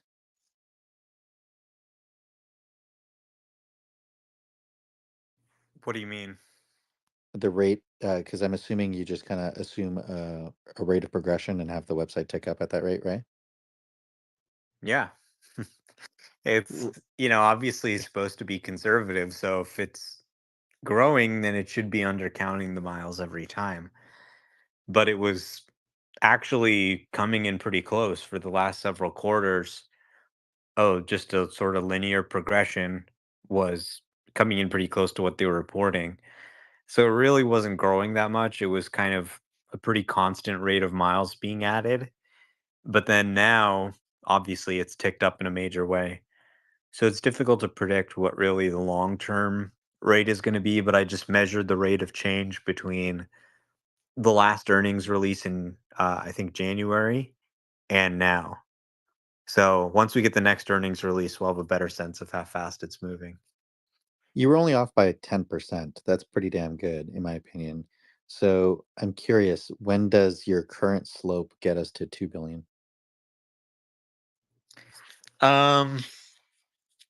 So it's at about 3 million miles. So that would be 333 days.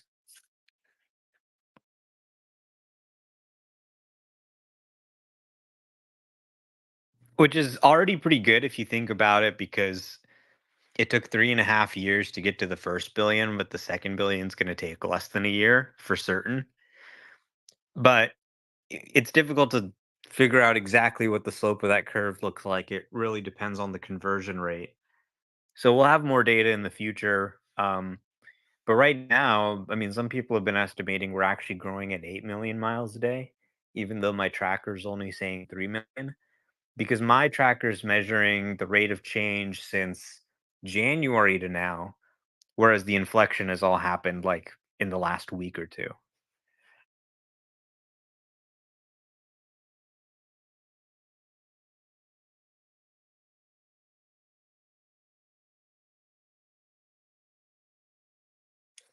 We have a new speaker coming up. Asteroid, go ahead. Oh, hello. Can you hear me?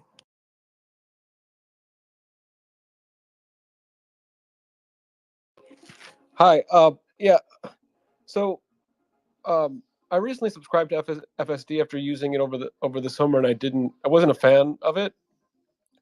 But after this free trial, I have to say that I'm pretty shocked about how well it performs.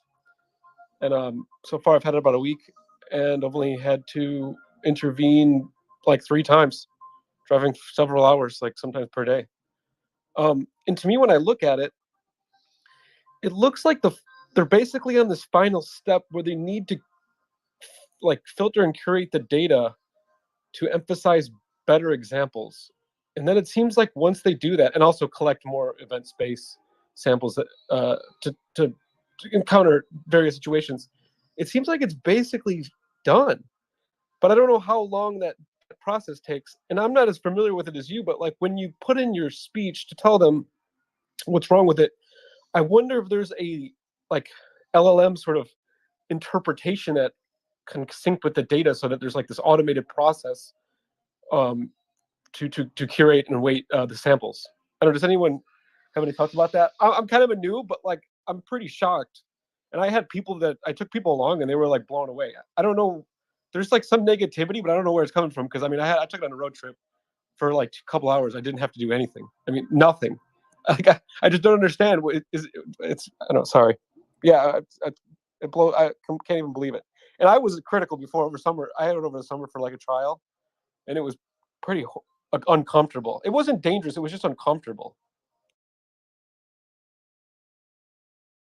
Okay, thank you.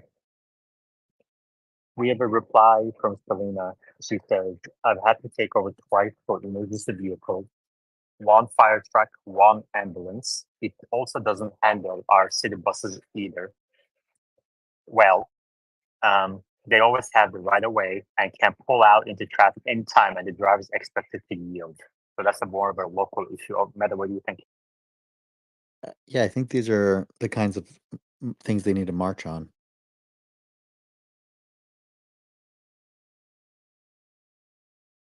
Like these are definitely high frequency compared to like the crane falling on a car. So they certainly have the data and they will continue to deal with it. As long as people are intervening, at some point these things become the highest intervention point, and then that's what they'll tackle.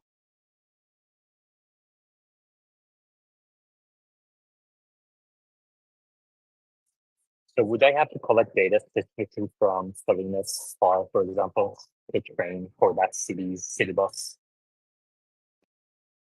They would need a lot of examples for city buses in general, but I don't think they necessarily need it from every single city. At some point, the behavior will emerge. As an example, that parking job that we saw in that garage, you don't need a particular example of a dumpster and a bucket on the ground. It just over time learns to avoid those objects.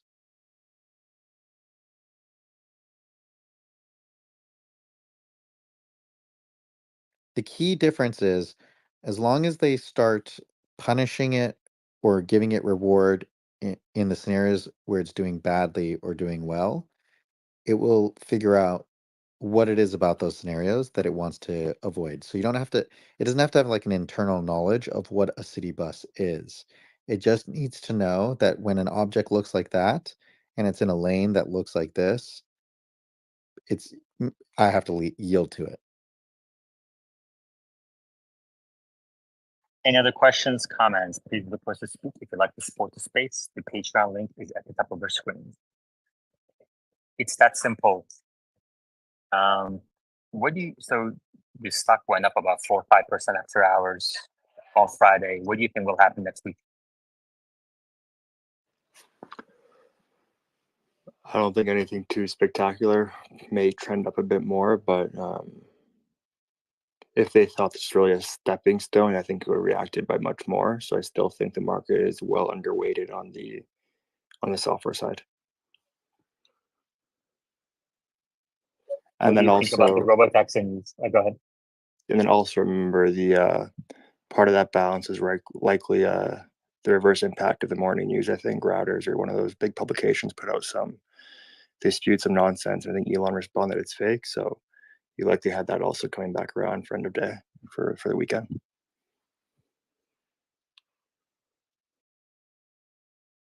Thank you.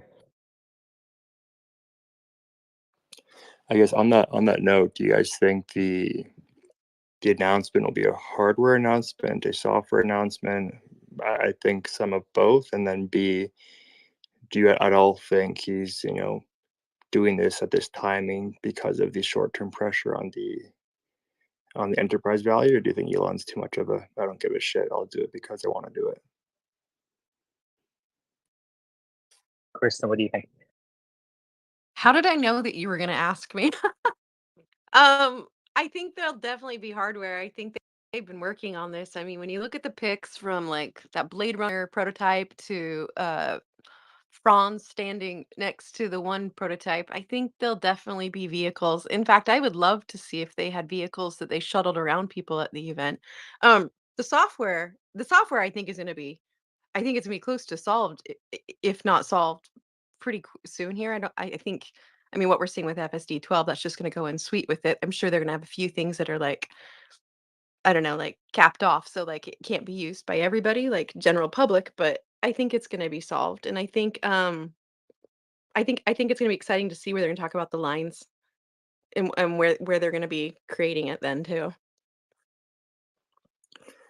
Right. I guess just to chime in on the software part, more so just thinking if they're being, proactive, they likely already had the robotaxi network or utilization or the future plans already in the works, or probably at least a few years, right? If not a year or two on the software side. So I'm more curious to see what their initial response will be there. Is it simply going to be a, hey, here's a vehicle, based off the past 6 months and, version 12 being fantastic. Here we are today with the current data sets for the past 6 months. Here's how they're changing based off this. We expect to be gold in, 6 months. Or do you think it will be the next layer of, hey, this is how we're going to integrate it?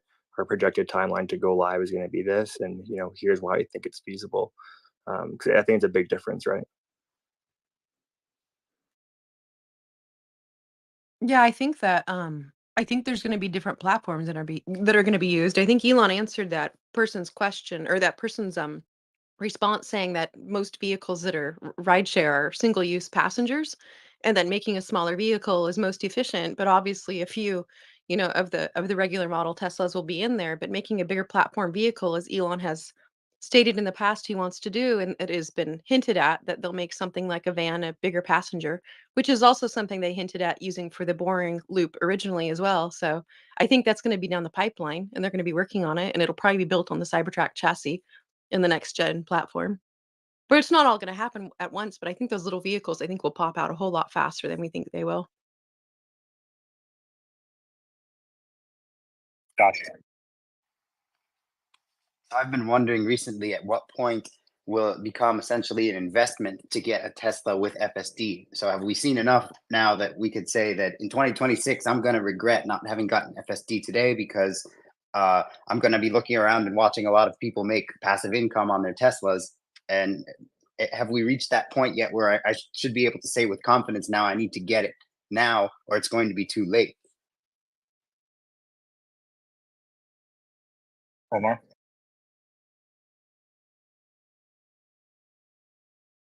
Um, you know, I think a lot of people would be buying it, but there's kind of some confusion about what they're even doing here. Like, okay, they're bringing back transfer. Is that going to be a normal thing? Are they going to lower the price? They already lowered the price from 15,000 to 12,000. Are they going to raise the price? So just some guidance from Elon. If he said, "Hey, buy this, we're going to continue to raise the price," I think people would probably start buying it. I think a lot of people would like to see it become more affordable in some way. So the message is a little confused, right? If there was a clear message to consumers about what they should do, I think a lot of people would probably buy it because, if you believe the car could really become driverless and make you $30,000 a year, $12,000 for unlimited access is cheap. So there maybe just needs to be some communication about that. And I think that's what's going to happen at the Robotaxi event on 8/8. I think they're going to show off the new vehicle, but they're also going to explain how they're approaching this problem and what their thinking is, and just give us a general update since the 2019 presentation. I have a question. I don't know if I can ask. Audi e-tron, what battery pack they use? Because recently my friend e-tron just stopped under the bridge, and they don't know what happened. So I'm like just concerning. Like, does anybody know? There was a recall for e-trons for a battery short circuit issue, so that's something Oh, okay, that's but is it the battery itself or just the software? I can't speak to your friend's specific issue, but there is a recall Gotcha. about battery short circuits. Okay, thank you. Kristen, we're in weekend chill mode, so no hands. Can I talk? Yep, exactly. So You got it. it's really, it's Yaman's got really, everybody scared. yeah. I know. She's like surprised. She's like, this can't possibly be true. Like, Yeah. do you really mean I can't talk without raising my hand? Yeah. So, I mean, it is cool to see other automakers make EVs, but the problem is that I mean, we watch Elon talk about this master plan, which people forget. People who are new to Tesla don't realize quite. And Tesla has been building efficiently on everything they're doing, from their battery tech forward to their supercharging stations. And a lot of the legacy auto is like freaking out and sort of throwing out EVs out there quickly to keep up, like just get their foot in the door before the door shuts. But the problem is a lot of these EVs are not built to such a caliber with excellence that Teslas are. Their whole systems aren't as well. So we see a lot of these recalls and other problems with other EVs that Tesla is not experiencing to that degree whatsoever, but it makes Tesla look bad, and it makes EVs look bad. And it's unfortunate to see people have bad experiences with other EVs because I mean if they would have got a Tesla, it's an amazing experience.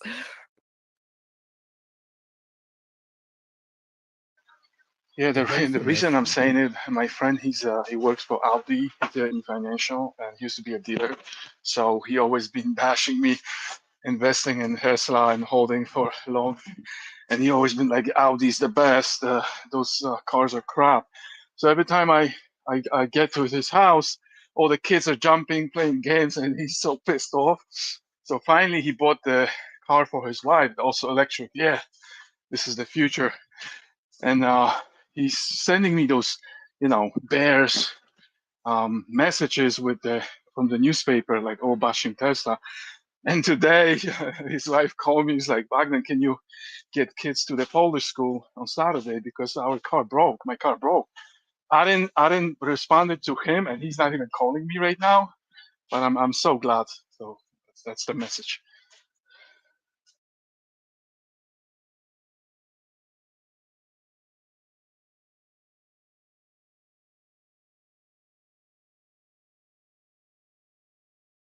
Hey, Meta, um, when Hardware 3 was developed, like it occurs to me that was really, really early on, and it seems like that might have been revolutionary the way they did it, and maybe not. Like, what was available at the time to design a board that could perform into the future today as it is? Was that a big deal, or did they have a lot of available data at the time to build it in a way that was future proof?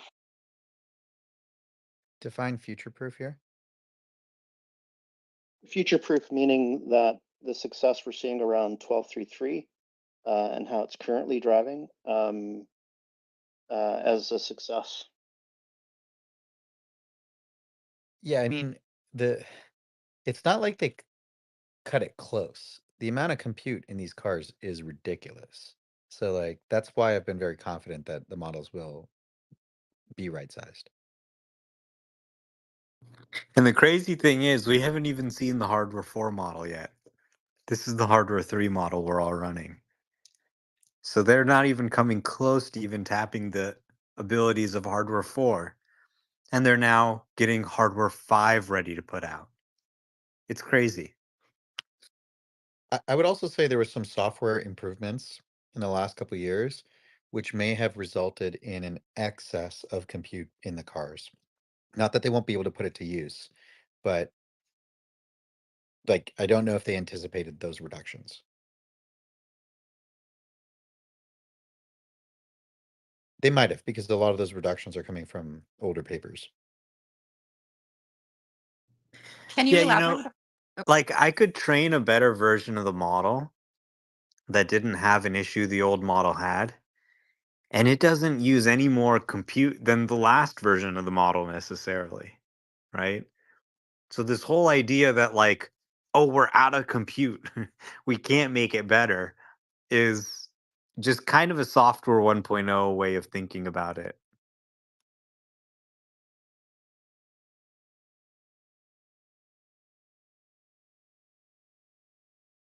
Yeah, I've been trying to reuse Carpathy's naming convention to refer to like AI 1.0 because oftentimes people are talking to AI experts who have never worked with transformers. And so they often think of, well, you need to do this and you need to do that. And they don't realize transformers don't work that way. The way transformers work, you just need to give it more data.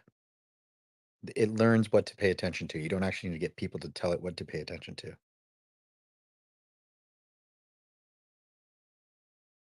And Christian, I think you're asking if I could elaborate. The way the reductions have occurred recently is through the Mixture of Experts paper, which was published in, I think, 2018 or so, really soon after the Transformer paper came out. And, you know, they're very correlated, come from the same company, etc. Um, the key observation of Mixture of Experts is that by rather than building one giant model, which Tesla's doing right now, you can have deep reasoning on these models with different expert cortexes, and the overall compute has been reduced by about 10x, with recall skyrocketing, right? So DeepMind showed their Gemini model could recall the equivalent of 0.2% of Wikipedia. That's a ginormous repo with perfect recall. That's crazy. I'm just doing the conversion to simplify it from like the 10 million tokens, which doesn't mean much to people. And then James Doma also posted this, right? Like if you look at the roadmap going forward, people already know what you need to do to get these additional 10x reductions. The one caveat I will provide is that those are deep reasoning systems, which can be kind of slow to respond to things. Like they take seconds, sometimes minutes to respond. That's not the case for Tesla. It has to be real time. So not all those techniques necessarily will make their way down to Tesla, but those techniques can certainly make their way into the cloud where Tesla's doing the training, where that reduces their compute cost.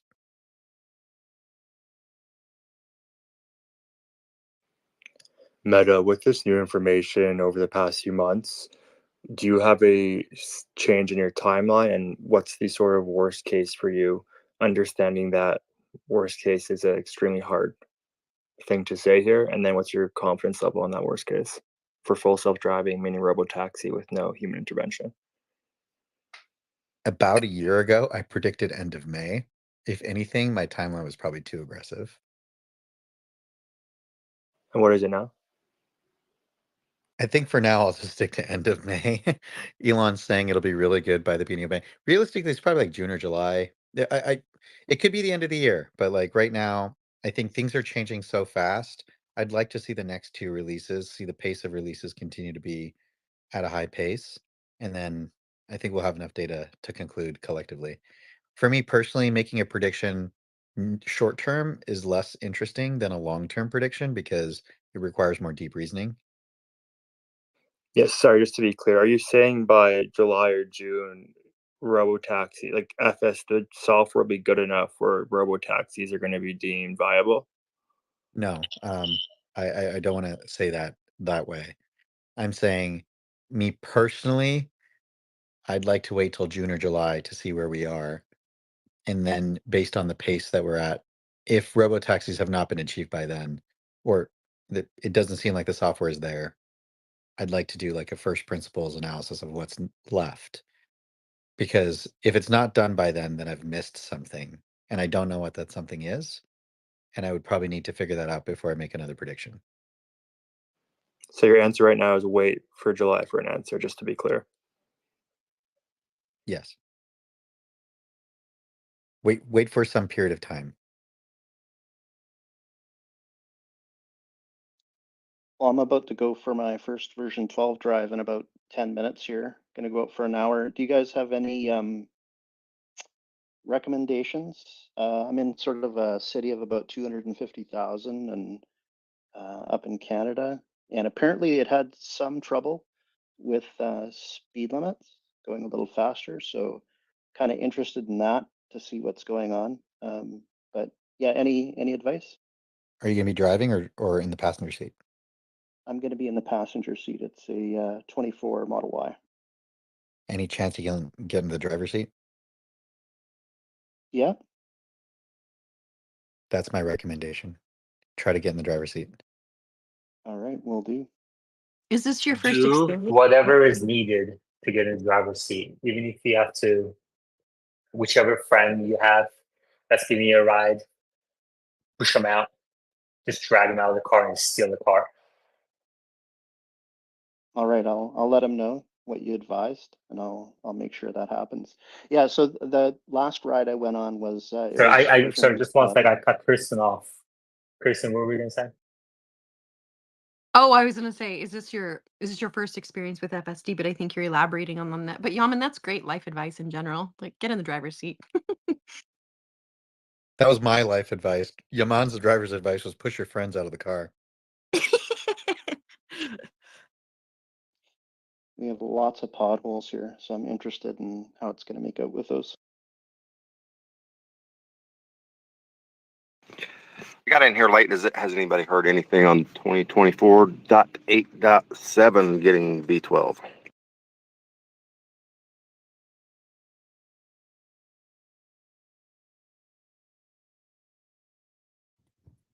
.4 will be eligible to go out to those cars.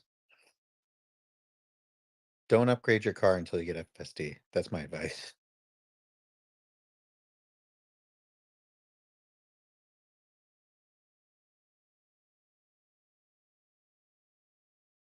Meta on AI. Have you tried Hume EV yet? I have not. What is Hume EV? It's a like a full duplex voice model, and you can interrupt it, and it responds to emotion. It's amazing. Yeah, voice has been a leader in quite a while. I don't know if you remember, like there was a demo a long time ago where Google did like a phone call and it went, uh-huh, when talking to people and doing inflections, and it's just voice is leading because the bits involved are lower, and voice has been an area of research. I would say face detection is the longest area of research in AI, and then voice is probably second. Yeah, the big difference with EV is it's much more natural sounding, and it responds to emotion, so it can pick up if you're talking confident, determined, angry, impatient, and it responds super quickly. There's none of this like lag while it's thinking and generating an answer.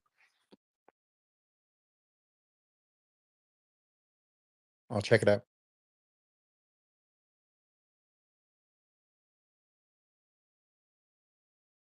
It's got a terrible name. They call it EV, EVI. So it's one letter away from evil. Hey Omar, what do you think of Troy's table showing from unveil to production how many days per model by model?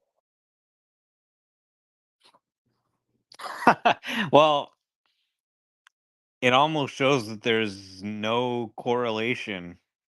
It's basically unpredictable, you know? It varies wildly, and obviously there's a ton of factors at play. There was a pandemic. The Model Y was the quickest. That was, a relatively minor modification to the Model 3 platform. And this next gen platform is a completely different way of making a car. It could dramatically reduce the factory footprint needed, which could speed up production time. But there could be huge issues or design flaws in the system that aren't apparent that, cause some issues as well. So it's very difficult to predict based on, past data. You can see it's kind of just all over the place. Some of them were quick, some of them were longer. There doesn't really seem to be any pattern at all in predicting how long between an unveil and when it comes out. Seems to be very vehicle by vehicle specific to the circumstances.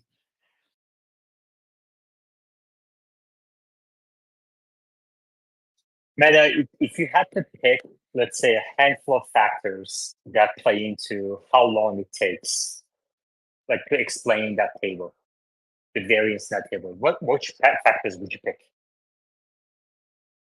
The doors with the hinges on the Model X, the pandemic, and whether or not a brand new how much newness there is between the current model and the previous model. So like Model Y was relatively faster. Model 3 was a brand new production line. Model X was complicated. Cybertruck pandemic plus a little bit complicated. So the more newness they do, the longer it takes. What about how important it is to the mission? What the battery pack size is, etc. I don't think that has an impact. I don't think that's the long tail. I think the long tail is usually one or two things that are new that took longer than expected, which slowed down the entire process.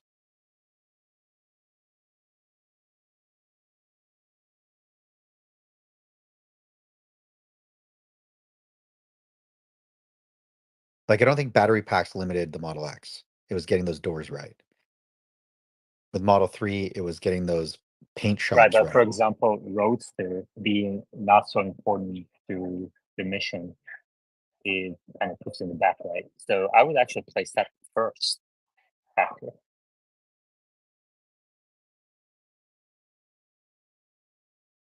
I guess in the case of the Roadster, that's a fair argument, yes. But what would you say they've unveiled that's not important to the mission other than the Roadster? Semi-truck, I guess? Solar panels. Semi-truck's really important to the mission. It's just hard to make because it requires such a big battery pack. Exactly.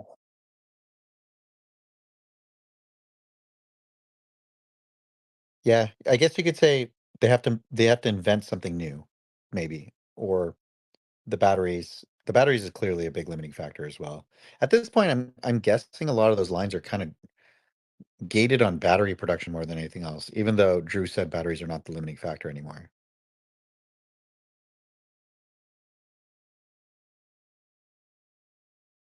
I don't think, yeah, I mean,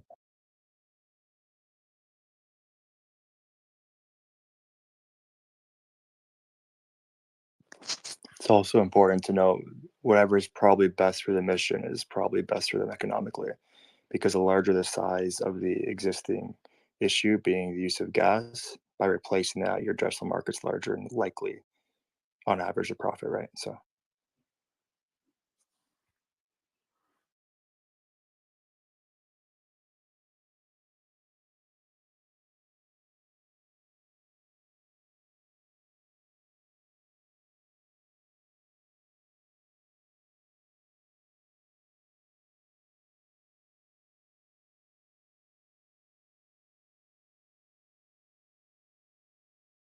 sure, refill, go ahead.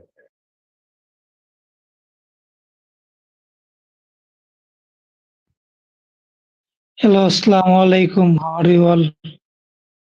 Long time. I am Tesla designer.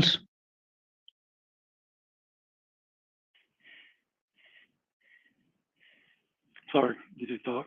Did you call me? Yeah, Eliran, go ahead. Hi. Did you have a question? No, actually, I had a statement.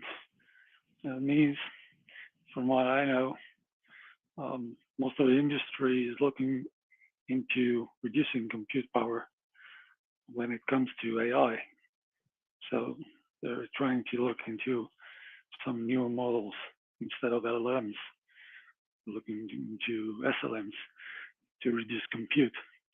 So I think that Tesla is a bit already there. They don't need that much compute in order to withstand everything that driving requires. Doesn't matter if it's the Tesla Roadster, the Tesla Model 3, or the Semi, for that matter. So the thing about Tesla's input is it's going to be large because of the number of pixels.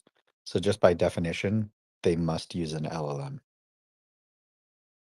or an L something M.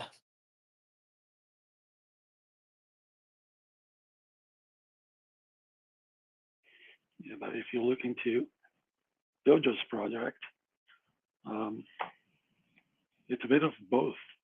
I mean, recognizing what you need to respond to it doesn't necessarily mean that in every single moment you have to use the LLM, right? Yeah, I think a lot of people think the large in large language models refers to the parameter count. It does indirectly, but my understanding of where that terminology comes from is the input size. Tesla's dealing with large inputs. All right, I can figure it out.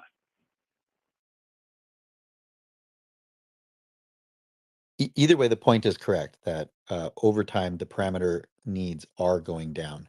It's kind of like when you first learn to play tennis, it takes a lot of mental thought when you're playing the game.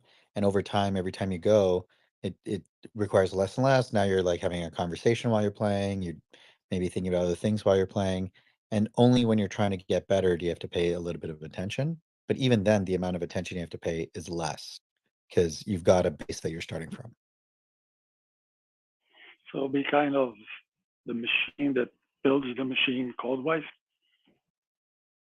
Yes, exactly. But that's in the cloud. I agree. Thanks. Aileron, can you, first of all, your audio quality is a little low. Is there anything you can do about it? And then two, would you like to give us a few sentences on your background? I asked this for every new speaker. I know you spoke yesterday, but sounds like you know what you're talking about. We'd love to know kind of your professional backgrounds, your interest, how long you've been involved with the company, etc. Yes, only well, I had some issues with my own personal life that throw me into looking into new technologies, means of living, and that led me, short to make it short, to look for well, Tesla probably, and I've been in contact with Elon through LinkedIn in the years 2010 to 2012, up until he dismissed his LinkedIn profile and went into Twitter. And I've ever since looked into bring Tesla and everything about it to my own country, that is Israel. And that was a huge success. Get along with everyone that tried to do the same thing. And ever since, I've worked my way to, well, expand that. Now, my background is, well, I'm an engineer, technical engineer, but I'm also, I'm not working in my pedigree. I'm working in computers. My profession is technical specialist and a professional with all that comes with IT.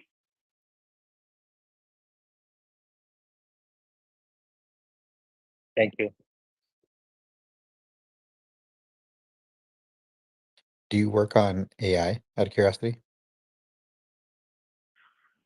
From time to time, it's a field that I've been looking into for the past 10 years or so.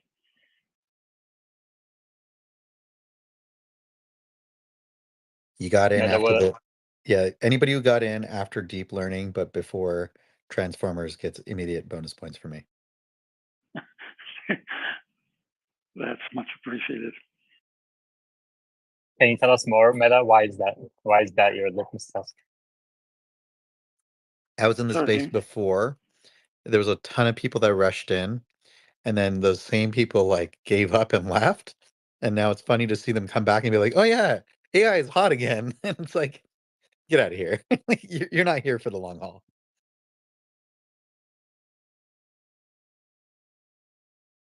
Those same, every single one of those people went to, what was it? It was virtual reality at the time.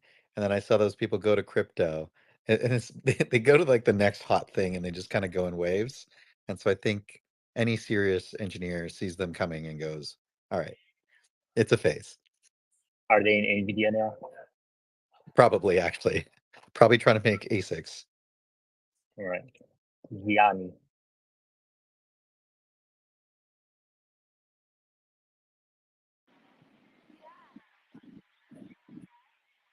Hello. Yaman, you're doing a great job. I love this space. Thanks, y'all, for doing it. I have a simple question. Coming from a non-technical background, is it feasible that, or is it a correct assumption that for the humanoid robot, Gianni, butter me up with compliments. Is it gonna get you any more than 10 words? this is a great space. I love this space. Compulsively listen to it, and I learn a lot. But the simple question is, will the humanoid robot leverage X/Twitter with Grok and XAI for its communication and emotionality, simultaneously leveraging FSD and Tesla for its motor function? Is that a correct assumption, or is that fundamentally flawed? That's my question. Meta? Yeah, I'm thinking about it. Like, so data's data. X data is available to Elon. He could certainly use it. There's other open source models that exist. It's probable that Tesla will use the models that Elon had a part in making, but I think it just comes down to if there are other open source models that are better, they could also use them. So it's not like they're hamstrung by it, but they have an advantage that if they need something that's not being addressed, XAI might address it for them. Thank you. There's advantages to keeping it separated too, because Tesla doesn't have to get into the business of people's private data, but they can benefit from the models that have the distilled interpretation from that data.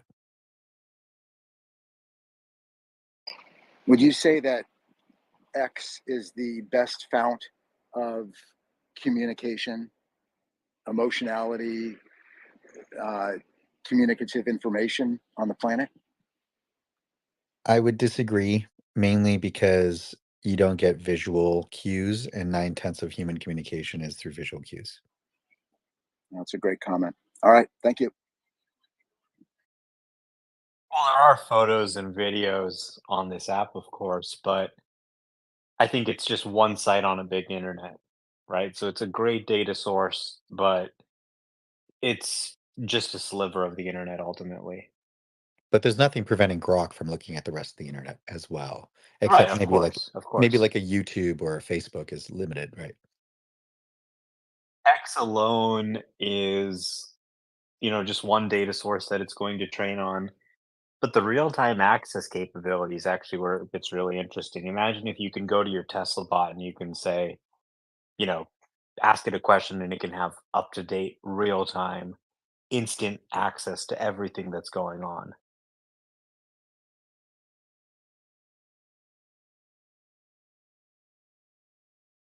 Like, imagine if you go, "Hey, Tesla bot, go get my bags. I'm gonna head out." And it goes, "Oh, don't go right now." Somebody just tweeted that they're stuck in traffic. There was an accident or something like that. Like, it just instantly knows what's going on everywhere.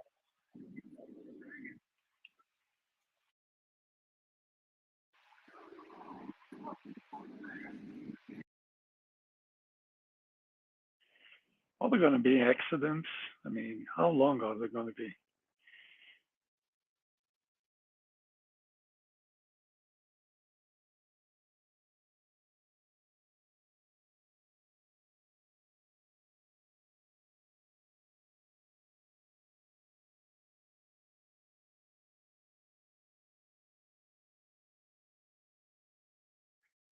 Aileron, no hands mode. We can't kill mode.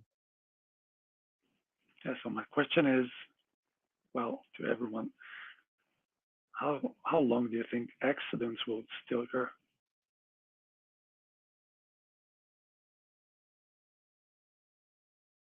With How long do we Teslas? Oh, excuse me. go ahead, Chris. With Teslas specifically?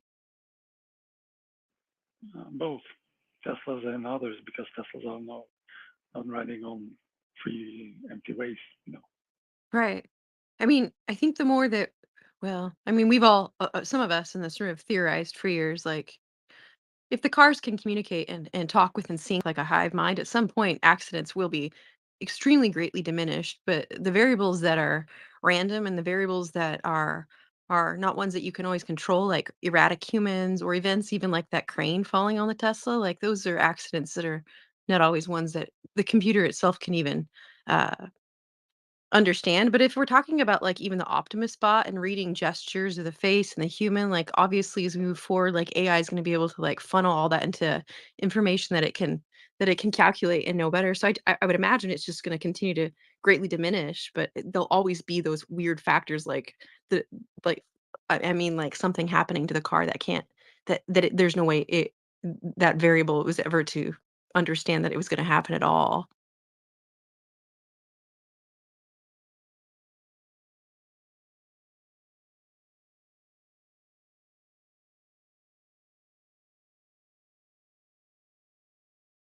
Elaron, does that answer your question? Well, partially, because if I'm trying to look forward, I mean, not just Teslas, but you know, if all the vehicles will be sort of looking like or behaving like or treating like Teslas. Let's take the Cybertruck, for example. Let's look ahead for the past, forward for 10 years ahead. That means everyone will have pretty strong vehicle that, well, not everyone, but most of them that will still own vehicles will have a pretty strong vehicle that, in case of accident, will differentiate between those who has those kind of cars and others. Did you think? Omar, what do you think? I didn't really understand the question. Well, I mean, let's look ahead for 10 years. Okay, let's try to imagine that Tesla will not be just, on their own with such vehicles like the Cybertruck, but it looks like the Cyber will rule the road, so to speak. And let's say that those who have the financials or the ability to own such a vehicle or to drive such a vehicle, well, in case of sort of an accident, they'll have their hands on top. And those who are not will know, will have a very low chance of getting out without a scratch. So, what do you think? I mean, I think we're rapidly moving into a world where there are not going to be any car accidents. So you look at commercial aviation, for example, where most of the flight is now automated, and they had 0 deaths last year. So they haven't, you just look year after year. Even though you hear all this stuff about Boeing, amazingly, nobody really dies flying. So I think we can actually get to the same situation in cars, where all cars just have this AI that's so good that it's basically impossible to crash. And of course, there'd probably still be, freak accidents every once in a while. Something falls or, there's an avalanche or something just unavoidable. But I think at least the human error component, we're going to see that start to be driven down to 0 over the coming years. And I think it's going to surprise people how quickly it happens. Like, so just think about this. In the US, there's a fatality every 100 million miles. So you divide the number of deaths by the number of miles, it comes out to 100 million. So that means for roughly every 100 million miles driven, someone dies. FSD has now driven 1 billion miles, and there are no known deaths from FSD. So even in the supervised state, you're 10 times less likely to die than the average vehicle on the road. So this is in the supervised state. Pretty soon, even when it's unsupervised, right? As what's the difference between supervised and unsupervised? It's interventions. Supervised means the human takes over and they intervene to prevent a crash. Now, as interventions are driven down to zero, the difference between supervised and unsupervised is also going to go down to zero. It's going to be the same. So you'll have a system that's 10 times safer or more in terms of the number of people who die, right off the bat, and it'll continue growing from there. So you really only need very basic active safety features. Like 50% of collisions could be prevented just by not autonomy, but forward collision warning and automatic emergency braking. That's it. And those aren't even mandated in cars. Can you believe it? So we could reduce 50% of crashes just with those things, but they don't put it in every car. So just the basics are very quickly going to make crashes start to go down. And it's going to continue trending down until it's almost unheard of to be in a car crash, I think.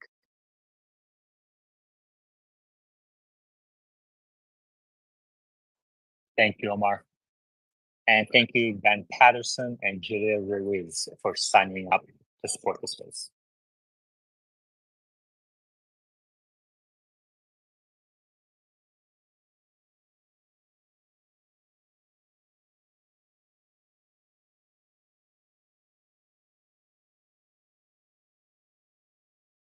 Any other questions, comments? Please request to speak. I think it's interesting to consider how a system of robo taxis interacting in the future, once we just have robo taxis on the street, if they will change the way that they drive. Because now I'm seeing in everyone's videos, oh, it did just exactly what a human would do. This is great. But at some point, there aren't going to be any more human drivers. And so I wonder what it's going to be like when we have things with 8 eyes driving around versus things with 2 eyes. And if they're going to make slightly different maneuvers, or if somehow the situation is going to change in terms of how they navigate and how they negotiate. I think it will change significantly.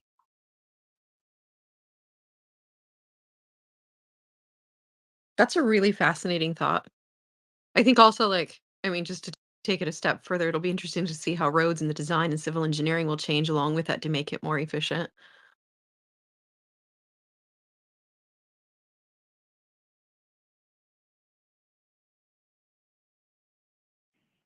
If I may add, as a follow-up, what about SpaceX using the Cybertruck on Mars or others?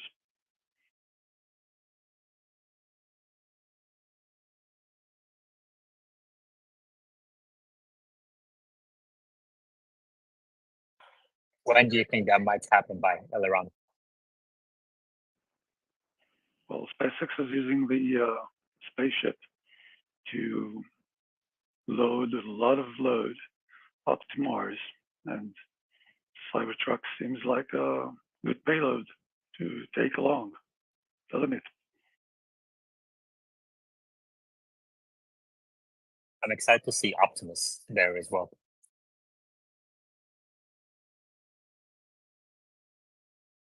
SpaceX is actually going to be landing on the moon. They have a contract for the lunar lander. So wouldn't it be great if they land the Starship on the moon? Optimus walks out, plants a Tesla flag on the moon. And that will triple. And then we go to the moon. Metaphorically in the market. It would be really cool. Obviously, to see the Optimus walking on the moon and the view from like a human kind of prototype look out at the moon, just to see how it engages the moon. How is it going to is it going to know immediately how to walk on the moon with the difference in gravity, or is it going to have to kind of learn to walk again quickly? I'm sure they would I'm not test sure it. if the battery would work on the moon either. It might be too cold. So there might be some work needed there, but it's cool to imagine. Keep it in the sun.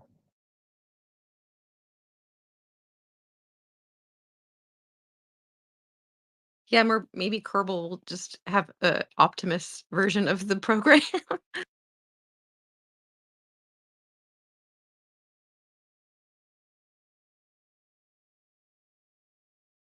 Maybe they'll make you wear a spacesuit.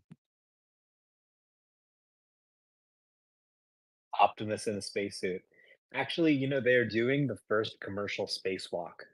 This is going to be a first for SpaceX. I think it's Jared Isaacman and his crew, and they're actually going to go outside the spaceship. So it's going to be pretty wild. Jared Isaacman is just a cool human. The goals and accomplishments he's done as a civilian are pretty amazing. Well, he's definitely contributed a lot to commercial space.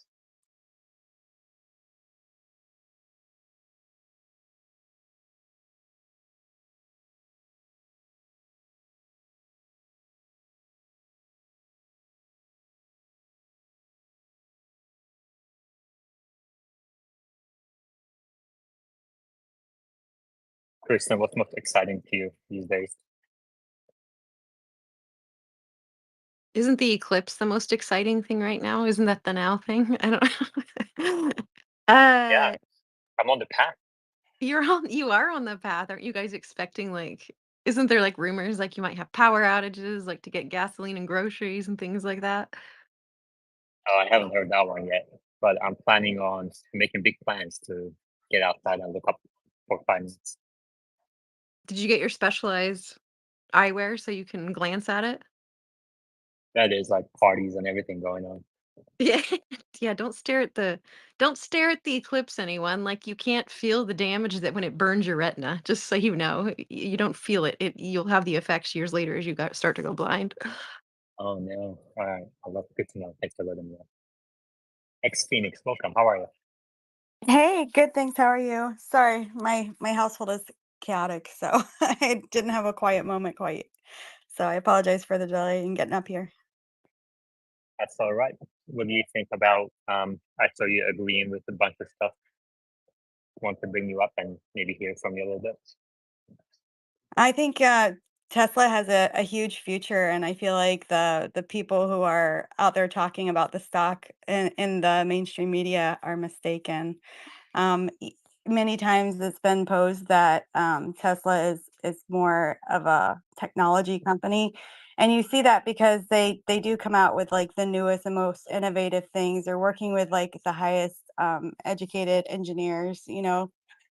So they just they put people in space, you know, like how amazing the people that Elon can interact with that other companies couldn't even contemplate. So I think that has a immense future ahead.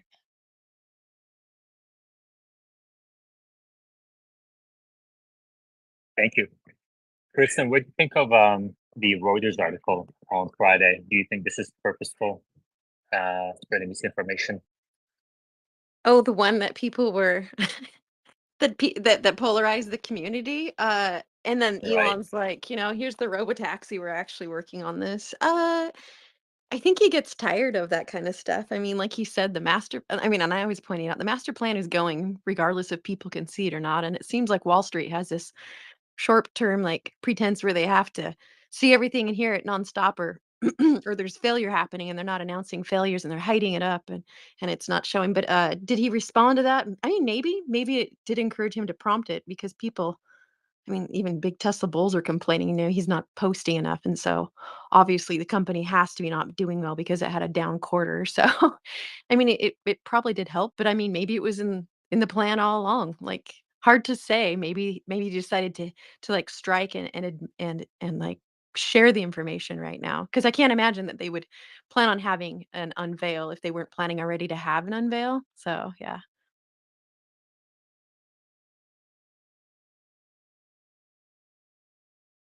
Josh, what do you think? So I was arguing with myself as to whether or not the Tesla reaction was actually reactive. It was because of that the news article that okay, it came up.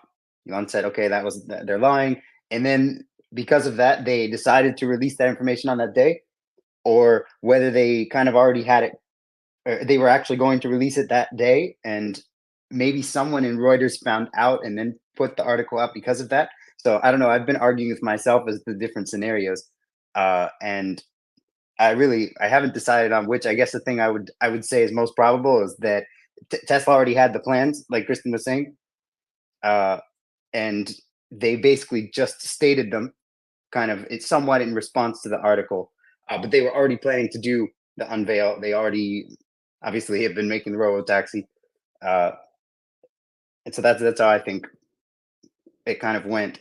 But obviously, I don't know. Thank you, Josh. It's that simple. What did you think of the saga on Friday?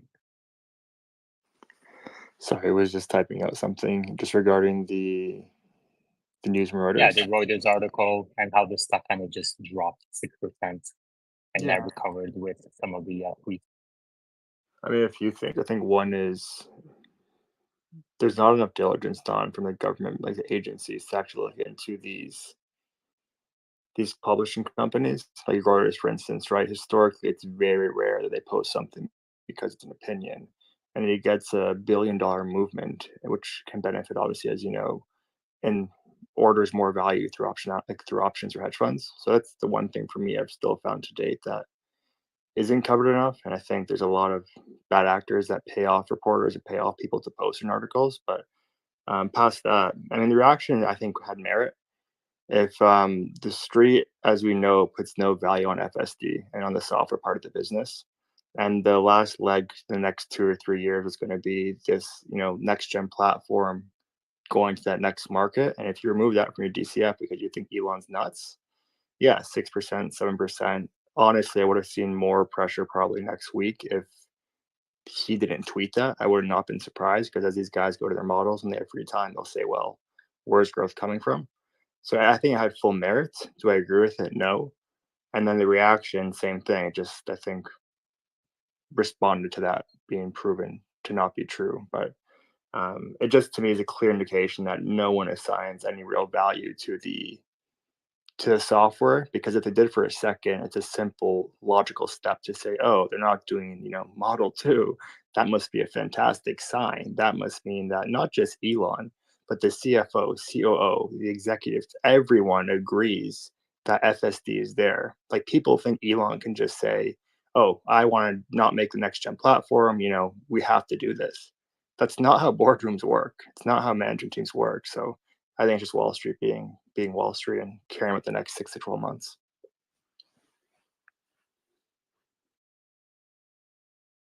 Yeah, that was my initial reaction, and I totally agree with you about everything you said. I was like, wow, this is really bullish. I was a little puzzled by the stock price reaction, but anyway. I guess one more thing, playing devil's advocate as to why they may not think this. I don't agree with this, but you could potentially argue or steelman and say, well, if after tax credits today you're seeing a used vehicle or new Teslas for around $30,000, right? Used obviously below that. Could someone say, well, the 25K was supposed to be this instrumental platform, people call it a vehicle, whatever you want to call it. And could someone say maybe they thought that volumes from this 25K vehicle, which to me after tax ends up being sub 20,000, may not move the needle as much? Like, maybe they think they can try to parse some weird mental math and say that's the case. But yeah, besides that, I don't see why else there'd be this type of reaction, unless they just truly put the value as I discussed earlier. Thank you. Music law, go ahead.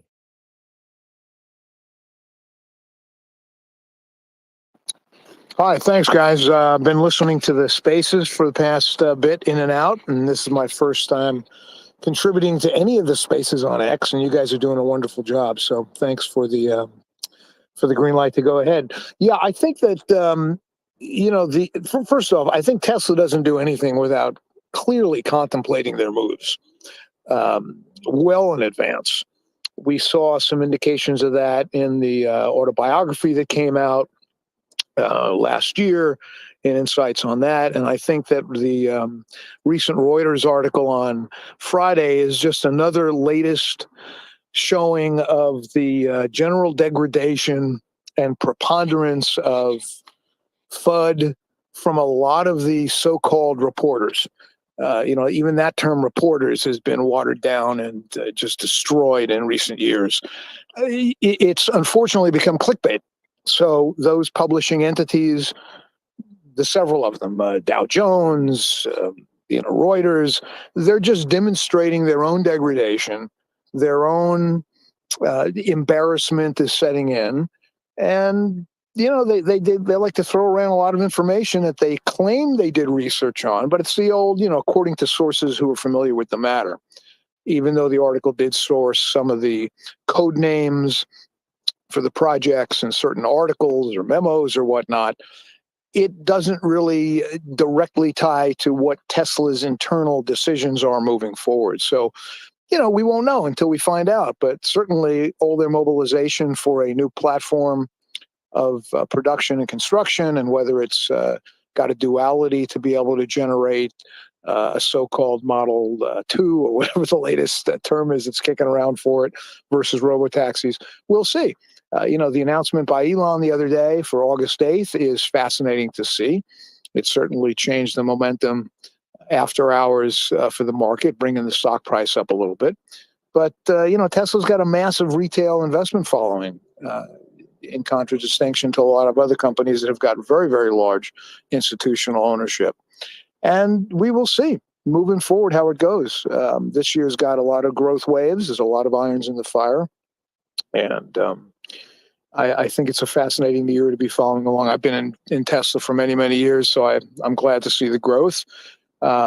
Changing over to something that was brought up earlier, as far as Optimus on the moon, I think they'd have no problem doing that. They could probably put him in a big bubble suit, skin tight, elastic, waterproof, put him in the bottom of the pool the way they do with the NASA astronauts, and set it so that the gravity equivalent is similar to that on the moon. Give it some training time there. And it would be a great idea to see, as you guys were talking about, it walk out of the Moon Alpha 1 Starship, whatever name they're calling it, and have it wave at the Starman in the Roadster that's orbiting around the sun that Elon launched a few years ago. So it would be good to see. Anyway, long enough. Glad to be here. Thanks, guys. Carry on, and I'll jump back in if there's anything more that triggers in my thoughts. Have a great Saturday. Bye. Thank you very much. That was good information. Lots of good information. Thank you. It Omar, was a did you have little your bit hand up? like he was. It was a little bit like he was leaving us an answering machine message at the end there. But I just have a radical idea to present to the community. I know this may come off as shocking to some, but I think that Elon Musk, the guy who launches rockets into space, the guy who's putting the biggest rocket ever into orbit and onto the moon, the guy who has a paralyzed man controlling a computer with his mind with a brain implant chip, the guy who's made all our cars drive themselves when everyone told him that was insane. I think that he actually knows how to run Tesla better than I do. Now, I know this is crazy to some, but I think he does. And sometimes he does things that seem kind of crazy. When we unveiled the Cybertruck, people said, that seems kind of nuts. It's looking like it's going to be on track to be the best-selling electric truck, possibly even by Q2. Like, so things often look insane. But I think with Reuters, they sometimes hear a story, but they get it wrong. Like, for example, they once said, "Oh, Tesla's shipping cars from China into the United States." Elon said, "That's a lie." They ended up shipping cars into Canada to free up more IRA qualifying batteries for the United States. So there was a little bit of a story there, but they just misinterpreted what they heard. They said, "Oh, it's going to the US." No, it was actually just going to Canada. So similarly here, they heard that something had happened and something really did happen. But it's not that the next gen vehicle got canceled or the compact vehicle got canceled. The compact vehicle is not being canceled. It's going to be made on the next gen platform, just like the Robotaxi. But given what we're seeing in FSD, they're just prioritizing the Robotaxi, and they're going to do the unveil for that one first. So once we have the production line up, they can make other vehicles on the line too. There really isn't as much of a risk there as they're trying to make it out to be. Meta? I think Elon's gonna be proven wrong and too optimistic and biased, just like Steve Jobs was when he removed the floppy disk and the auxiliary cable and the CD-ROM and all that kind of stuff. Kudos.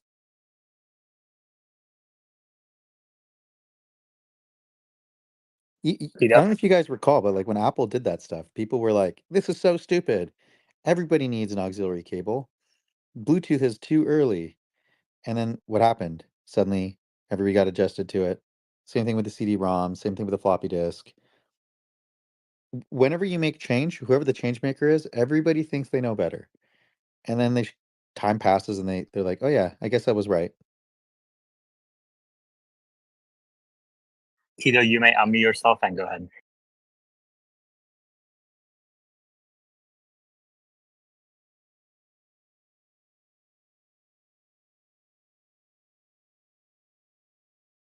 Umbrella, go ahead.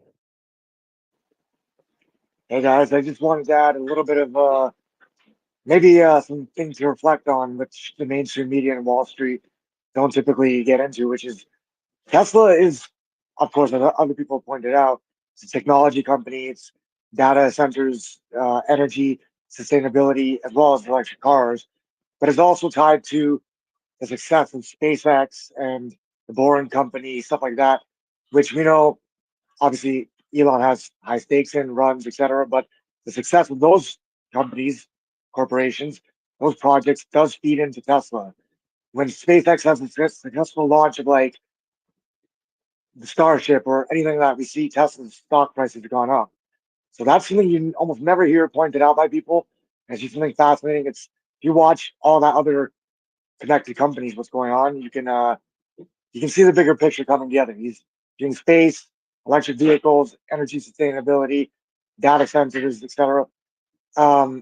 It's like Nvidia; they do not just AI, right? They're looking into quantum computing and other AI related ventures. So it's not just like you do one thing or you're a failure.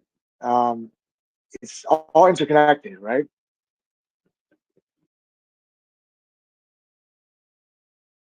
Thank you. Aileron?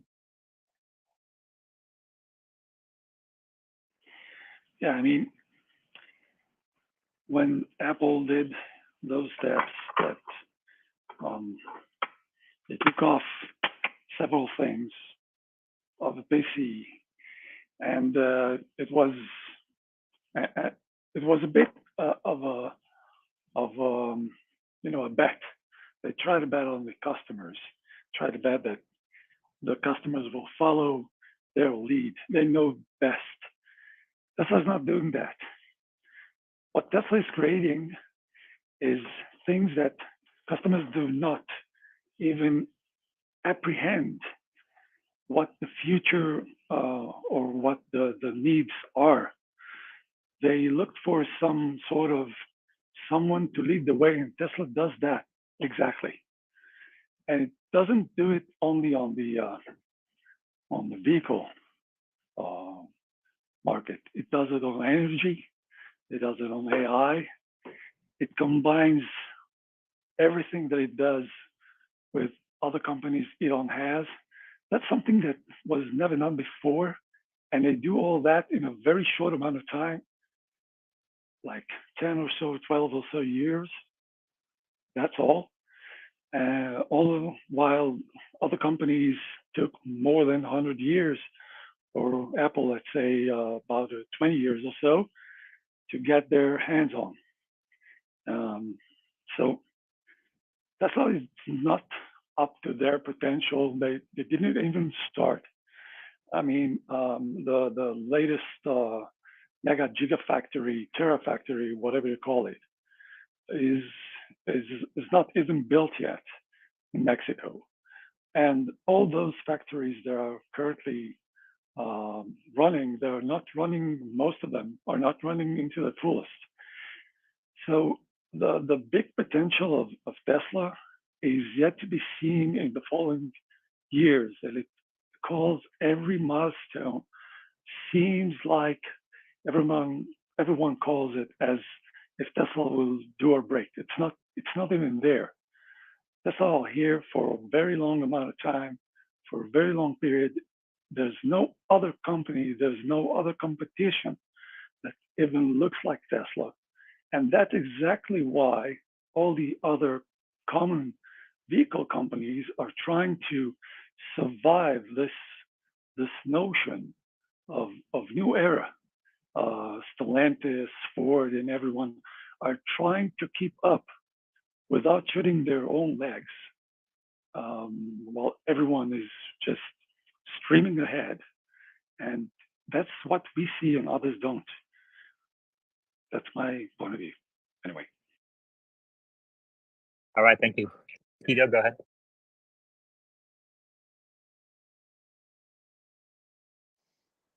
Yeah, thanks for having me on. I think when it comes to Elon, I think something that kind of goes maybe without being said, but is obvious is, you know, he talks, you know, he's huge on, and he said it in the past, you know,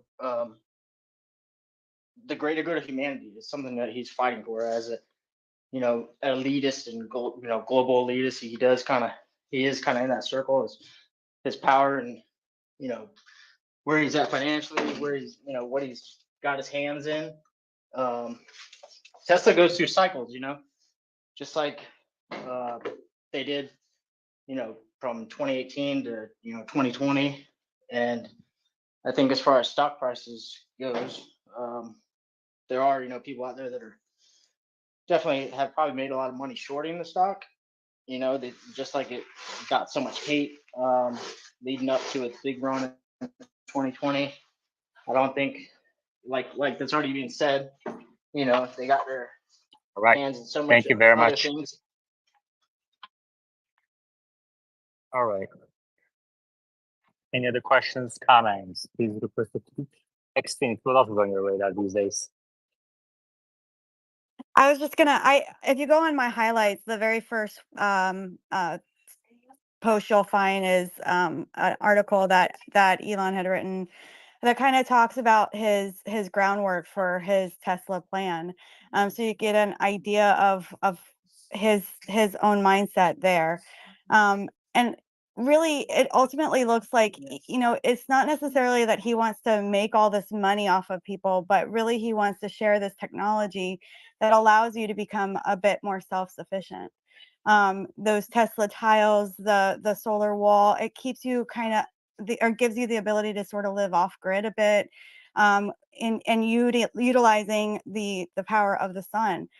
So I don't know. I give him a lot of credit. I think that like Omar had mentioned, he has a lot more data than I do. Like he has more access to information. So sometimes what he does might seem like outlandish to some, but his scope of information is just so much greater than my own. And you know, I'm pretty future thinking, and so when he does something that's like, wow, like I have to like take a step back and be like, why would he go this direction, and try to dismantle that thought process. So for my own ability to cope. So I don't know, maybe others do the same. Thank you. Shansu, I see you posted a edge case here. You want to tell us about? Yeah, hey guys, how are you? Yeah, I'm just at a family gathering, so I don't have much time. But so what happened to me was I was dropping my son off to a math class while at a family gathering, and there was an accident. So there's a police car with the lights on, sort of parked, blocking one lane, And then behind that police car were two cars that got into an accident. I believe one car hit the other car from the side, like 180 degrees almost. FSD handled it perfectly. It was very careful, no jerkiness whatsoever, confident, signaled properly to the left, changed the lane, went around the police car, and then there was the car that was in the accident. The driver was sort of heading into his own car. So at that moment, the FSD slowed down to, well, 2 kilometers per hour, three, very safe speed. Just slowly drove around him. It's perfect. It's really awesome. This video is at the top of your screens on X and also on your screens on YouTube as well. So you can see the video, the 30-second video that Chance posted. Yeah, literally this just happened about half an hour ago. On my way to the drop off.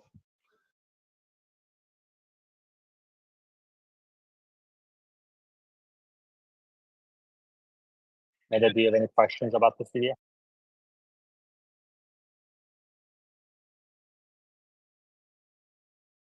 I think the main thing to me is, did it stop and go around it because the traffic was blocked and the green light coincidentally came on, or that it detected the lights?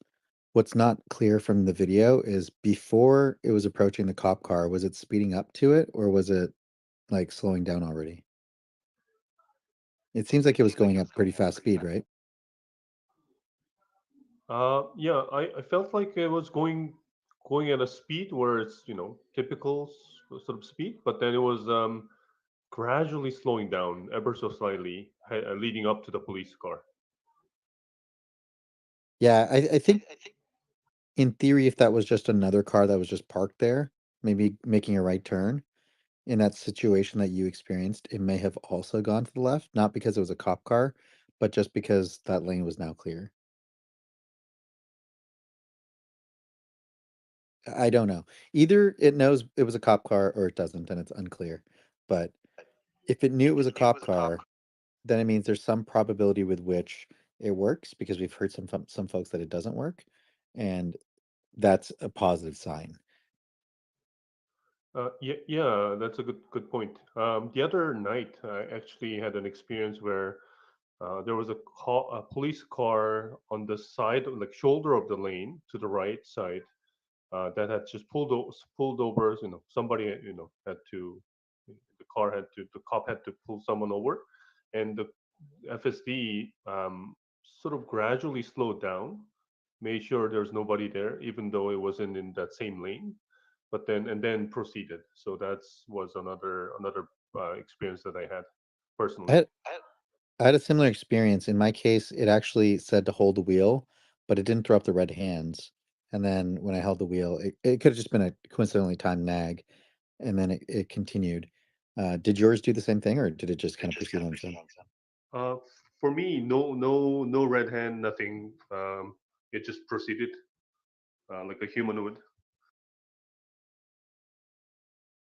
Yeah, I think, Yaman, for this case, then it just probably comes down to, maybe it's not handling cross-cutting or certain scenarios. Maybe it's fire trucks and ambulances, but it manages cop cars. It's unclear. But I I definitely think it's solvable. Thank you.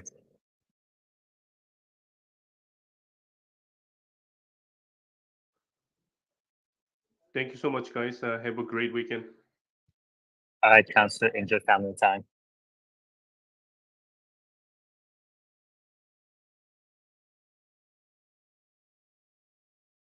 Any other questions, comments? Please request to speak.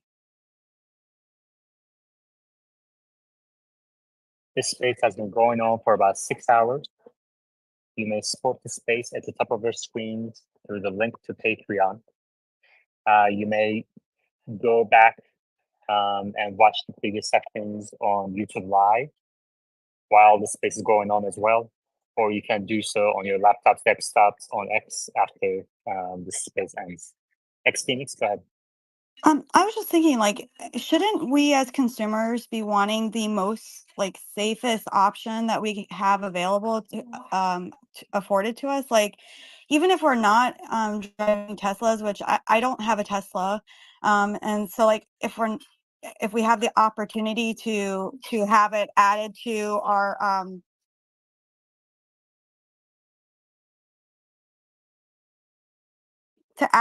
package to make our our car safer, is that something that they're thinking about doing? Omar? Add it to your existing car. Yeah, like once they get the software perfected or more so perfected, I mean, it's already doing pretty well. I understand with the newest update, but once they get it a little further along, are they going to have the opportunity to add it to say like a GM or a Ford in the future? Like, are they going to license the software itself? Maybe on new cars, but probably not on existing cars. It would be so expensive and complicated to retrofit them that you might as well get a new car. That actually But reminds me of Comma AI. What's happening with them? I haven't heard from them in a while. they're doing good, I think. But it's a limited system. It has a limited set of cameras, so it's not really capable of doing entire drives in its current form. They need a comma 4. Do you think the engineering time spent on comma is useful time at this point?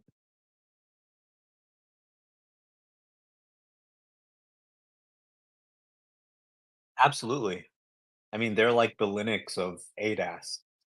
It's open source, you can just download it, you can run it on any car.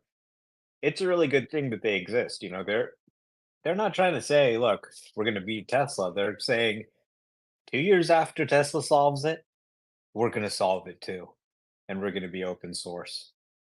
So, you know, maybe they can do it. Let's see. I think they will be able to catch up and have a driverless solution at some point, but obviously not with the current hardware.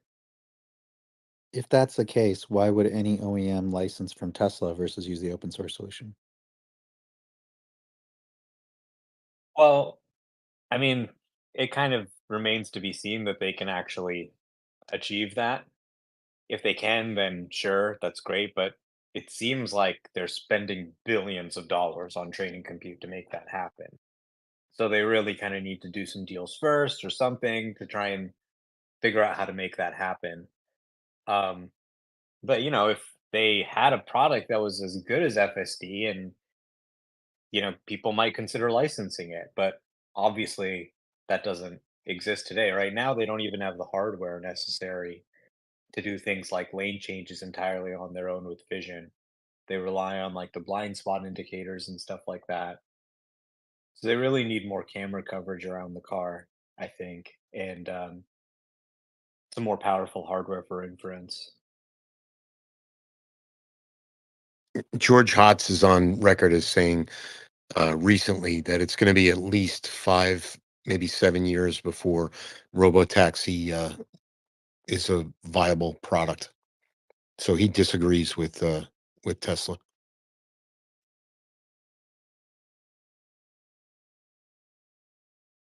When did he say that? I think in the last few months. I'll take a look and see if I can find the clip. So he's saying not before 2029. Let's see what he says after he tries FST12. Look, Hotz did a good job of rooting the iPhone, but he was supposed to fix Twitter search, and like he didn't really do that. There's not a lot of overlap with rooting devices, decompiling devices, and AI. So I think sometimes non-technical folks attribute more intellect to some people than they should. I don't think when George says they should have been doing end to end, people should look at it and say, oh, well, he knew all along. The way Tesla went about it was the way you had to get there to get to the final destination. It's not like Elon was surprised that end to end nets were going to be necessary, in my opinion. I mean, Hotz is a G. He's an incredible engineer. he's been saying for a long time that look, end to end is the way that you do this. Of course, much harder to actually get it done and ship it. But, he's a great engineer. I respect him a lot, but every executive is ultimately talking their own book a little bit. If autonomy is about to be solved, then comma as an ADAS system is worthless, right? But if autonomy isn't about to be solved, then you want a good ADAS system like comma. So maybe he's right, maybe he's not right. We'll see. But I definitely respect his opinion.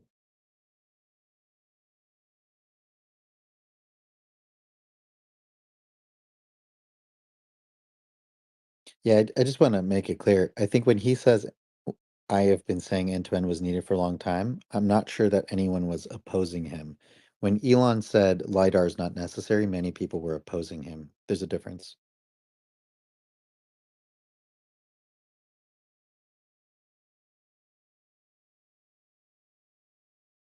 Like Waymo's been doing end to end nets for a minute, right?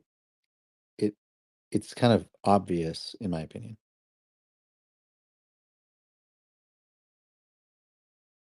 It's obvious to a good engineer, but some of these executives of major multi-billion dollar projects, didn't really understand this.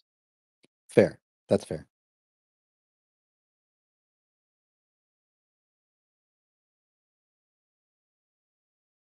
In any case, I think the amount of data that they need, the over-the-air updates, and the exact control of the layout and the data center compute necessary is probably going to make it so that Comma AI won't achieve it shortly after Tesla does.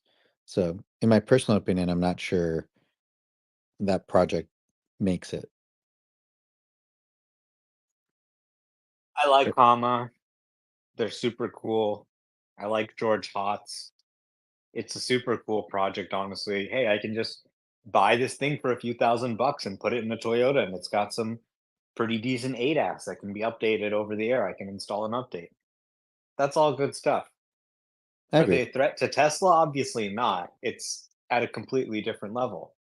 But of course, there's going to be many implementations, including open source implementations of ADAS. I think it's a great thing. So, I don't think that it really needs to be the case that Tesla's the only one making this kind of software. They actually benefit from, an interest in the industry, investment, that type of thing. They just have to be the best. They have to be the one that riders want to ride in. And they go, oh, I don't want to go in that comma. Last time I drove in that thing, I shit my pants. Let's go in the Tesla. The Tesla's always good. That's what they want ultimately. And that's what the data lead, I think, can give them. Yeah, I worry that all the other autonomous programs like Cruise and even Comma lead to more fear, just like bad EVs led to fear around EVs. So sometimes I think while the projects are cool, they can hurt the mission. Subjective opinion, of course. So just to correct the record, he said 2 months ago, he said it's more than 10 years away. I will take the coffee bet if George wants to take it. So Hotz and Gordon Johnson are on the same side here. Is Hotz the Oh expert my that he's God, talking that's his about? expert. Wow. Oh my God. If that's true, then Green and Hotz being his experts, neither of them is an AI expert. Okay, Hotz has written Tiny Grad, so he's more of an AI expert in that sense, but I would not put my bet on their side.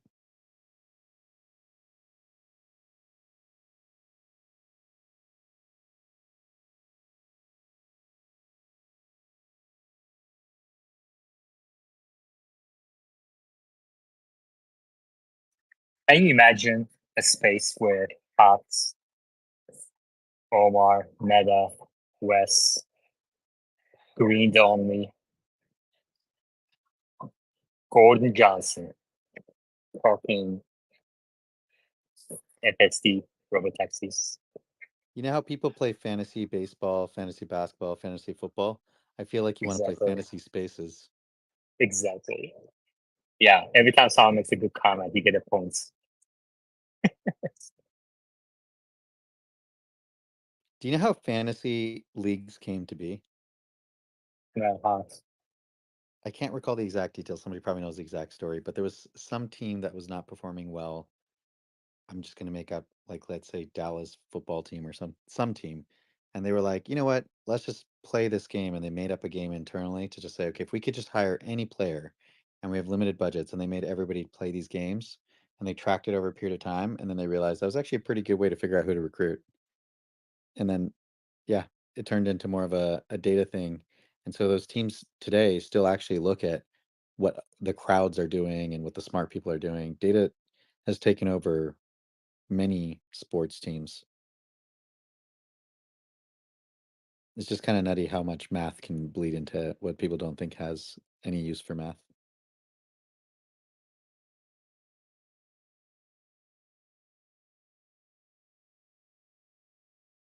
Who would you want on your fantasy AI league or fantasy FSD? Fantasy FSD. I mean, I Well, guess like we can do that, right? Like for example, we can make like, I mean, this would take a lot of work, but you could make something like, you know, fantasy coffee bet league. Wow. Yeah, baby, let's go. you totally could. You could make a Yeah, fantasy coffee bet league of the people in the spaces, and then everybody picks their their people, and if they win coffee bets, they win, and if they lose coffee bets, they lose. exactly. And we could have like drafting. Yeah, yeah, we could have like a draft day. This is so funny. Could be like the Pelosi tracker. Yeah, maybe we'll end up on unusual whales trackers. I was gonna say that the bets are gonna get really weird because Yeah, now I'm gonna feel responsible to people betting on me as opposed to just like willy-nilly accepting silly bets. yeah, I'm exactly. just sitting here with anxiety because I'm going to be the last one picked, like you guys. By the way, I think I'm gonna have blind meta. I'm gonna take like you have to make a bet once a month or so. You know, Wait, you have to make a bet if what? once a month. Me personally? Yeah, like at a minimum, like you can like dodge all bets. You know, Why not like every speaker? Why is it just meta? no, not just here. Every speaker. I mean, we can have like 5, 10 people or something. I don't want to force people into gambling. I liked the original motivation, by the way, which was look far out and try to make the boldest claim you can. It's turned more into like these short term, I'm really confident claims. But for me at least, reasoning out a long way ahead and then working your way back, I feel like it added value for me. Yeah, There's I mean, I agree. It's just that nobody wants to wait 7 years for a cup of coffee.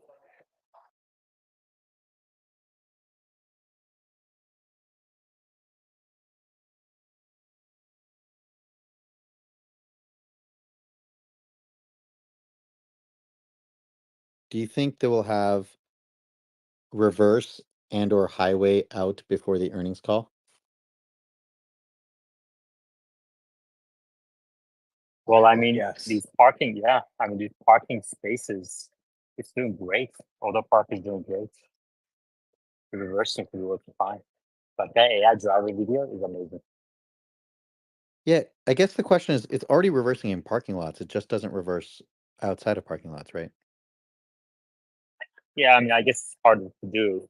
You know, I mean, parking lot, most likely that you're gonna have, you know, agents moving around less than 5 miles an hour, as opposed to on the road. You can run into much complicated situations, potentially much more dangerous. And you only need to do it when you're doing a 3-point turn or a K turn. I don't think you need to reverse most other times. It would probably be inappropriate. Right. Yeah, in that case, like the utility is low. I would say highway is highway is probably the next most super big important thing.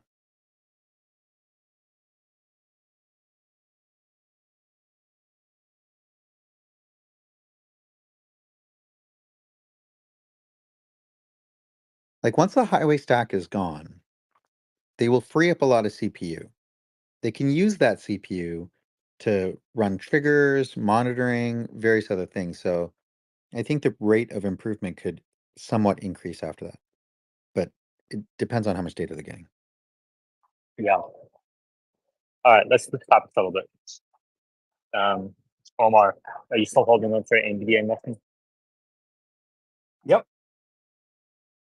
The stock seems to have kind of sidelined a little bit for the last month or so. Do you think it's losing momentum? Do you think this is the peak, or do you think the stock will continue to fire? I don't really care, to be honest. I expect to hold it even when it crashes, inevitably, when this bubble pops.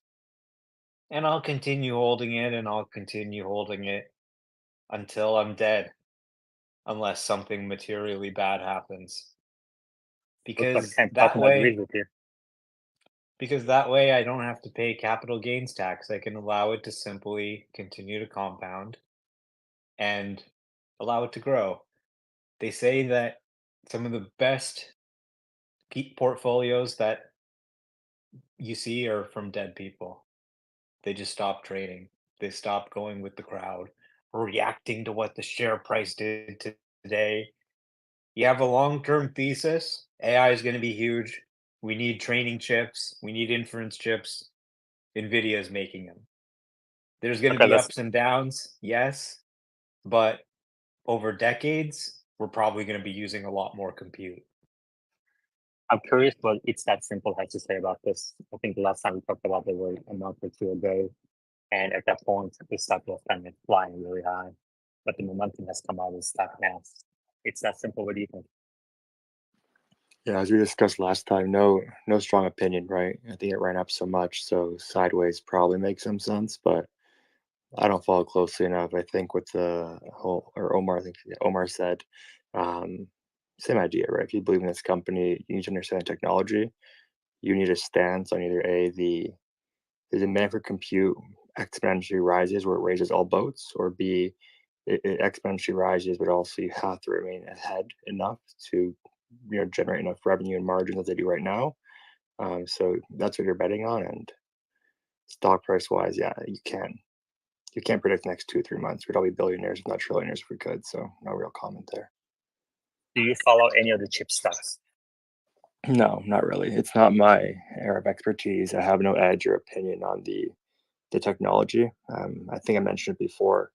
If I'm making a bet on NVIDIA or AMD in terms of choosing between them versus them as a category, I have no way to distinguish who's better. I'd be relying on third-party research, and if you lose a lot of money relying on third-party research, it's not a good look when it's like my expert told me this and they were wrong. So I don't really dabble there. I think from a macro perspective, it's a smart play to make probably a year ago. I know there's a bunch of indices that track them, so I would potentially touch that, but nothing at the micro level. Meta, what do you think about ARM holdings in general? Do you think it's a good investment, or like is that something you would bet bullish or bearish if you had to make a bet? On ARM itself, Right. I think it's all relative to where they are today. I feel like there's not really a big amount of expectations built up for them. And ARM and Intel getting on the stage together, it's possible that they pull something off. So I wouldn't bet against them right now. Does that mean I would buy them? Gun to my head, I guess I'd just buy them, but I prefer Wow. not to. I guess you and I disagree on that too. Aren't they trading at some absurdly high? Right, Again, exactly. I'm not using And multiples as let me let me tell you this. So they have a gross margin, okay, a gross margin of 95%. Operating margin 1%. There's some issues going on there with their Oh, income statement. with that data, Okay. I'd probably short. Oh, hold on a second. Really? That's all you needed? Come on. Stand your ground a little bit. And their price to sales ratio is 44. It's that simple. Yeah, exactly. And also, I'm Yeah, pretty yeah. sure, don't hold me to this, but it came across my desk I think, a bit ago. I think also their flow is restricted. I could be wrong. I think it was where the the amount of shares that are locked up to a very high percentage of total float. So that's the reason why their price per share may be a bit exaggerated because they can't actually even get access to the full equity yet. You may want to double check that. Don't take that as a guarantee, but I think there was something around their float that was also driving the price artificially higher. Yeah. And their revenues are rising, but their expenses are rising faster. So not much of any proof of the operating leverage in the business. And 1/3 of their revenue comes from related parties. And Yeah, I Meta, would what's the assume that tech? the stock market had beaten them down already, which is why I was saying, gun to my head, I'd buy. But if the market's already Sir, pricing in a lot of you inflation, can't I'd short. you can't come back from that, Meta. Just take a loss. There's no explaining. What's the tech advantage, Meta? I don't understand the space out of detail, so keep it at third grade reading level. What's the tech advantage you see through ARM in terms of the things at a partnership?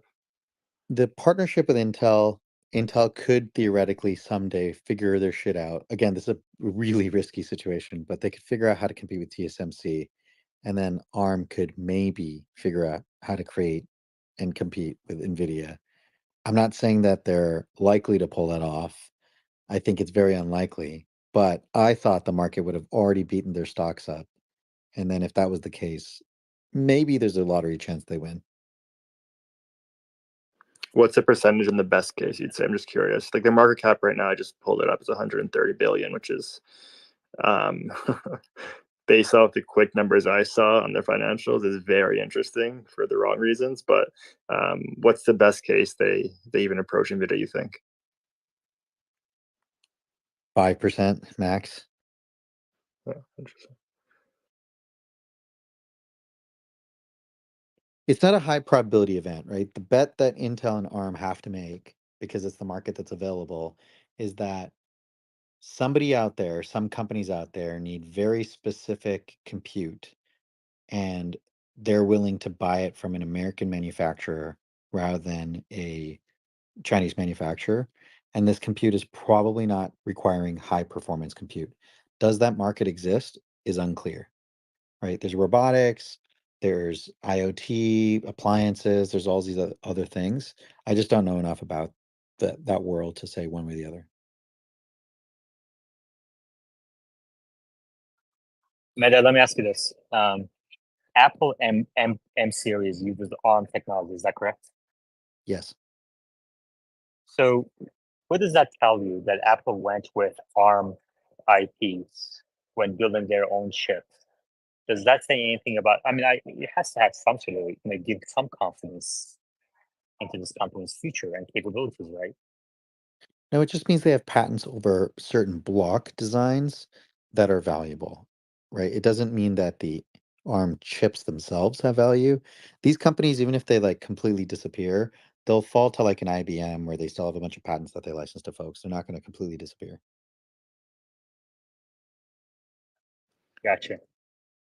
Meta, do you have any research or publications on projection of the amount of compute into the future and the change in cost per compute, and then the projected supply for that compute? It's a very nuanced question. I assume not, but anything directionally like that?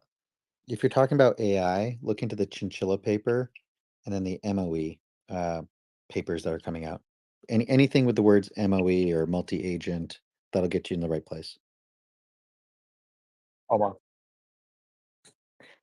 Yeah, I just want to point out that ARM is essentially replacing x86 64 as kind of the dominant instruction set, which is kind of incredible. Really, since the dawn of personal computing, it really all started with Intel. So Intel had their 8086 chip, which gave us the x86 instruction set. Now, let's dive into the concept of an instruction set. A CPU performs computation. So it has certain data that it gets in as data on what to execute. And it's really this specification of how to give instructions to the CPU that's designed by the CPU manufacturer. So, for example, Intel might say, okay, send this byte, byte number 5 for add. And then the next two numbers you pass are the two numbers you want to add. So they essentially give a specification of how programs should be written, right? And so you're writing a program really for that CPU. You can, there are technologies to make a program and target multiple CPU types, but essentially that software that's really running on the CPU is kind of designed for that instruction set. So Intel's instruction set and the x86 had been dominant. So you could have Windows, you could have all these different computers, and they could write software for x86 and it would run on Intel CPUs. Now, over time, ARM, which started as really a cell phone chip, has been used more and more. Apple went with ARM for the iPhone instead of Intel. They later started using those processors on their Macs and Apple TVs and iPhones. Microsoft then has, Windows on ARM. ARM is increasingly being used on the server side. And it's not only really interesting because you can kind of license the design from ARM. They don't make their own chips. So you license the design from them and you can kind of design your own chip as Apple did with a lot of other stuff. But then also this ARM chip, which is kind of an industry standard. There's all this software that works on ARM. You can get Linux that runs on ARM and all this stuff. It's quickly actually becoming sort of the number one architecture. And part of the reason for this is these ARM chips tend to be more power efficient than the x86 64 chips, kind of coming from the mobile side. I think they implement RISC, or reduced instruction set computing, where you have less instructions, and that also helps it be more power efficient. And they've just generally been designed to be super power efficient over time. So, ARM is becoming more and more dominant. Now, does that mean that the ARM company has a good valuation? I haven't looked at the financials, but I do see really a decades long trend of ARM gaining dominance, and I expect to see that continue and it to really become, you know, the number one instruction set in computing. Yeah, one of the reasons why RISC has taken off is because for a long time, CPUs were the powerhouse doing both branching logic and graphical logic, right? High computational stuff. As that workload has shifted more and more to GPUs and more devices come with GPUs standard, CISC has fallen out of favor. So in server lands now, you just want reduced instruction sets. But again, remember we've talked about like that warehouse analogy a few times. This goes in cycles. Once people have figured out what they want to do with CPUs and what they're good at, there could be a third cycle where people go, oh, well, these particular sequences are very common, so yet a different architecture might take off in like, I don't know, a decade. But I think there's not a lot of focus on CPUs these days. The focus is mostly on ASICs. So they probably win and don't get challenged for a very long time. It's that simple. What do you think about what you've heard from Omar and Meta? Do you think this justifies some of the higher multiples at all? Yeah, tough to even answer that. But obviously, there's a massive story here. That's why it's valued at in excess of $100 billion. But really, it comes down to, again, same as NVIDIA, right? Is what's the future gross margin you project? Even if revenues get there, if you're saying operating margins are, what was it, Iman? 10%, 1%, you said? 1%. Right. So, understanding that the cause of that, I mean, R&D is probably super high right now, given their stage. That's probably eating away at their margins. So just forecasting out all those line items and saying, does this make sense? Sure, some people think it does, some think it don't, right? But that's really my position, is understanding the future revenues.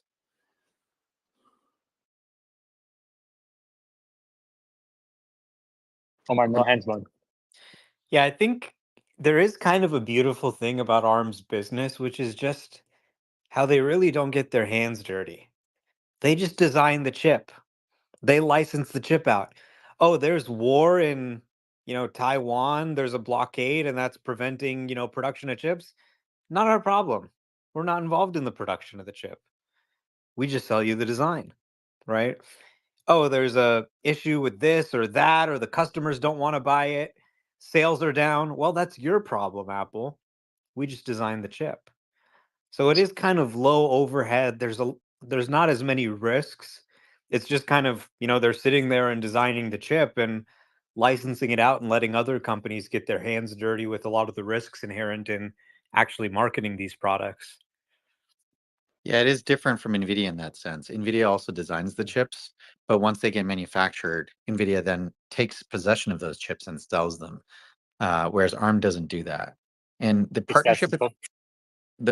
the partnership with Intel is really important because it's basically it's like Apple and Microsoft partnering.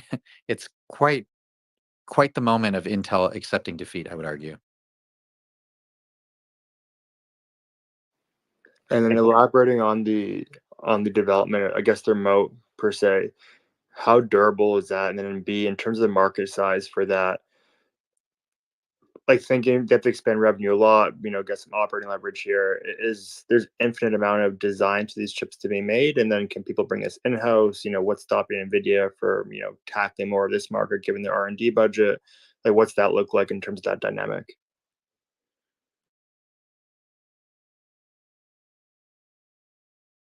It's hard to say. So like MIPS, PowerPC, there was a whole bunch of other things that predated ARM in the RISC side of on the reduced instruction side of things, and Intel beat them, right?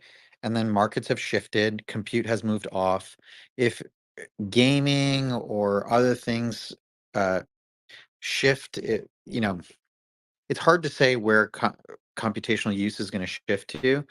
If suddenly everybody's using, servers again, and the market's booming, the economy's booming, you could see a shift back to CPUs. I just don't think it's likely. You would kind of need that to happen for ARM to win. It's just like that market is understood. I think it's kind of in a steady state. So there's probably more upside for them than downside, right? No one is saying that CPUs are going to stop getting used tomorrow. ASICs or GPU, that whole competition that's happening, it doesn't affect CPU usage. CPUs are still going to get sold. Even a GPU and an ASIC, they don't function without a CPU next to them. So you're always going to have a CPU. I think their arguable competitor would probably be like Qualcomm and mobile phone chip makers, right? Between Apple and others. So I think Apple licensing their stuff AMD, helps right? them. Yeah, AMD. AMD is arguably one of their competitors. But reduced instructions probably win in server land, and complex instructions continue to win in the phone. Iman, on the financial side, and then I'll probably stop here. Because you're saying they're 99% gross margins. I'm assuming some allocation of accounting. Obviously, they want to show, hey, if we scale this business, this will all flow through the bottom line. We'll have massive operating leverage. This is a great future business. But Yeah, what's the that's what it's logic supposed to be, I guess. in terms of defending that? I think AMD is around 50% or 45% on the gross margin level. Like, there's no defensibility on that gross margin, or Meta more as a technical question, like why would they even have even close to 80%, 70% long term in your eyes?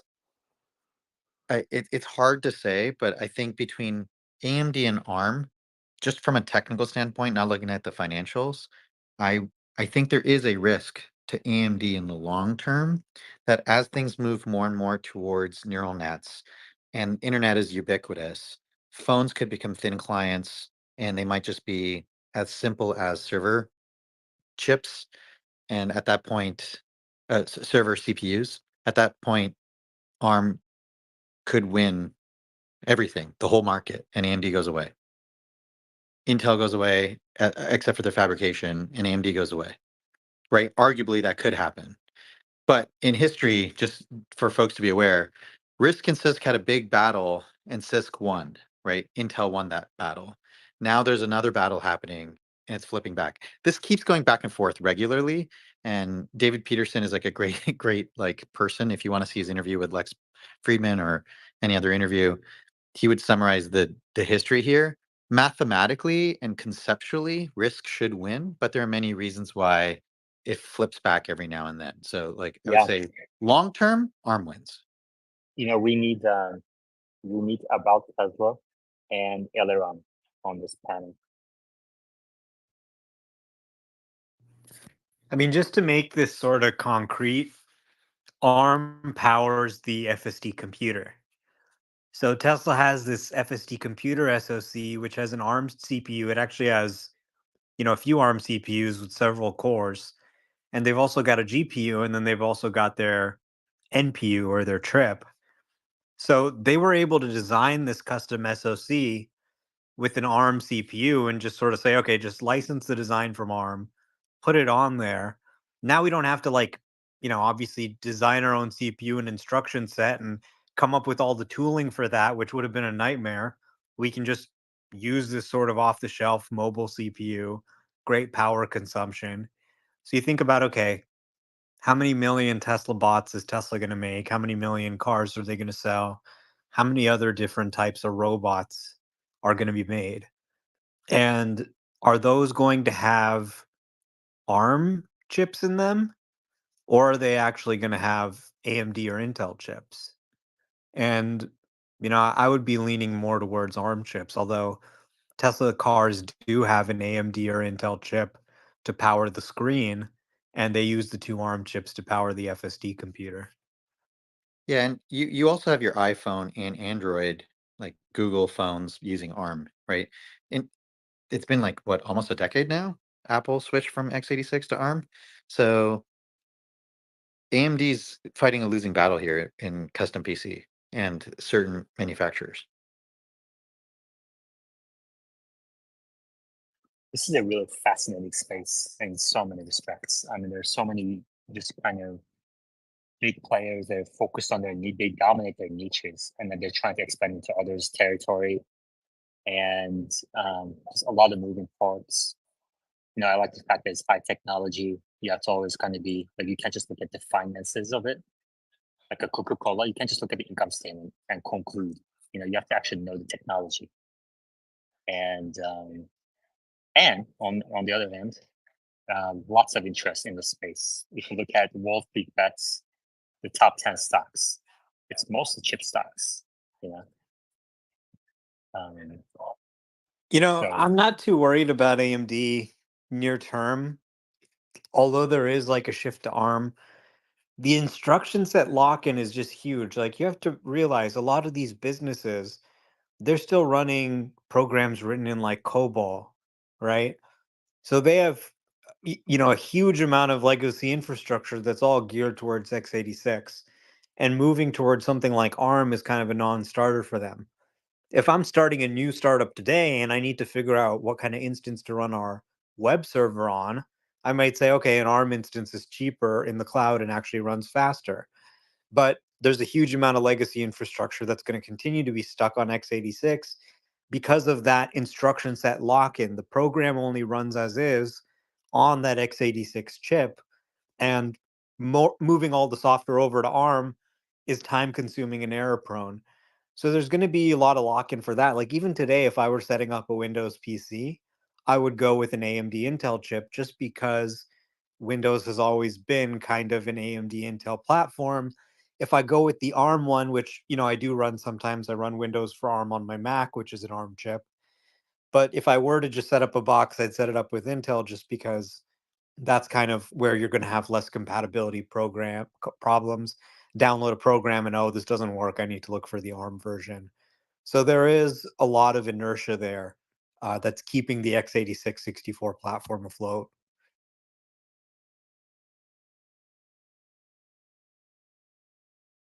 I think Windows switched over to ARM like also almost a decade ago, right? So they support ARM natively.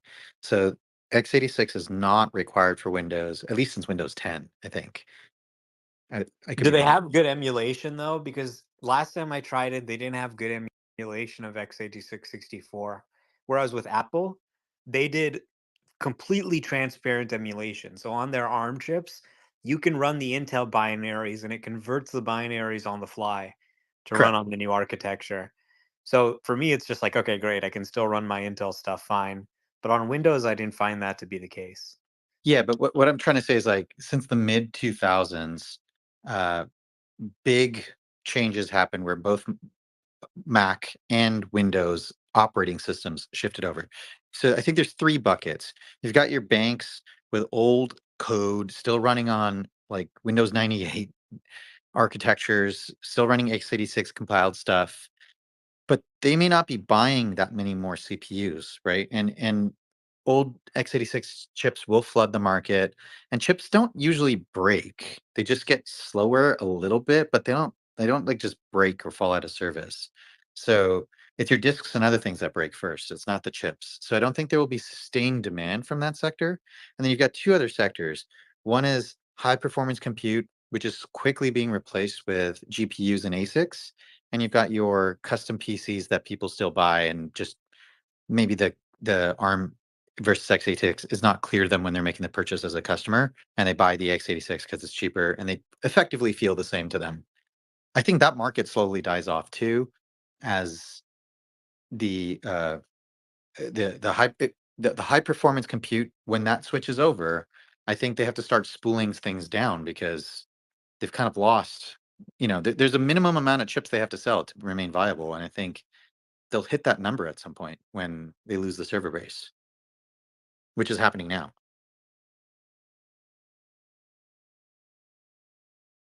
Again, I can be very biased on the speed of technology and switches, so I could be very, very wrong on timelines, but I think this eventually happens.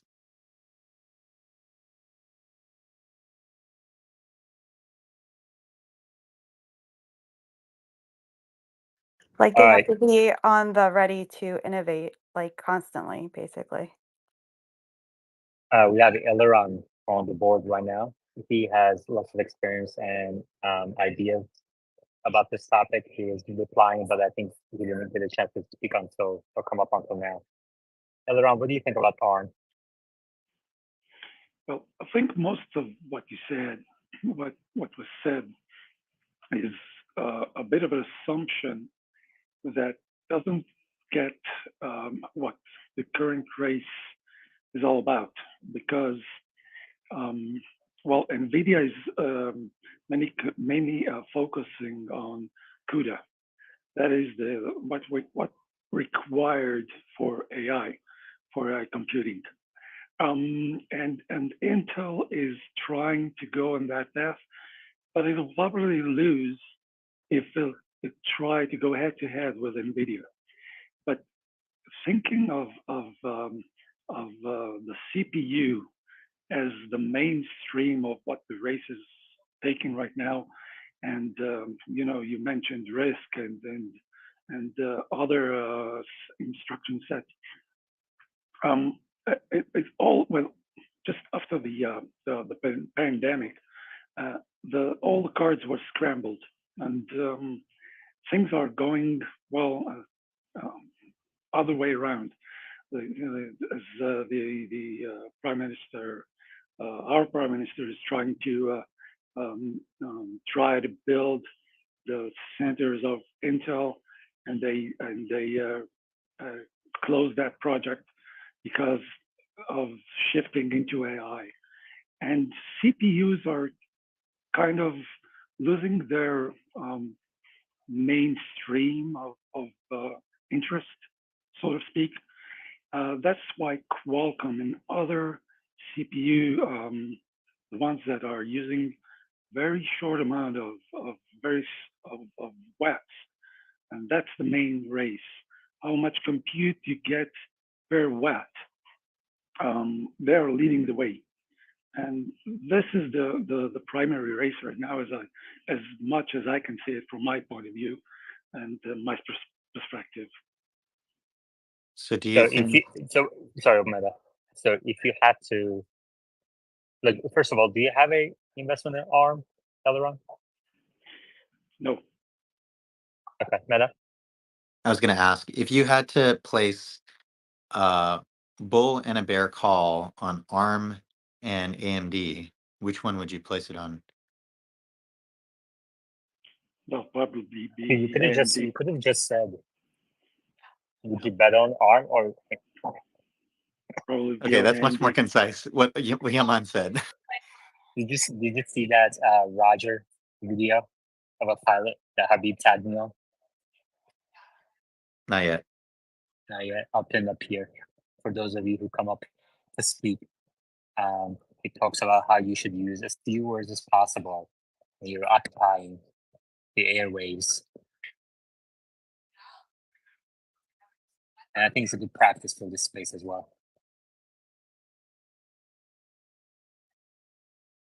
You know, I'm I gonna think add this. Yeah, I'm gonna add this to my rule book. Omar, go ahead. I think there's no doubt that obviously everybody's more interested in GPUs and ASICs that accelerate training and inference. The magic isn't really happening on the CPU anymore. The CPU is becoming more of a commodity. But nobody really just has a GPU by itself. There's always got to be a CPU there, at least in the current architectures we have. So, I think the CPU is going to continue to be a chip that's relevant and continue to grow because you can't really have a computer without it. Even if it's like, I don't know, a few CPUs connected to like 1,000 GPUs or something, there's still going to be some CPUs somewhere in there. And increasingly, I think ARM is picking up that share. Yeah, I was gonna say, Eleron, would you bet that? But do you agree that ARM will eventually replace AMD? It's hard to say. Not at this point. What's the case where it won't? Like, what's the strongest case where it will not replace it, in your opinion? But Qualcomm will take them all.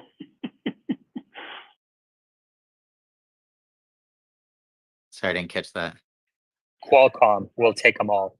It's Right. really good to have Eleron on the space. We have a lot of good knowledge, deep knowledge now in chip makers. I mean, this is the best discussion on chip makers that I've seen on any platform because 99% of the conversation around these companies is just, momentum related stuff. And I hope to continue this conversation at some point with about Tesla also on the board because I know he has some knowledge on as well, and maybe we can. I'm always on the lookout for people with expertise in certain areas to bring them on as speakers. Meta, final couple of words, and then we're going to switch to Tesla. We're going to switch to the robotaxi announcements. Go ahead. I just double checked because I'm not 100% certain about this, but doesn't Qualcomm just manufacture chips that are ARM designed? They're going both ways. They're shooting every way because it's not clear right now where the market's going to go. So they're not going to be, they're going to be everywhere. Qualcomm owns key network transmission and radio technologies and chipsets around that. And they have a lot of patents. And they've since expanded into providing an entire sort of phone SoC through Snapdragon, and that includes an ARM design. But they're a much broader company than just, Snapdragon.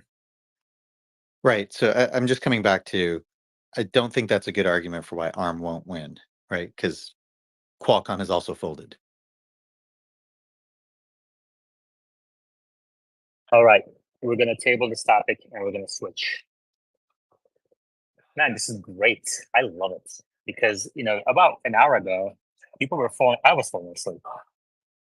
And now we switch to chip makers. We get a lively conversation, and now we're switching again. We have FUD news on the speaker board for the first time speaker. FUD news, would you like to give us a few sentences on your background? Yeah, so I was Tesla Bowl, really hard Tesla Bowl in January 2023. And I just started noticing that, they were doing severe price cuts. And as an analyst, I could not see how this was justified, how you can cut prices by 8,000 and still drive demand. And my expectation was, okay, they had these $7,500 tax credit and they were going to be able to raise prices by 7,500.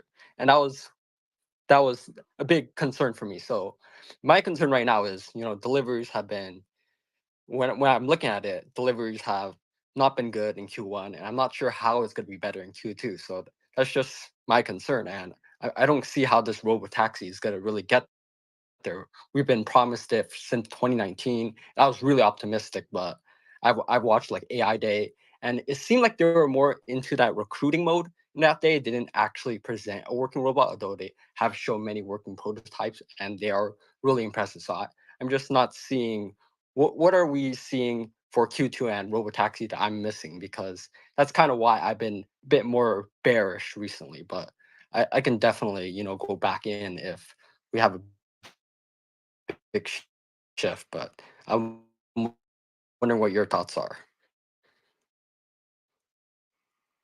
Nick, would you like to follow up on that? Yeah, so a little off topic, but what made you become a bear? You say you were a bull. Like what changed?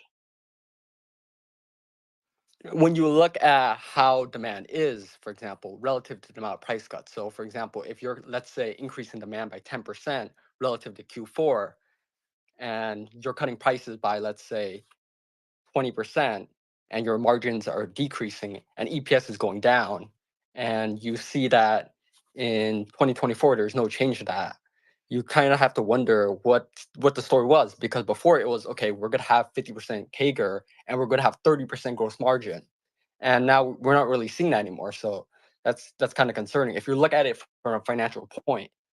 Of course, back then I was more into the hopium mode, where I was thinking, okay, well, they can keep growing, but we kind of have reached a point where if you kind of grow too big, and maybe it's much harder to see the same kind of growth that you've seen before.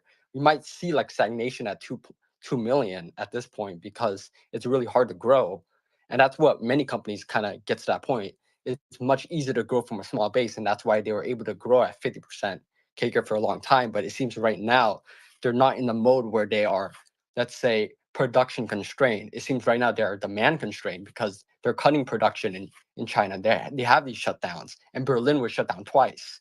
And inventory was, I believe, double, from 15 days of inventory to 30. So I don't see how we're going to see the same type of growth in the future. That's kind of why I became much more of a bear. Okay, and you said it was in 2019? Yes, I was following since 2018, I believe. Like I saw like 420 funding secured. I was back then when I was really excited to see them being added into the S&P 500. I was really looking forward to every quarterly delivery, but they did have like lots of disappointments. But over time, I was like really excited for the S&P 500 announcement. I was really excited when they were at, like, when they hit $2,000, and then they had many different stock splits. I kept seeing, like, I would look around in parking lots, and every time I see a Tesla, I'm like, wow, the population is increasing. I was really hoping for the EV revolution. So I was really excited as a shareholder, and just looking all around. I just saw a lot of hope in how they were changing the industry, and how, these dealerships, when you go in, you have to pay these crazy markups. They're just terrible to wait there, and it's just a terrible experience. And Tesla just make Are it you is so much are easier. you are you betting against the company right now?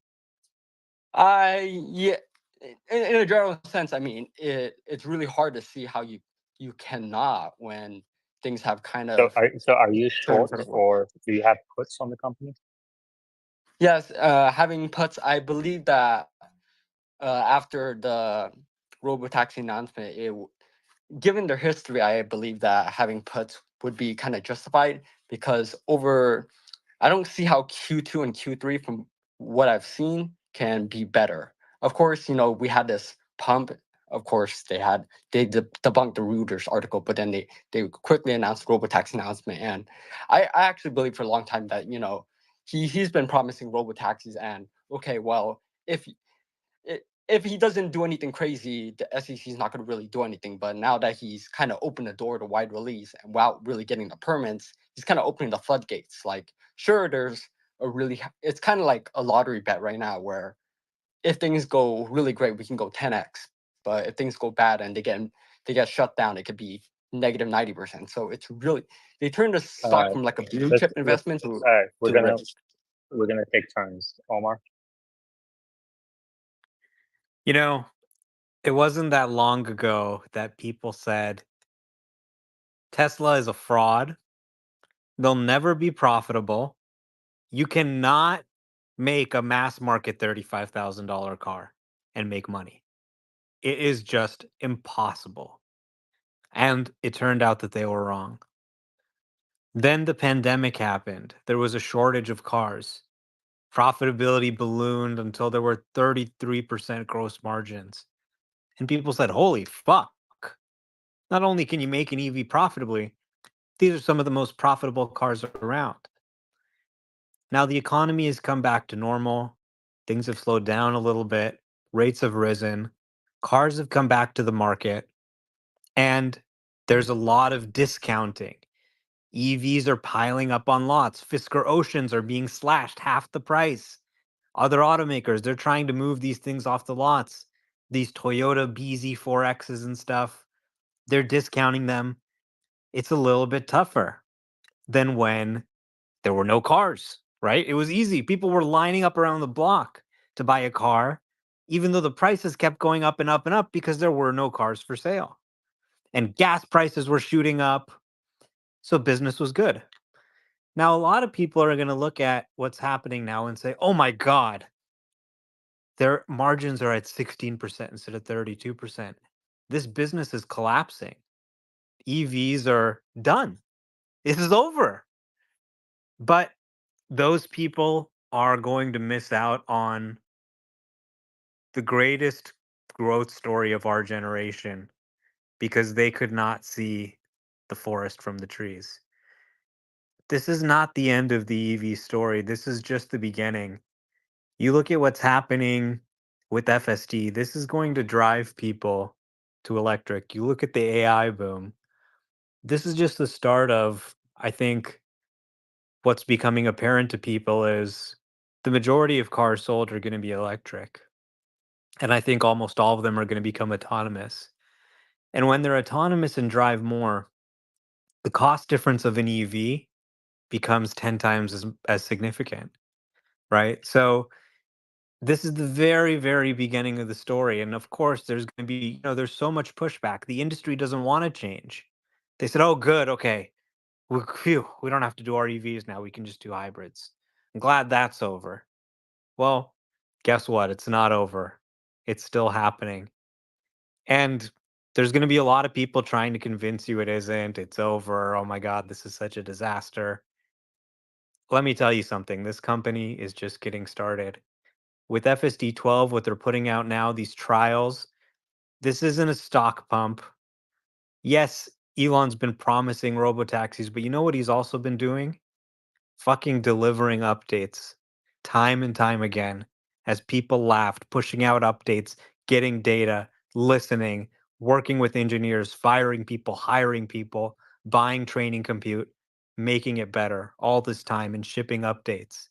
And guess what? You work at something enough, you work at it for a decade, you can actually get it done sometimes.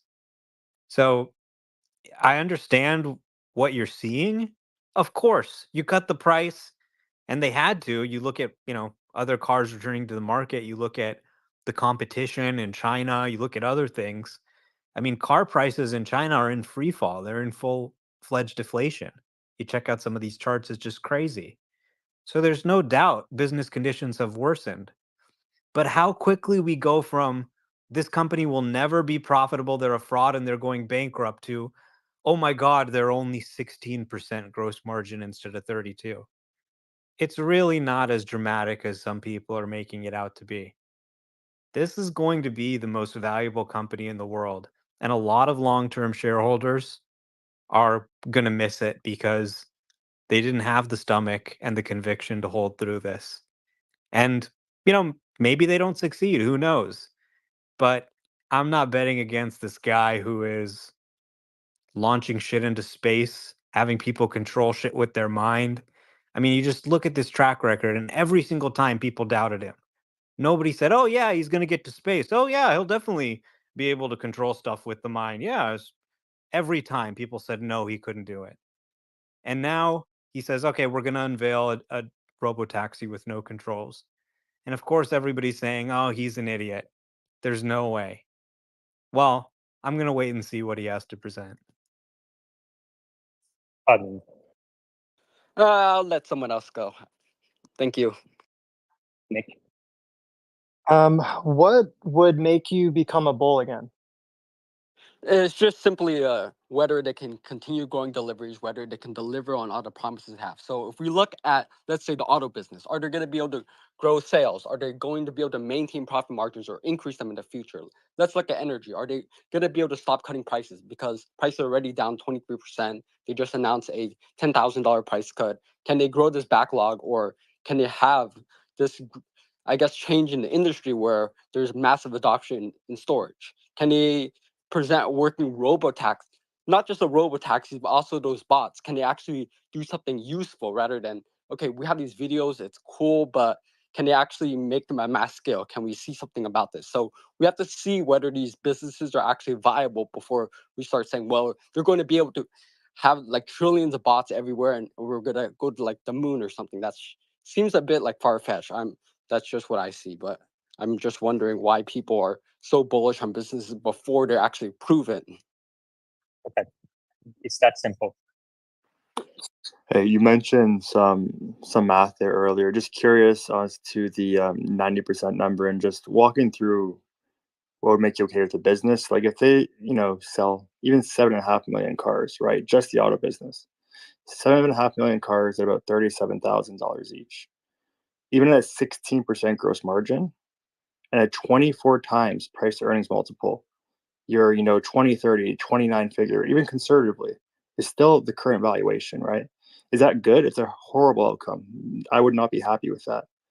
That doesn't account for even the software, energy, nothing else. Just selling 7.5 million cars at $37,000 before any tax incentives, and assuming they double their R&D and SG&A expenses, and a 24 times multiple gets you $500 billion in market cap. Just curious your thoughts there as to like the 90% number, even 50% number, 70% number. How are you even getting that? My number, I'm not sure if I mentioned 90%, but from what I've known, right now, Toyota and Volkswagen currently sell 10 million and they're worth less than Toyota right now, Tesla right now. So I don't, and the margins at Toyota are actually higher than Tesla, and Toyota owns stakes in other companies as well. So they're not, they're not just a car company. They actually own suppliers and they have stuff, stakes that actually are worth money. So actually some businesses such as Volkswagen, they have IPOs for Porsche, Audi, their other businesses. So they're not. So when people talk about debt about these auto companies, it's very misleading because actually these companies, their debt is backed by assets that they loan to customers. So for example, if a customer buys a $30,000 car, for example, they might pay. Let's charge them in financing, and they actually make like 36,000. So it's very profitable. Their debt is not just, oh, they have like more debt than they're actually worth. That's very big misconception. Tesla not using this debt, but yeah, that's what I'm thinking about that. Just to be clear, you just argued against yourself, right? You're saying how they have ancillary revenue that's deriving higher margins. So I'm just saying purely automotive, right? Removing the most important part of the business right now. I just think makes sense. Obviously do you, it's your capital, but just forecast out some really downside cases and just see what you get for the bottom line. And would love to discuss and see where we disagree in the future. All right, thank you. Nick? Yeah, so for 2024, what do you have for like total deliveries and gross margin percent? So from what I see right now, I think 1.75 million deliveries is most likely, and with lower margins, considering all the discounts they have. And I think actually on a even more downside case, they can have as low as, let's say, 1.6 million.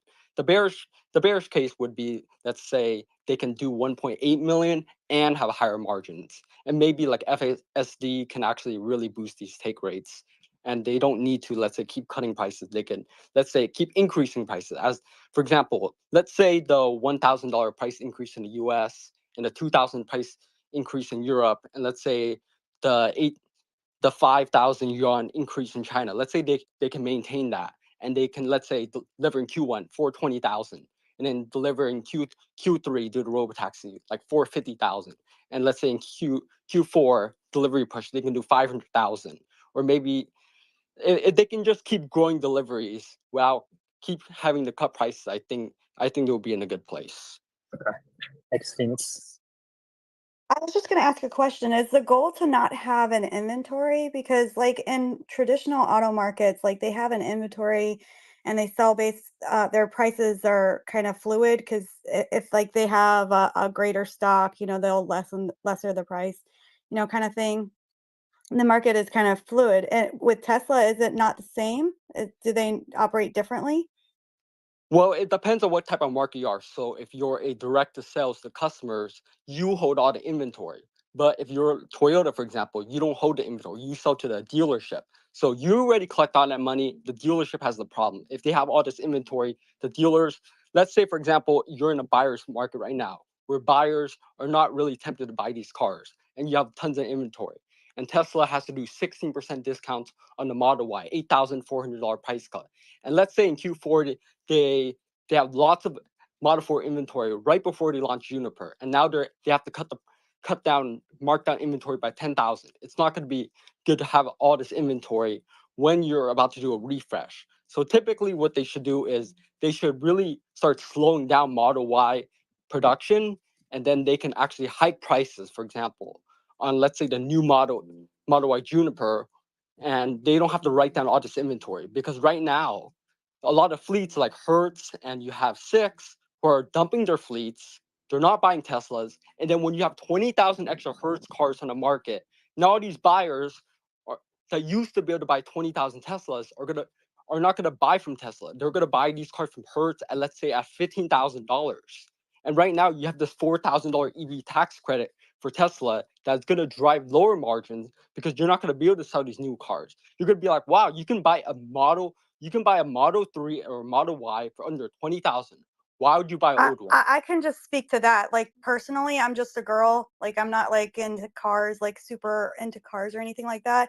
And I know if rule number one is you never buy from like a used car from a rental car company. Like that's like the first thing you learn. Like when you're 16 years old, they say, "Oh no, that's a scam. Don't do it." Like just from my genuine experience in life. Like I'm just saying like if our kids don't know that going into it, then that's a disservice that we're doing to our kids because we all know that they're treated like garbage. Like you don't get a used car from that. Like they shouldn't even be Okay. able to do that.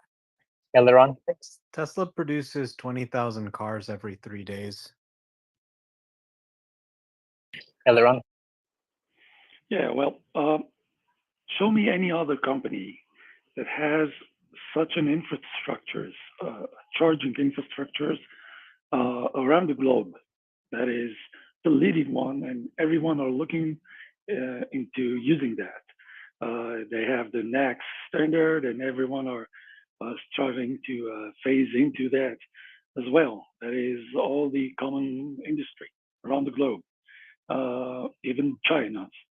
So show me any other company that has several different vehicles that are used BEV only right now, and they have a huge potential that is not even close to be well, uh, uh, even at the fewest percentage of usage. There's none. There's absolutely none, and Tesla has a huge margin on every vehicle they sell, while others are losing money. They are bleeding money on EVs, and they're just trying to stay on the market while this revolution is being led by no other than the one that they saw while they were sitting on the fence and telling that Elon cannot do and cannot deliver. And they continuously just show them all that things are being done differently than what they used to know 100 years ago. And that's a different point of view. Well, you look at Tesla just not just as a vehicle company, and that's the main problem that well you are starting to show that well I lost my That's okay. thought. All right, we're gonna come back to you. Josh. Hey, brother. Great space today, as always. So two quick things. So just from my background in the automotive sales industry, very rarely do you get competition between used daily rentals and brand new vehicles. So the Hertz is really a non-issue. Sold thousands of new vehicles with legacy auto that went up against pre-owned rentals. It was a non-issue, and so just from Tesla's standpoint, they're selling the new redesigned Model 3. Hertz doesn't have any of those vehicles. They're selling the old body style. They're already out of a year of warranty, and whoever's going to be buying those vehicles is going to be paying significantly higher cost of borrowing as far as interest rates. So there's really no issue there as well. So just wanted to clarify that real quick. Thank you, Jeff. Nick?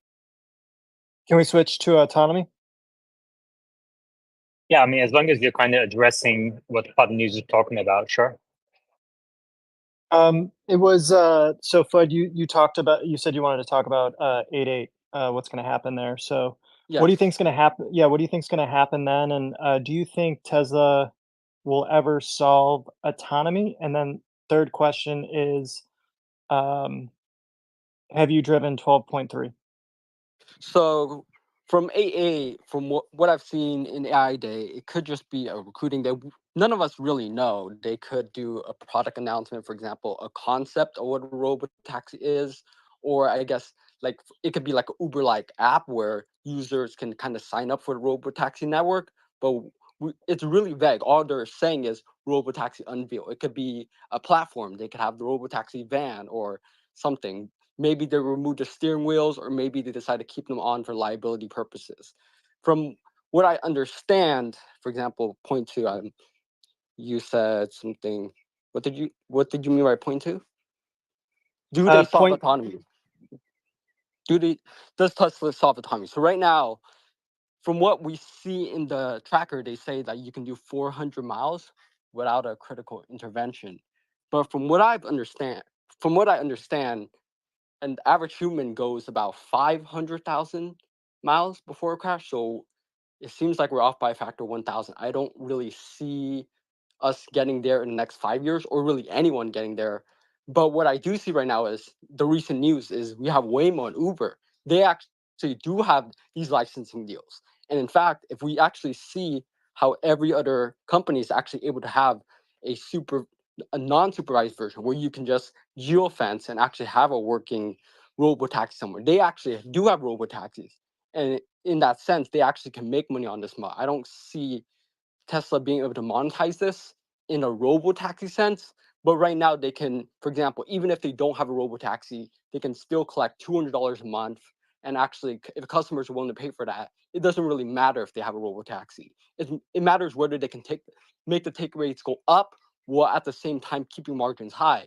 Or if they're able to use FSD and package it in to sell their cars. So it doesn't have to be that they have a robo-taxi, but they can, for example, they have a lot of leverage. There's a major competitive advantage to having, let's say, FSD, because no other competitor has anything comparable. You have all these competitors, they kind of outsource to someone else. They don't actually make their own parts, but Tesla controls it every stage of integration. So I guess if they have all these supercharging and everything, they do have big control over the market.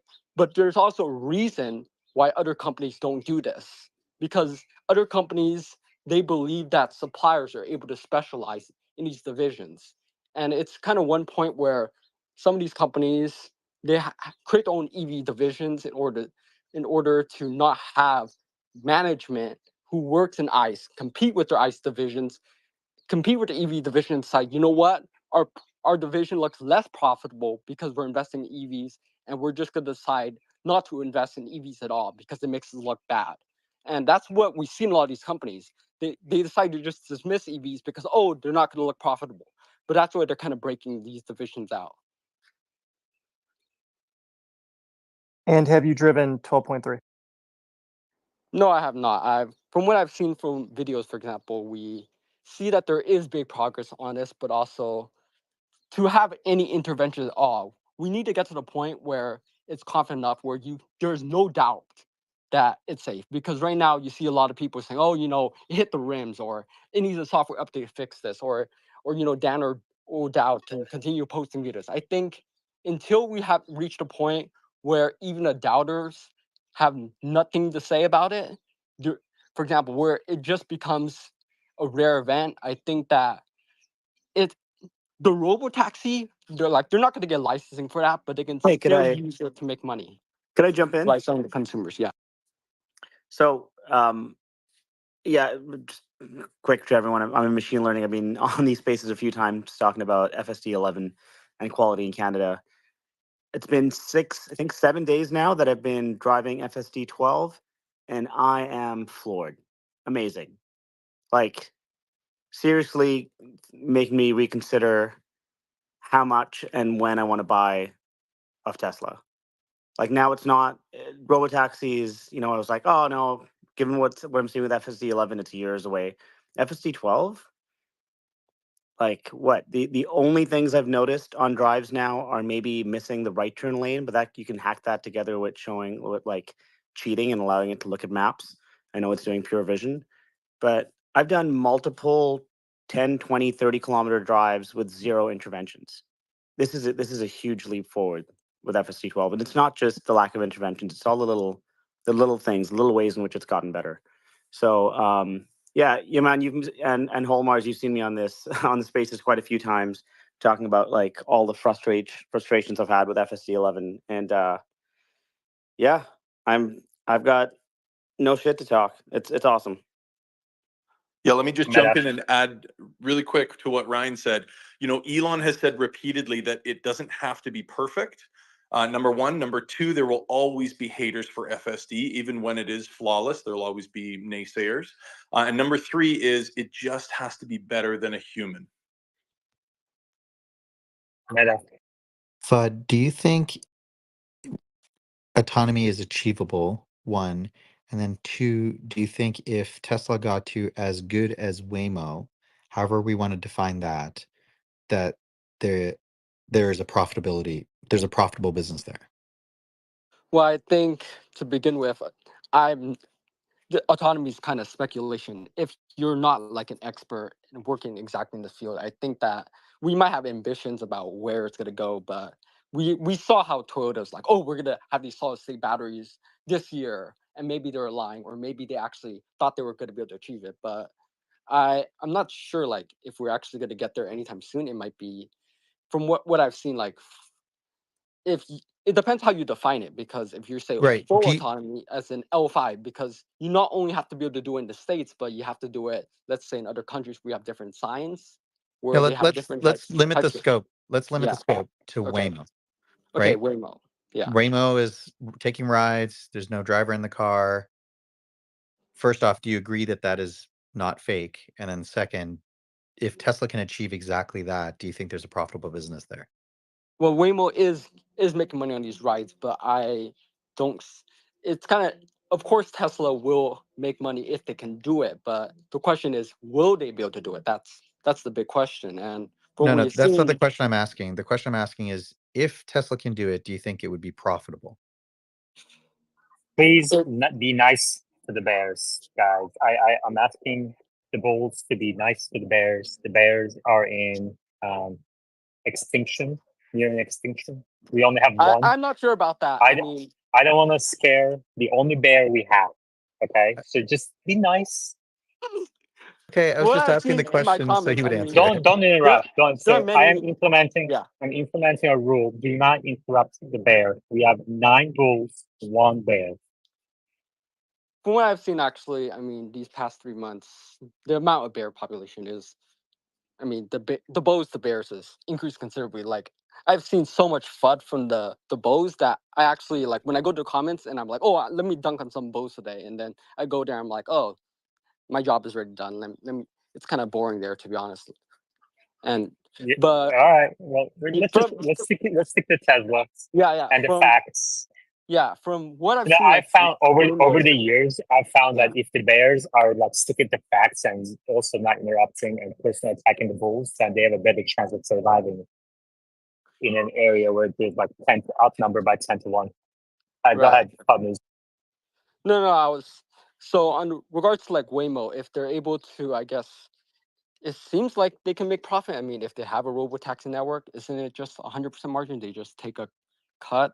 They just have to pay for like compute. I'm not sure, like, if I'm misunderstanding what Meta is trying to point in that direction. I was just trying to get to is your position based purely on you don't think they'll technically get there, or do you think even if they technically got there, it's not a viable business? I, I Because think I think it's much harder to get there than what many people are claiming. Yeah, and to Because his credit, yeah, Hertz, the Come AI guy, what's his name again? George Matthews. Hotz. George Potts says it's more than a decade away. I think we understand his position that he doesn't think it's technically possible. And he also Mm. agreed with you that if they achieve a Waymo-like service, they will make money. It's that simple. Go ahead. Question for Ryan and maybe Meta as well. Regarding these March of Nines we discussed earlier and how you need a bunch of more mileage to understand these edge cases, could Tesla not just map out someone's drive and then say, hey, based off where you're going, we have enough data in these areas to say you can be on FSD the entire time for certainty, and then for some reason, if there's an area you're going to flow through that may not be 10 nines, okay, yeah, maybe you have to drive through this area until we hit a certain safety level. And if so, Man, you're how like much you're talking Meta's language here. That's exactly what he says. how much faster would that result in the quote unquote success? Because if you can cover even 75-80%, which is likely higher of the total landmass, like most roads are directionally the exact same, I don't see why they wouldn't do that for the V1, call it. They Meta. are already collecting data on everybody's routes. They can probably figure this out on their own and then say for the people that they have covered their routes that they can accept it. Now, the question is, do they want to do that or not do that is a different conversation from a business standpoint, but technically there's no reason why they couldn't. Once they can handle dynamic issues like somebody running into the road, cop cars, all those kinds of dynamic issues, then the static issues that they need to deal with that are hard, they can just tell you in advance. Ryan. Yeah, I also, and I know Meta and I disagree on this, but I don't see a reason why we can't have fine tunes that are location specific. Because Canada or Europe or America or even individual cities are going to have little differences that'll affect performance in subtle ways. With Quebec or Montreal having horizontal traffic lights, or Vancouver having more bike lanes, things like that. It's not that it's not technically possible, Ryan. It's just, I think it's not something you do at first unless you find out that it can't be done with one model. Just like Elon has pointed out that they're not doing separate models for 3 and 4, hardware 3 and 4 today. They're keeping things simple. They have one model. Why complicate things? Oh yeah, not for sure. I agree. Not now. It's when we hit the limits of what's possible with the current hardware and current RAM on the onboard computer on FSD3. Right. If it becomes an issue. The next question then to dovetail the last one is best guess of total interventions, call it. Are the majority of those non-static, or would you say a fair portion is static? Like, what's a rough percentage here? I think the ones that people say are persistent issues that always happen in the same location, like no turn on red, etc., those I would say are static. The ones where somebody runs out into the road or something sudden happen, like a cop car cutting you off, things like that, that would be the class of dynamic. In terms of percentage, right now I'd say probably 70 to 80% after V12 feel like they're in the dynamic bucket. At least from what I'm seeing on X. Yeah, so the lift from that approach then is not going to be as impactful as obviously the dynamic being the larger portion here. So, I mean, speaking anecdotally or just from personal experience, which is a terrible sample set, but still, from personal experience, I've seen it respond incredibly well to dynamic situations, and the majority, if not all, my interventions have been it's veering onto a bike lane, or it's in a right turn only lane and trying to drive straight through the intersection instead of turning right, or so basically, if we solve that, at least, okay, so just for Vancouver, from what I've personally seen, which is a small sample set, if we solve right turn only lanes and bike lanes. Yeah, I think you're almost there. I mean, we need to get actually smart summon, not because of smart summon, because I think we need to learn. It needs to learn how to be able to reverse and back out of dead end situations. So that's another area where it gets stuck right now. But yeah. Omar. So, you hear a lot of people saying it can't work, it's 10 years away. Here in San Francisco, everybody takes these cars all the time. I repeat this so many times because it's so hard for people who don't have access to it to believe. It's like trying to convince them the tooth fairy's real. As much as you say, oh, the tooth fairy left $1 under my pillow, they won't believe it until it actually happens to them. So we're all here, the entire tech industry. We have invites to Waymo. We take it all the time. It just works for everything. They thought of all the little issues. They have little barf bags in there for people to throw up in. When you leave the door open, a little chime plays and it says, "You left the passenger side right door open." When you arrive there, if you open the trunk, they now automatically open the trunk when you arrive so you don't forget your items in. They've thought of all the little things. They've done it. It works. So let's stop trying to ask if it's going to work. Let's stop trying to figure out the solution. It's been solved. Okay. So, Waymo requires mapping and stuff like that. We're now quickly approaching solutions that don't require those things and can just run on any car. And believe me, it's going to work. It's going to do everything. We don't need a dramatic re architecture to get it to handle, right turn lanes or something. This version we have right now sucks ass.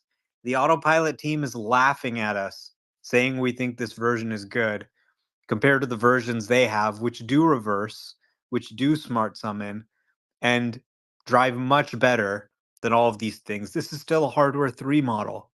We haven't even seen what hardware 4 is capable of, let alone hardware 5. So we're nowhere near, I think, what this architecture is capable of.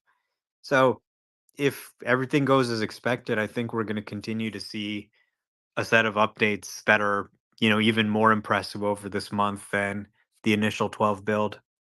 All right. Bad news. Nope, Meta. Hold on. Bad news. Whenever the bear has their hand up, they get priority when they're so outnumbered. Bad news. So when we're talking about robotaxis, I don't think anyone is doubting that Waymo has the solution. The question is whether, because you're saying, oh, Waymo has all these chimes and they have everything. Do you think that Tesla has thought of any of this? Because they haven't shown any concept. Assuming that Waymo has thought of all of this, is Tesla? I don't. I don't know. We don't know if Tesla has even thought of 1% of this because they don't actually have this L2 system. Well, it doesn't matter Or if they L4. thought about it because someone else already thought of it. So they can just implement it, right? What I'm trying to say is, and engineers move back and forth. There was just some Waymo engineer. These things are not secrets, right? There's no secret sauce here. Once it's been solved, you have an existence proof. It works. I guarantee you it will work on Tesla vehicles too. I've seen it. It's not a new thing. It's been years now that I've been driving these things. It works perfectly. They've done insurance studies and they found that 80% of injury causing accidents are reduced, even today with Waymo. So it works. It's here. It's real. And Tesla, I mean, people, when I put them in my car, they say, you know what? It's starting to surpass Waymo. It's starting to drive like Waymo. It's starting to actually feel more natural compared to Waymo. So I know it's hard to believe, but it's going to be really important for investors to understand that this is actually much further along than people think. And nobody wants to say, hey, I think we might have robo taxis this year because Meta. they look stupid. But there's more and more evidence that people's timelines are way longer than they should be. To Ryan, and I think whoever the previous speaker was, point, LiDAR, maps, all those things. Waymo designed their system almost a decade ago when transformers had not taken off, model size compression had not reached the points where it has today.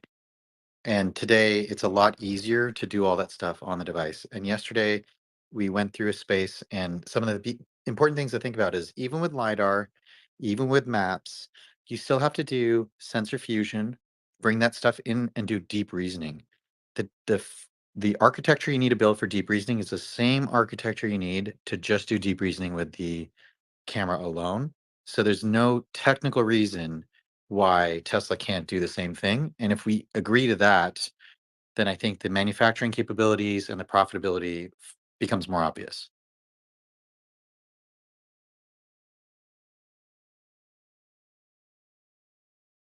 Bogdan, did you have anything to say?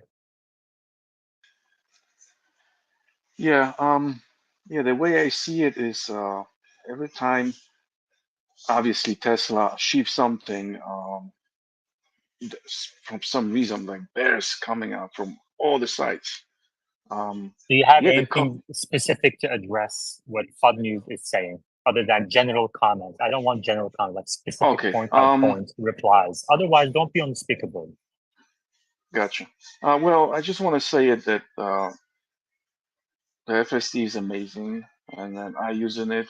It's mind blowing. So I only can say it's gonna get better from here. But the previous, Okay, my thank you. thought.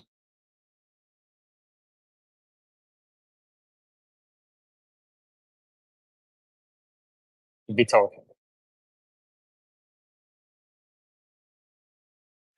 Vitor, you may unmute yourself and go ahead. Omar.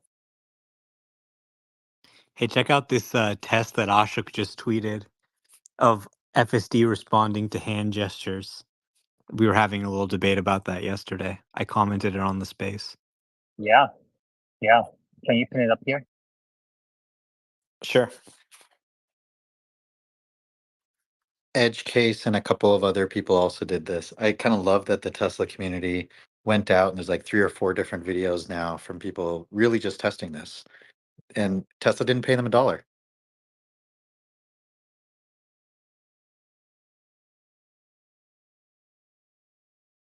That's These awesome. weird people, every time someone says, "Oh my God, I was gonna get in a crash," and like autopilot, moved me over or something. I didn't get in a crash, and they go, "No, it didn't. It can't do that. You guys are saying it can do something it can't." Okay, well, it actually can read hand gestures, so don't be so sure. You're arguing with the Tesla account and the head of autopilot about whether it can recognize hand gestures. And I think this video is pretty conclusive proof that they're designing it to. And also, Ashok just Exactly. retweeting it confirms that it's one of their objectives. That's so awesome. Yeah, there were a number of people who have been around Tesla for like a decade who asked Tesla to take down that post because it was a lie, they said. And 24, 48 hours later, the head of AI says, this is what we're doing, actually. You guys are the. Anyway, It's getting crazy. hard to be an FSD doubter these days. You just keep looking more and more silly. These guys were looking at like geniuses just a few months ago when I started trying FSD 12 and I said, "Oh my God, you guys, this is really good." They said, "No, it isn't. You liar. You just always say that. You're just so full of shit." And everybody was liking their stuff. And yeah, haha, FSD sucks. Then they tried it. Suddenly nobody's laughing.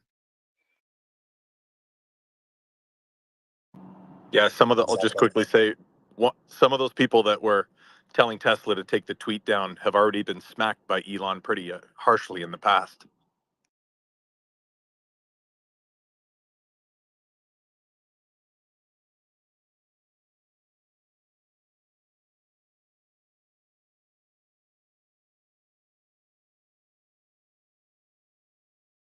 Dale. Well, I got back from my first V12 1233 drive in a new Model Y, and 2 hours and 15 minutes. We had one intervention, and it wasn't safety critical. It was just kind of odd and uncomfortable, but nothing critical. Silky smooth. if I was to really nitpick, like it felt very human, where super comfortable compared to my last trip in was V11, which felt more robotic. This felt extremely comfortable. I almost just started ignoring the driving. It was so comfy. But yeah, one intervention, and this is in a place, so it's in Saskatoon. So there's probably very little FSD data in the training set, because there's like this guy's in the club, a local club, and he was saying there's not a ton of FSD users here. So there's probably very little local data in the training set. So I would assume that means that it's generalizing well in areas that it hasn't been trained on, if that makes sense. I was going to ask Dale, do you want to describe what that intervention was? Sure. So we went into a mall parking lot. It wasn't on a road, it was in a mall parking lot. And it was jammed with all kinds of traffic, where it was car to car. So it was very, very busy.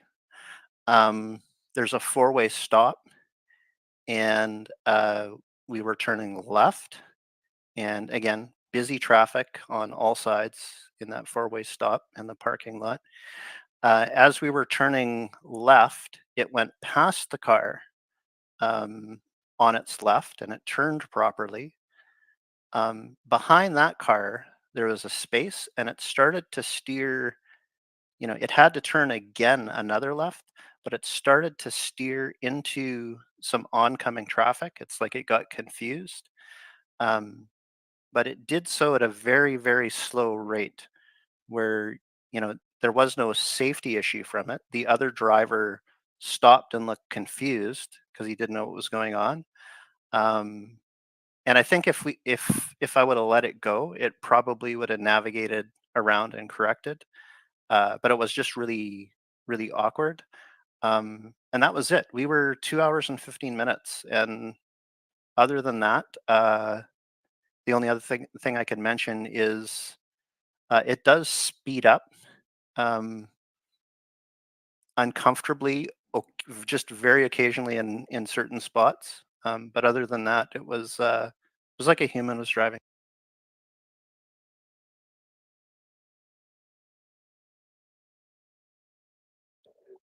All right. Fun news. Have you changed? But what do you want me to call you, by the way?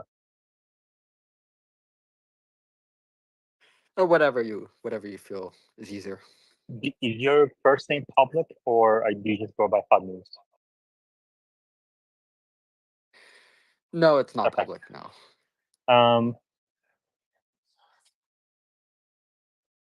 So you don't expect Tesla to achieve robotaxi status in the next decade.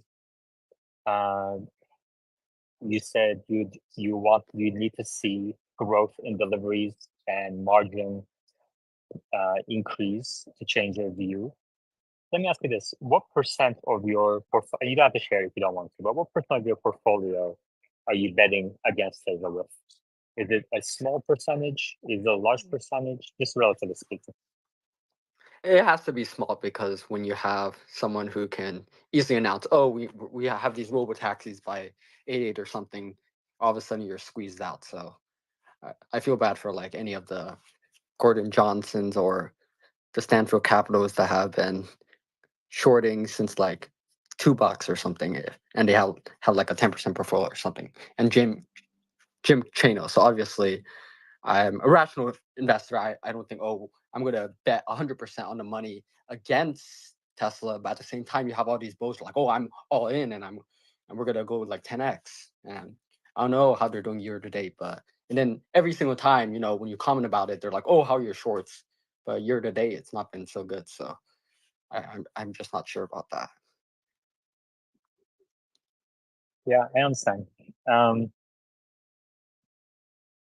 in the last 12 months, have you bet on the company at all, or is it just mostly kind of you're shorting or buying puts or staying in cash, not taking a position at all? I know you said you were a bull years ago, but are you playing both sides of the trade?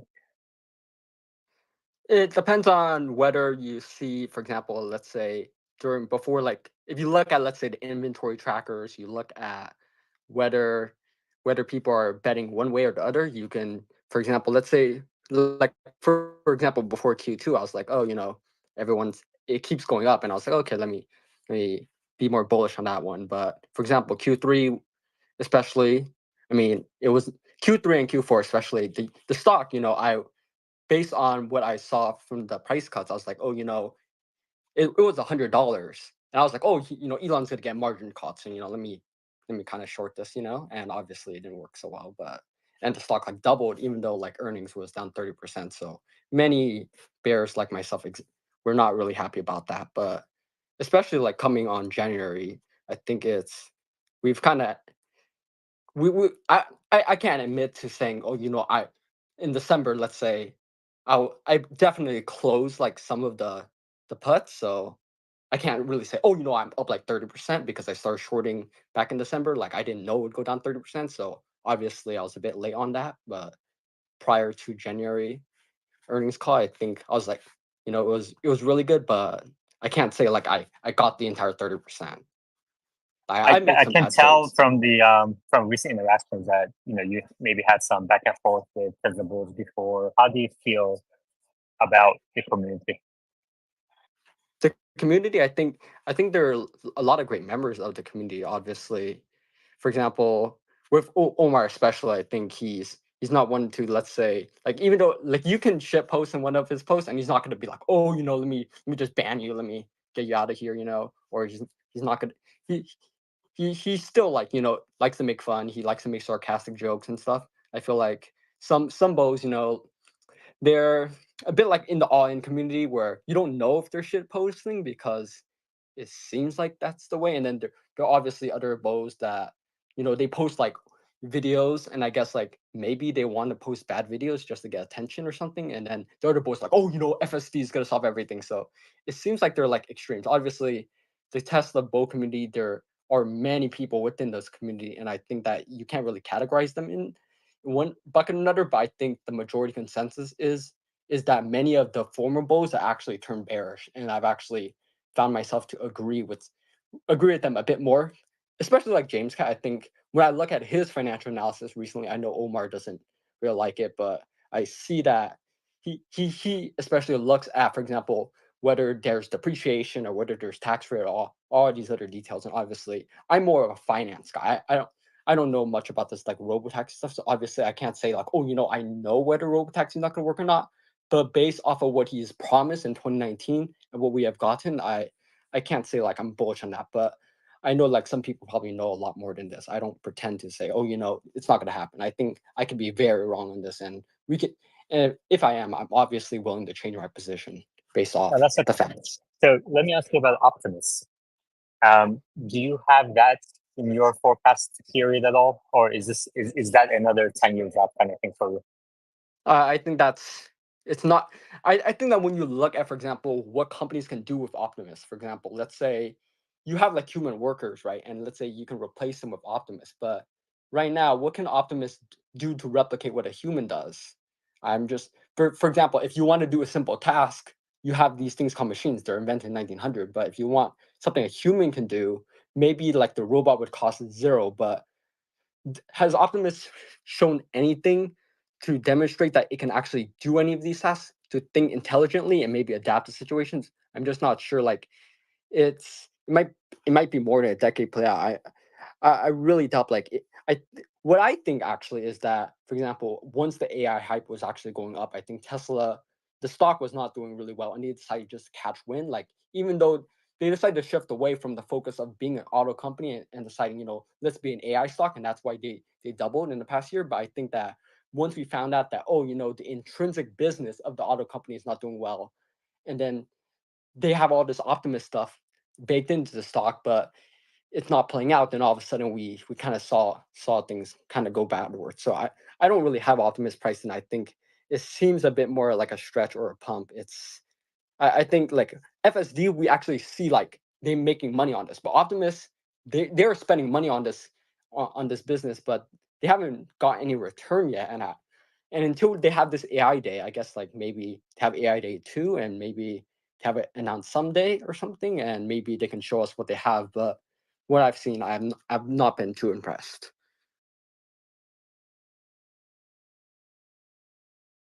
Experience. I just wanted to let you know I put down in the purple pill and a post that Elon did today, kind of highlighting his 8-year plan or something like that, like he did a plan 8 years ago. Kind of touches on the robotaxi and how he sees the vision of that playing out, and kind of in my mind, it creates like a way for people to use their car as a way to have a passive income. The way he kind of sees it, and to me, that seems doable. It seems smart. It seems like there's some equity to it. So I mean, I wouldn't say that it couldn't happen. I see in my area a large number of Teslas. I'm in Central Florida.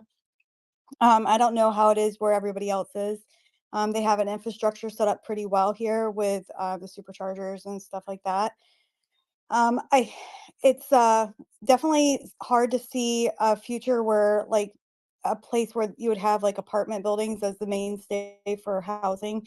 I'm curious how that would work out. But the way he describes a robotaxi, you wouldn't necessarily need to be the sole owner of one to be able to utilize a Tesla, in the same way that they are viewing Wemos or whatever they're called, operating. So it kind of seems cool, like a easy way to have that market segment there. So I don't know. I just thought that was a cool way to kind of see it from his perspective. He posted that information, so I just wanted to point that out to you. Meta. Thank you. Question for Fudd. Do you think even if robotaxi is not achieved, let's say many people report that driving with FSD helps reduce their, cognitive load, stress, etc. For folks that are in like the Amazon last mile delivery business or Uber Eats or various other taxing businesses where their money is dependent on how many hours they can actually commit to the work, do you think those individuals might benefit, maybe at a lower subscription price? Of course, like at a lower price, I think that obviously there will be much more take rate if you have to lower the price. And I guess, but from what I've seen, like Hertz and others dropping their fleets due to depreciation, I think that they could have a situation where take rates on existing fleets increase, but because the cars are depreciating so much, the the amount of users on FSD in aggregate does not increase, because even though the take rates increase on existing cars, new users are not willing to buy these cars for their fleets for risk of this depreciation.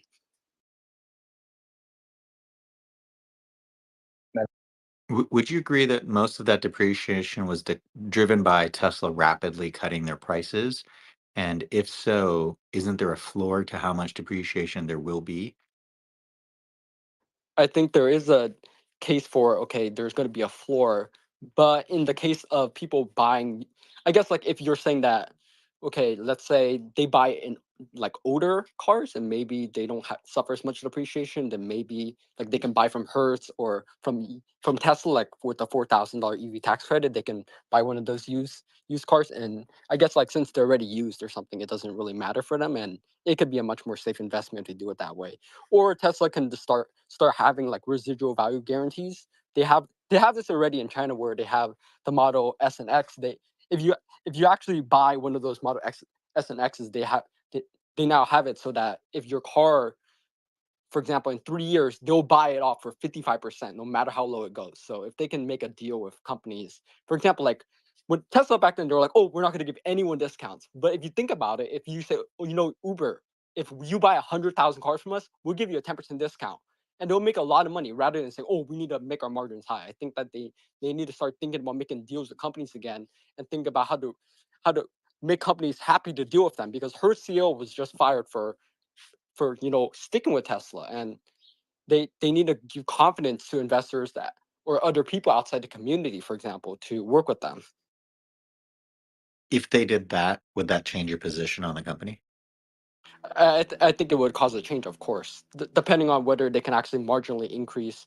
Obviously, when you look at investing company, you need to look at free cash flow. So I'm looking at whether in the future can they actually sustain this, because okay, let's just say, you have this Hertz deal, okay, and it goes through, but then in 3 years it collapses. I think that's kind of sketchy. That you need to actually be able to show that you can demonstrate this works long term. For example, let's say in April they decide, oh, we're going to increase price of Model Y by 1,000, and everyone's like, oh, margins going up. Well, Can they keep doing you're it? you're kind of you you said earlier that you would want the margins to increase, and now you're saying give 10% discount to Uber. Our gross margin is near 10% now in Q1, so that you would have no gross margin. That doesn't make any sense. That's bad advice for management. No, I'm saying right now they have discounts on inventory of 16%. But if you have people buy from, let's say, new configurator, if they do 10% for the fleet, they actually have a 6% Well, higher gross Uber, margin. then in that case, they can just go on to new inventory, buy those cars. If Hertz and Uber wanted to buy those cars, they can just go and buy those cars right now with that. So I think the advice just doesn't make sense. So let's move on to energy. What do you think about mega packs? I think there might be some upside potential here with Q1, Q2 results on mega packs. What do you think about that? Well, what we have seen in board mega packs the last 5 quarters, it's been flat. In Q4, it was, I believe, at 3.2 gigawatts, and the previous 3 quarters was 4 gigawatts, and now it's like 4.2. So, in fact, But the in margin is Q1, increasing, right? it's increased by 2%, but that's because they're increasing, let's say, deliveries, right? But they did the same thing with cars. For example, they grew by 36% in last year, but instead earnings declined because they kept cutting prices. And the price cuts to actually energy have been greater than the price cuts to auto. And right now the backlog is down to 9 months. Although last time I checked, it was back to Q1 and stuff. But from what I've seen, the backlog is declining. The same thing happened with auto. So if you look at the same story with already price cuts and they're only going 2%, this is the worst growth since I believe 2018, where they had COVID. So, or not COVID, but rather it was just a bad quarter. So from what I've seen, some people are saying, oh, you have this type of lumpiness. But if you have 5 quarters where it's flat and you cut price by 23%, and right now where they make the gigapacks, let's say in Giga Nevada, Fremont, where they're raising wages, COGS are going to go up, the ASPs are going to go down. In 2 days ago, they cut price by 10,000. That's like very small, but it's not a really good sign for energy. And if you actually look at energy, for example, Tesla doesn't make their own batteries. They buy it from Panasonic and then they just package it. And right now they don't have enough 4680s so that their Model 3s can even qualify for tax credit. So I'm not really bullish on that. Eleron. Yeah, I have a question for Fudd. Did you, in the past, just about when Tesla's stock went to the stars, did you manage to see that happening? I mean, there was a tipping point, and just after that tipping point, everything went up. Are you certain that in the future you're gonna see that tipping point straight ahead and understand what's going on and get the stock right on the time? Meaning, just not so you won't lose that much of money going short. Well, I was going long before and I lost a lot of money because I got burned, for example, in 2022. So what my thought was, oh, we have the 7,500 tax credit, so they're going to be an increased margin. So when I was bullish, I was very wrong. And then I was like, oh, we have 30% gross margins. We're going to increase deliveries by 50%. So all my bullish theses were wrong. Right back then, I was like, oh, Tesla is so wrong. But like every part of what they've said has turned out to be right so far. So I just don't see how, from where we're going, for example, they don't seem to be able to increase deliveries. Q1, I didn't think it would go below 400K, but it did. And when we look at the inventory, it's already gone up and they're already cutting down Shanghai. You have, for example, Europe, EV growth is slowing down considerably. You have, for example, a lot of companies, they have high B inventories. Of course, everyone's going to be like, oh, they're all doing bad. But the reason is if everyone is doing bad and they have a lot of inventory, that means that they're going to get more competitive. They're going to start cutting down cutting the prices. For example, you have the Nissan Aria going down 6,000. You have the Chevy Boats being discontinued for something else. So you're going to see a lot of these companies with a lot of inventory, and they're going to start discounting heavily just to get off their bucks. And Tesla is going to come under margin. They're going to come under significant pressure from competition. And right now, everyone's moving towards hybrids. And then I hear all this stuff about, oh, they're all wrong. But if everyone's moving towards hybrids instead of EVs, at some point they're just going to lobby the government and say, you know what, we're just going to extend the EV tax credit to hybrids, and then the EVs just start looking like a 2020 story where gas prices are high. So I just don't see the story where where I'm going to be wrong on this. We're seeing right now the backlash. Meta. On your profile, you compare Tesla to Enron. Are you just saying that in jest, or do you really believe there's like fraud happening here? I believe that there is some truth to that, in the sense that, okay, when you have a company that said, oh, in 2019, they said, oh, we're going to have, you can just sit in your car. When asked a question about whether we will have, for example, he asked Elon a question where he's saying, oh, can you clarify what you mean by a robotax? And he said, yes, we're going to have a level 5 autonomy. And by any definition, I don't think you can say that he didn't mean that that it can go anywhere, anytime. And right now, people are like, oh, it can do like 3 drives perfectly. But that's a far stretch from what he promised 5 years ago. And when I invested in it, it was like, oh, he's gonna make us a lot of money. We can just sleep, and then our cars will make us money. Our cars will appreciate. And right now, the cars have depreciated over 50% in just 1 year. So I just don't see how they didn't make some fraudulent, I guess, like thing to save the stock, because in 2019 they were doing really poorly, and he admitted that they were close to bankruptcy. And it turned out that he made this autonomy day, and investors were piling in their side, oh, let's buy the cars because they're going to make us a lot of money. And right now, investors are kind of seeing that it didn't happen, and that's why they're kind of bailing out. And some people are Let me not ask you buying the this. cars anymore. Yeah. Let me ask you this. So Enron wasn't just the case of we're going to do this and we did that. They had financial misstatements, material financial misstatements. Do you believe Tesla has material financial misstatements? Depending on what they put in the financial reports, most investors look at the 10Q, but they don't dig in, for example, how Tesla does their margins. For example, they don't book SG&A, for example, in the gross margin, so it looks higher than it does for other companies. No, They I book think their yes. Okay, but you mean R&D, not SG&A. Nobody booked SG&A in COGS. Some companies book R&D in COGS. Okay, but that is not a financial misstatement. Financial misstatement would be something like, like hiding an expense. They're still showing an expense, and they have discretion of where they can book it as long as they agree with the auditor. That's as long as you disclose everything as you're supposed to, and the auditor signs off and everything. That's not what Enron did. Enron hid liabilities from investors. Okay, so that's not the same thing. That's why I think people get a little kind of like called, agitated when people compare Tesla to Enron. It's just not the same thing. They're different buckets of fraud. I mean, Enron did was fraud. What Tesla is doing, you may not agree with the accounting, but it's in line with the rules, principles, general accepted account principles, signed off by the auditor and everything. Are you claiming that there's fraud in Tesla? When I guess like the last thing you said that the auditors signed up with it, but we have seen that PwC is not exactly credible as an auditor, and there Why do you say are that? things to look into the Why? Hold accountants. on. Why do you say PwC is not a credible auditor?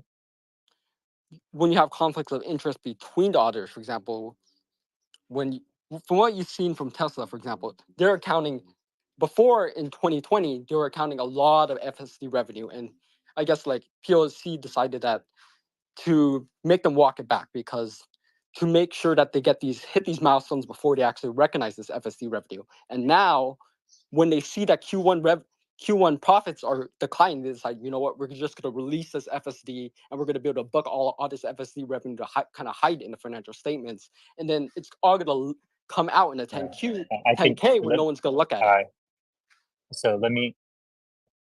So just as a context, I wasn't audited before. I work for Ernst & Young. And I think your understanding of how this FSD revenue is deferred and recognized seems superficial. You don't have any auditing experience, do you? I don't claim to have any, no, but from Yeah, what I've yeah. seen so far, So my understanding, okay, just in general, Tesla is very conservative with their accounting, very conservative on so many fronts.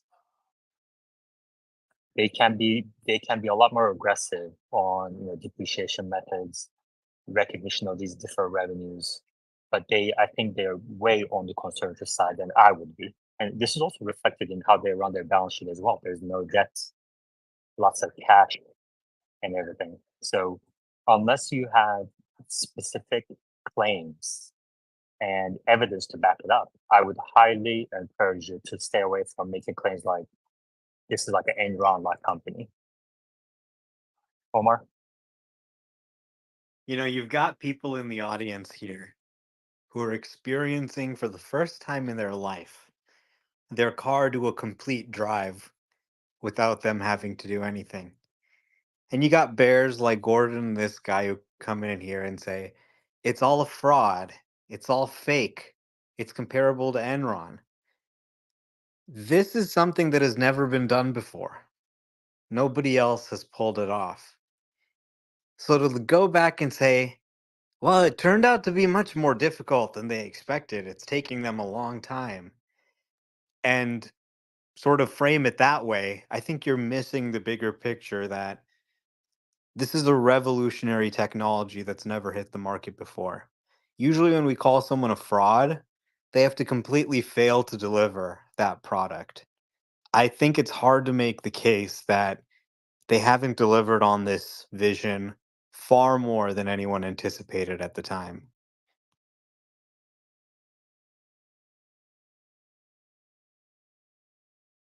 Eleron. If you want to call someone a fraud, I have a perfect example. That is not Tesla. That is the other company that said they're going to have a semi-like Tesla truck, and they appear to be a complete fraud. And that's not the case of Tesla. So I understand what your superficial point of view, why you're coming from there, and why you're trying to protect that point of view. But you must look into the data. You must look into the complete reality. That is, even take a regular test drive on a Tesla Model 3 wherever you are, and try to do it with some of them are equipped with FSD, just so people will actually see and see how these things go, and try to have that experience for yourself. And after that, come back to us. I would love to hear your point Well, of view. no. So he's here right now, and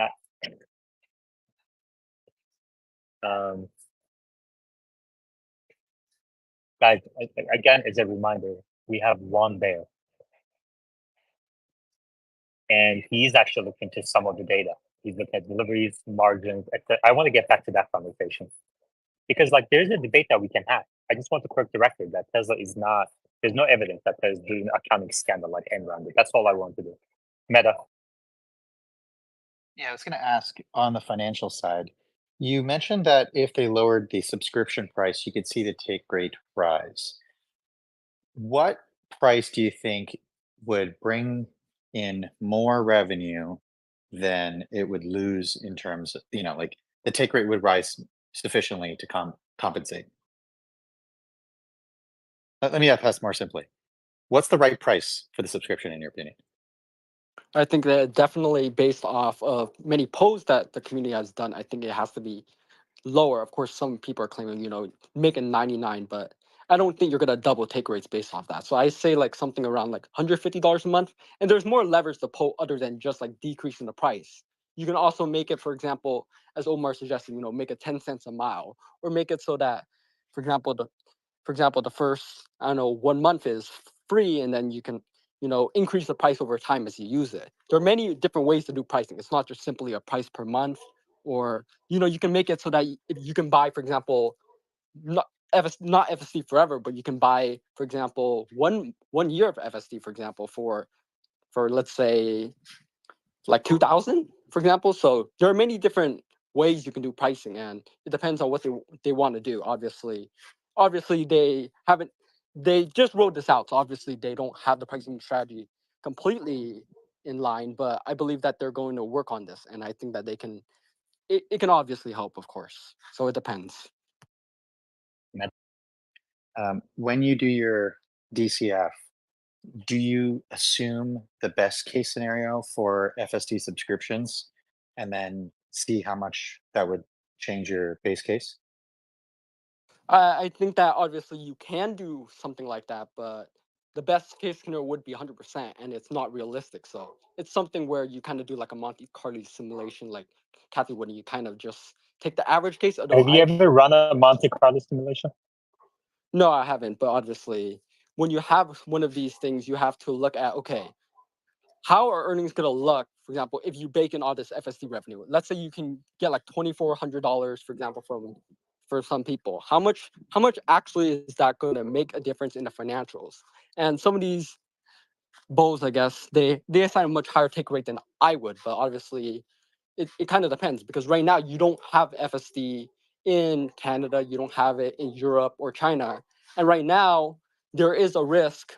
Of course, the bows don't say there is, but there's a risk that the DFV can say, you know what, you didn't properly advertise FSD because you're calling it full self-driving when it doesn't drive. And they're going to say, you know what, we're just going to shut it down, or we're going to throw we're going to drop investigation into you. So, for example, you have on December 12th, they have a full recall of FSD. And right now they're making sure that they have sufficient driver monitoring, and they're just making basically what happens is the NSTSA is going to check up and see if Tesla is actually following up on that. And if they're not, there's a risk to that valuation. So I think that you're not just looking at how much revenue they can make, but whether it actually can happen and what the risks are. And I think that as a bull, previously, I did not take account the risk. I thought that the take rates would be much higher and they would have delivered by now. Okay, Omar. Yeah, so FSD has been on sale since October 2016. So to say that now, 7 years or what, 8 years, 7 or 8 years after it came out, they're suddenly going to get upset about the name or ask them to pull it off the market. I just don't see that happening. I mean, they seem fairly competent at working with regulators. You see Cruise, they lied to them, they hid data, and they got their permit pulled as a result. Tesla and regulators here in the US at least seems to have pretty collaborative discussions. Sometimes that results in them sending out software updates. But these aren't bans, they're voluntary software updates that reflect the feedback. So I just don't see the risk of them suddenly coming out and saying, all right, we've been working with you and allowing you to sell this for years, but now suddenly that it works, we're going to actually stop this from happening. I mean, they would be lawsuits against them because they'd be putting people at risk. So I just don't see it as something, once you put something like this in people's hands, good luck trying to claw it out of their cold, dead hands. They won't give it back.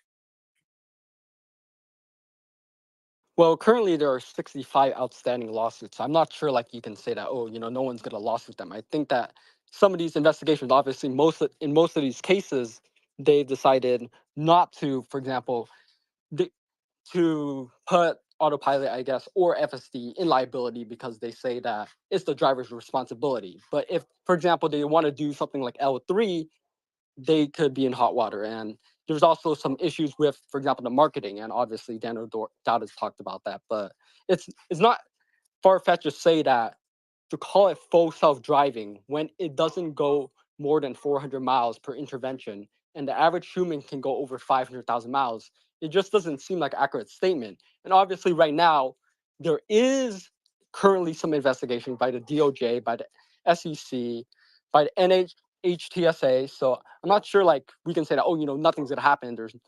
And it might not happen. There is always a chance for something to happen. And if there was no chance of happening, they would not have announced anything at all. And obviously there are risks to this. Yeah,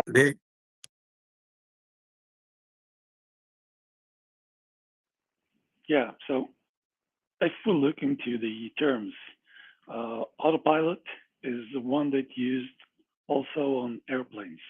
It doesn't mean that it doesn't need any intervention. On the contrary, FSD was always delivered with the term beta, and everyone that used it had to sign up that they have to intervene in any cases in which the car cannot complete any thing that is not meant to do or not able to do. So I don't see that, and any other company that is around the world, doesn't matter which one, has lawsuits. So we don't set a company's reliability upon the lawsuits that are upon it. So I don't see any reason why those lawsuits are or the use of the terms FSD beta and the autopilot are gonna seem to take the reliability of Tesla away. That's my point of view. So we had in 2019, you said that you would be able to make money with your robo taxis. And right now, it seems like that was not exactly true. Like, I don't think we're even anywhere near 5 years away from you just being able to just have it, just stay at your home, have your robo taxi drive around and make $300,000, I guess, in 6 years. So when he made the statements during Autonomy Day, I'm not sure like they were accurate. And of course, they haven't had like any problems with that, but it doesn't mean that, for example, when right now they're going to do a wide release, and then on, for example, August 8th, they're going to do I guess the robotaxi reveal. It seems like there is a possibility that if they do not deliver on what they're saying, there could be potential consequences, and that's what we need to actually think about. Is there a chance that there could be a risk to this? And obviously, because much of the valuation, I guess, right now, because the business is not doing well in terms of, I guess, profitability in terms of the auto business, much of the focus is right now on FSD. There is a risk that if the FSD business is impacted, the valuation could be impacted. And you have, for example, Morgan Stanley, for example, saying, I guess auto is a smaller portion, robotaxi bigger portion. So that's the risk. Okay. We have 4 hands. We're gonna go Meta, Nick, Omar, Phoenix. You can skip me for this time. Nick. Yeah, I'm actually coming to you, Meta. So, Meta, from your expertise, from 2018 to current, and the step changes that we've seen in FSD and the technology going to end-to-end neural nets, when Elon made that statement, do you think he foresaw where we're at today in 2018? Or do you think he saw a different road from like how the technology has expanded? I think at the time there was a belief that he could solve it with CNNs. And I take that from the fact that hardware 2 was focused on CNNs. Same with 2 and 2.5. So the approaches have changed. That doesn't mean that had they stuck to that path, they couldn't have eventually gotten there. But remember, they got the highway working with that hardware as it was and heuristics. But this is like high-end technology, and just like high-end medical or other fields, it's nobody knew the answer at the time. Okay. But what do you think about what Meta just said about CNNs just now? I think, I guess, if he's saying that previously he thought it would work with CNNs or whatever he's saying, and Do you know now what he's CNN stands for? no, I don't. But I'm the point is that if he's saying that previously he was wrong, that his current approach would work, and now he's saying, oh, trust me on this new approach. I just have doubts on his credibility because his judgment back then was wrong because he said, oh, it would work. But now he's like, oh, now we have end to end and V12 and it's gonna work. And then in 1 year we're gonna have V13 and he's gonna say that's gonna Okay. work too. Meta then Omar. When you think of like Amazon going into AWS at the time, people didn't think cloud computing was going to be a thing. Same is true for most medical breakthroughs when they say this medicine might work or that medicine might work. There are many times in science areas where things seem likely. It doesn't mean that there's a guarantee it's going to work. So I don't think we should call that fraud. You should say this is an engineering probability. Omar. So I think you're a little bit confused about the program. They didn't necessarily say, so first of all, failing is not illegal, right? Facebook comes out, they say, hey, we got the Facebook phone. We want it to be the number one phone. And it flops. That's not illegal. Okay.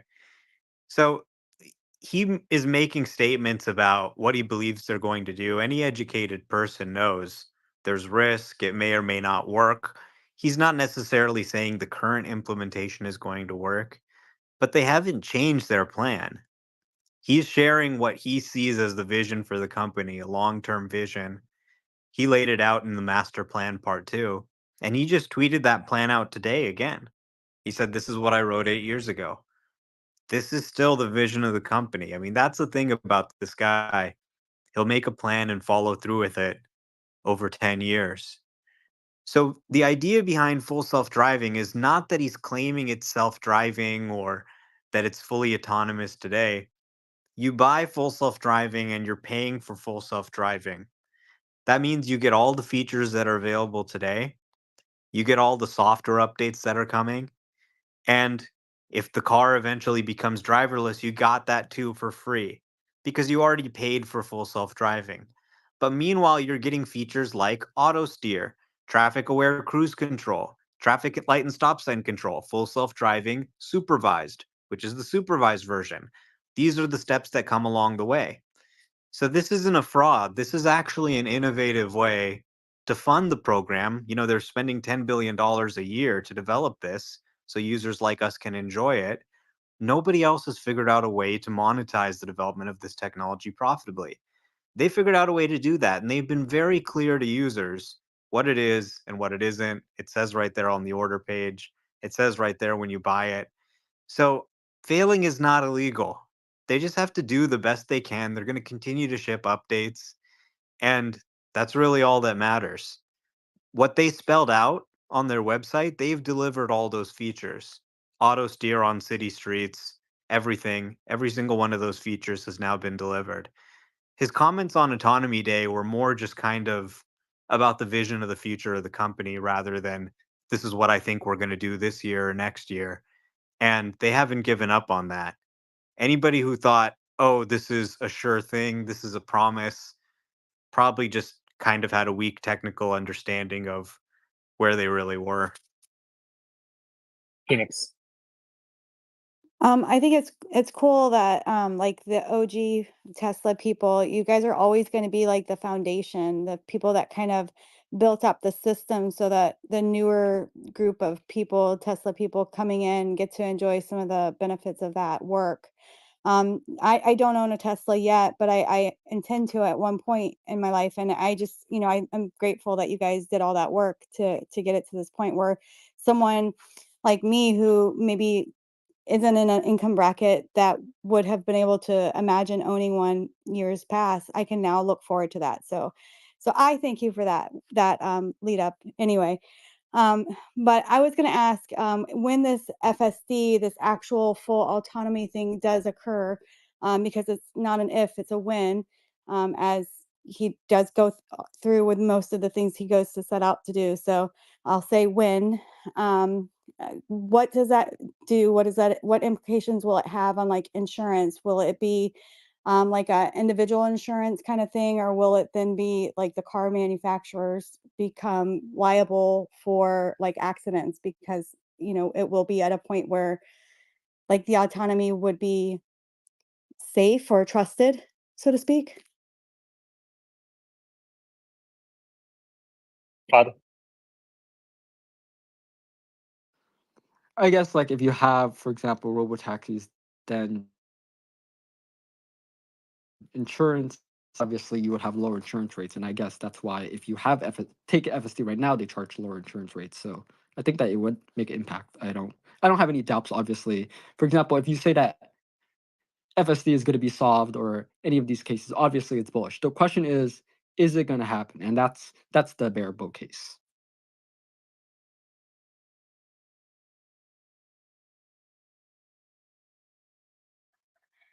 Meta.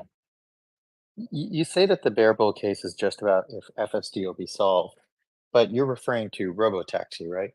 Because FSD Yeah, supervised specifically. has been solved. Okay. So how many dollars per share do you think it's worth when the market prices in the fact that V12, let's say they play with their pricing to get it optimized, the take rate's as high as it could be. What do you think the potential upside is when that occurs? It's definitely like because it's not priced currently right now, it would be I would assume that it would be higher. For example, if you can get a high take rate and let's say you can get revenue, then it's definitely going to be higher. I'm not sure like specifics. I haven't done that because it's just kind of we don't know.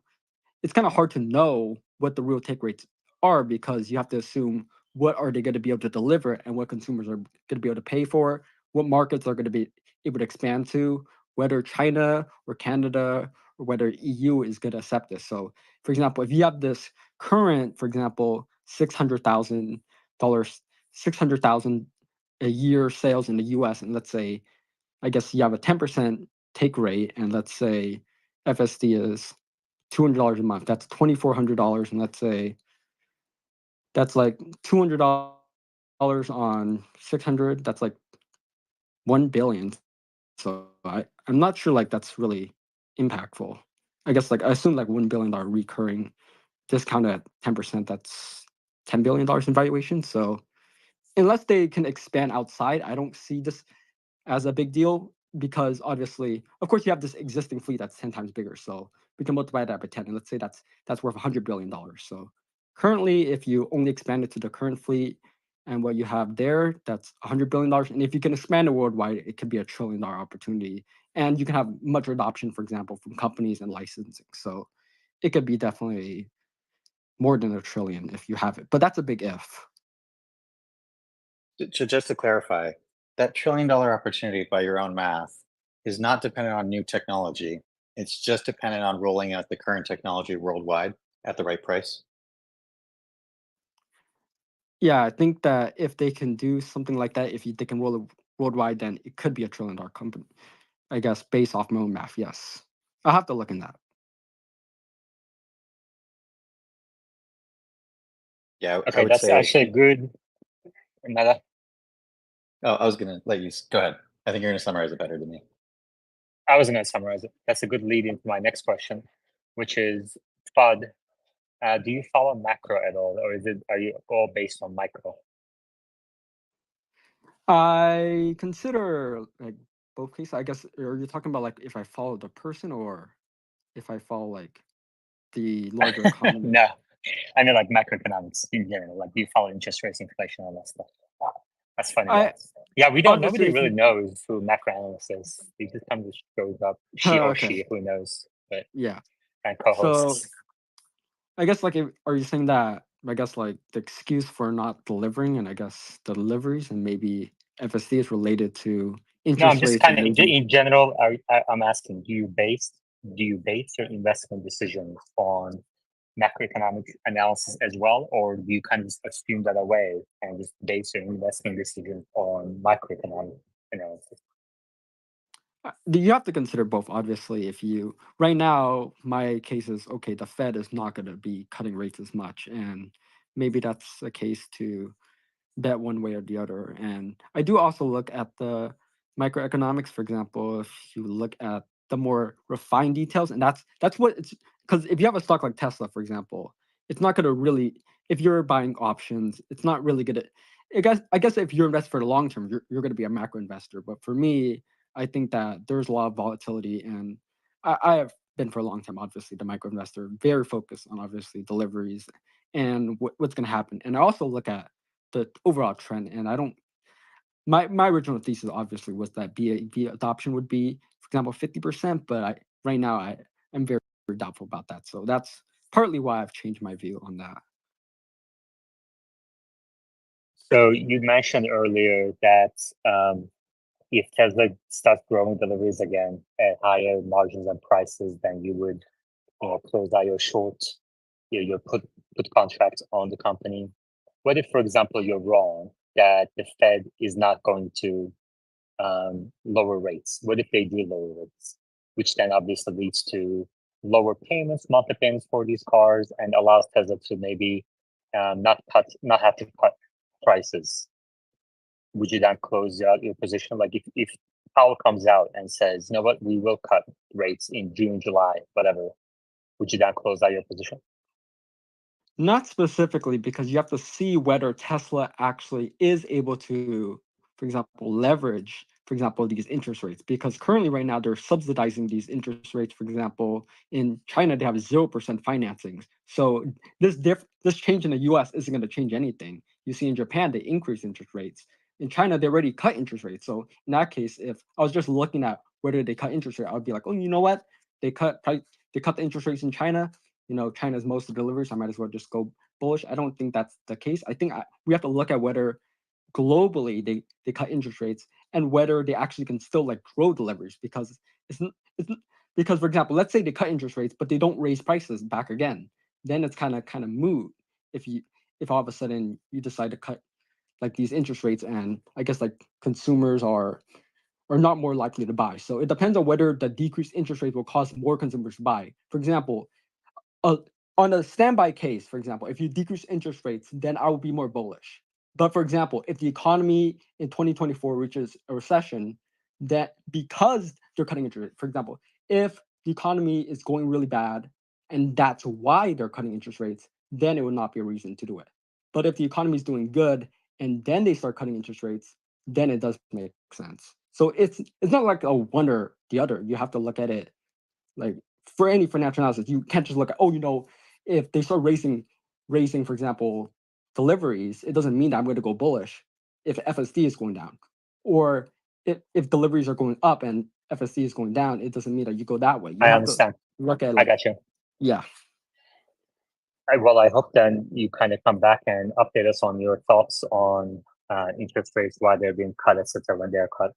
But what do you think about the Cybertruck production ramping at Giga Texas? We see hundreds of them on the parking lot. There's obviously a lot of excitement and demand for the product. So it's just a matter of time before those Cybertrucks get delivered. And Troy is indicating that Cybertruck production ramp has gone exponential now. What do you think about that? Does that worry you at all as a person who's betting against the company? When I look at, for example, the financials, what does, for example, let's say if they deliver, for example, 100,000 Cybertrucks, for example, but in the process, they're not really making money on it, then it's not really a case of, okay, it's going to move the needle. But if they, for example, if they only deliver 10,000, but they can make a profit, then it's better than whether they deliver 100,000. So it's really about whether they can make money on this. And there's another point to this, because people are like, if you ramp up 100,000 or 50,000 Cybertrucks, it means that your deliveries are going to go from 1.8 million to 1.85 or 1.9. But the reality is, some of these people who are buying the Cybertruck decided not to buy a Model Y or decided not to buy S or X. So you might have deliveries not really increase as much as you expect. So that's something you have to consider. For example, revenue might go up, but if profitability goes down, it doesn't really matter. So the case is whether do you agree with the yeah. following statement? With the current production line installed at Giga Texas, Tesla will generate Cybertruck alone. Cybertruck will generate billions of dollars in profits for Tesla. I don't. And annualized. Are you talking about like profits? Yeah, billions of dollars in profits, annualized profits with the currently installed Cybertruck production line once it ramps up the volume. If it ramps to the volume, I believe that it would be gross. It would reach gross profitability, because that's what happened with Model 3 and Y. So I don't have any doubts about that. But at the current point, I No, believe I they're not mean even. billions of dollars in net income, incremental net income generated by the currently installed Cybertruck production line at Giga Texas. No, I don't think that currently they would be net income positive. I guess like if they reach a significant point, it would make a big difference in obviously net income. Yes, assuming that they can have these higher ASPs, and let's say their architecture could lead to lower costs. I guess if they remove the stamping and the paint shops needed. Okay, so you agree then once this currently installed production line, which has a nameplate capacity of about 250,000, once Tesla gets there, probably later this year or early next year, Tesla will be generating billions of dollars of incremental net income from that line. You agree with that? I do not agree with that because it assumes that, for example, if you build 250,000, you're going to sell 250,000. So it might actually hit free cash flow. So I my thesis is that they're not really going to have demand at the level. The backlog, most of them ordered at 40,000 and maybe up to 60,000. So I don't assume that they'll have that much profitability because they might be able to, for example, produce that much, but they're not going to be able to sell that much. So that's my thesis on that. It might obviously help Do you think, profitability. okay, how about this? Let's get some specifics on it. Do you think Tesla can sell 250,000 units of Cybertruck at $80,000? I think that's a stretch because currently they don't, for example, they're selling 80,000 and S's and X's, they're only selling 80,000 a year. So I don't see how they're going to do 250,000 or I guess quadruple sales based off that because the market right now, I believe S and X has a sizable chunk of that, but the market is not large enough for that much consumption, I don't think. And for example, the fact that they didn't make these trucks look like a regular pickup truck where they have a broad appeal, I think that that's going to hurt them in the long run. Well, the size of the truck market in the U.S. is 2.5 million units a year, and the average selling price of an F-150 is above $50,000 today, right? So then Right. you're saying, so it's not like the market is not big enough, like you compare to S and X, but that market is only a few 100,000 units a year, as opposed to this market is 10 times bigger than that. Right. So it's not really that the market is not big enough. It sounds like you're kind of claiming that the look of the Cybertruck will limit what kind of percentage of the market share it can take. You also, I guess you mentioned yourself that the Ford F-150 is 50,000. So I assume that if you have it at No, I said 80,000, more than 50. I said more okay, than more than 50. 50,000. Yeah. Yeah. Yeah, I assume that it's bigger than I initially projected. Yes. Yeah. Omar, what do you think? Do you think Tesla can sell 250,000 Cybertrucks a year at $80,000 ASP? Or do you think they're going to have to lower prices to lower than that? I think that they can do well over 500,000 units, maybe in a bull case, more than 1 million units. The thing you have to understand looking forward is I think we've got a disruptive product here where even today, okay, let's assume autonomy never happens and you always have to intervene, but it just keeps getting better and better. You've got a product here that's an incredibly disruptive product. And I think this is going to drive demand in a way we haven't seen before with EVs. Getting someone to switch to EVs is like getting them to eat their broccoli. Once they do it, yeah, okay, they kind of get it and they like it, but it's just hard to convince them to change. Okay, here's a reason that has nothing to do with gas prices. It has nothing to do with the cost. It's actually, yeah, I'll pay more to get one of these cars or trucks that has self-driving. So I think people are going to be really surprised. And I think the Cybertruck is basically just the best Tesla they have. It's a very intersectional vehicle. Yes, it's a truck. Contractors like it, but Kim Kardashian also drives it. It drives like a luxury car. It's incredibly functional. When you think about autonomy, the kind of autonomous services you could build on this thing with the outlets in the bed and everything like that, I could see there, like I said, in a bullish scenario, being demand for more than 1 million units a year and it actually outselling even the F-150 in its peak. Now, of course, we're a long way away from that. We don't have the battery capacity away from that. I'm not talking about the supply side here or when we have the supply to actually do that. But on the demand side, I think the product has just been kind of a smash hit. And the market is really craving some originality. People are just tired of everyone playing it safe and having the same boring designs and not trying anything new. And I can just tell you, people are just magnetically drawn to this thing everywhere I go. It's like nothing you've ever seen from any other Tesla. So I think it's really going to surprise people, especially as it gets FSD. But what do you think will be the COGS per unit of Cybertruck once the production ramps to nameplate capacity of 4 million units? You mean it's getting to 4 million or? A quarter million, 250,000 units per year nameplate capacity production line. Once we ramp up there, what do you think will be the COGS per unit of the Cybertruck? I guess based off 36,000 cogs for the current lineup, I think it's probably maybe closer to 40 or 50,000. So that's the cogs, but that's what I estimated. And what do you think will be the ASP of the Cybertruck at that point? I think it's probably going to be lower than 60,000. I think they're going to, because based off what they have done with the other cars, they've kind of had to undercut them because eventually at some point they ran out the initial backlog. So I assume that if they wanted to if they could get, for example, the tax credit, maybe they would price under 80,000, and maybe they could sell some at over that. But I think that it could, I guess, like if some of them are selling at, let's say, 120,000 now, maybe they could sell others at 50,000. Maybe the closer is like 60,000 or 75. The ASP. So if ASP is 75 and COGS is 50, you said 40, 50, let's take 50 to be conservative. That's $25,000 gross profit per unit. 250,000 units times 25,000 per unit. You're looking at $6+ billion. That's gross profitability. Obviously, you can have operating. Yeah, but you don't need any incremental operating costs to sell the Cybertruck. So all you got to do is kind of apply the tax rate on that to get to. So let's say 25%. I think is our CFO guided.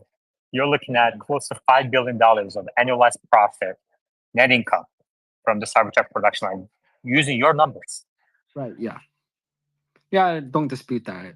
My bear case obviously is that it seems like a stretch to can do that, but if it's more popular than anticipated, let's say they are still selling Foundation series at 120,000, maybe they still have, for example, they just recently moved. I was really shocked. Obviously, they moved the backlog from 2024, I guess, new orders to 2025. So if that holds, I believe that they will do very well. And I'm going to change. Obviously, I'm not like I'm not betting one way or another. I just look at what's recent, and obviously, I was a bull before. Now I'm a bear. I'm willing to change if they, for example, deliver the robotaxi. So. That's great. That's great. I just want to thank you for coming. Nick, thank you very much for encouraging folks to come into the space today. And I just want to understand kind of like, point by point optimism, Cybertruck, margins, production, financial statements, etc. to, where you stand and where we differ. And I think we accomplished that today. And I really appreciate you coming into the space. Yeah, thank you very much. All right, this space has been going on for, I don't even know how many hours. I think we're getting close to like 8 hours. If you'd like to support the space, you may do so through the Patreon link at the top of our screens. I think we had a very fruitful conversation today. It wasn't any hours wasted. And we have really good quality speakers. And I really want to kind of balance the bull-bear ratio a little bit more going forward as well. So Fudd, I hope that you come back. And any other final points, Omar? Would you like to close the space with a summary? I don't know. All right. Well, I think that's a great summary. And then I guess let's call it a day, and then we can come back Unless if there's any news tomorrow, we will come back on Monday. Thank you very much, everybody. I do host macro spaces through the macro analyst account at the top, the co-host. I'm joking that nobody knows that is me. So if I might do a macro space tomorrow, if you want to join that, you can follow that account. Thank you very much, and I will talk to you all next time. Boiler up.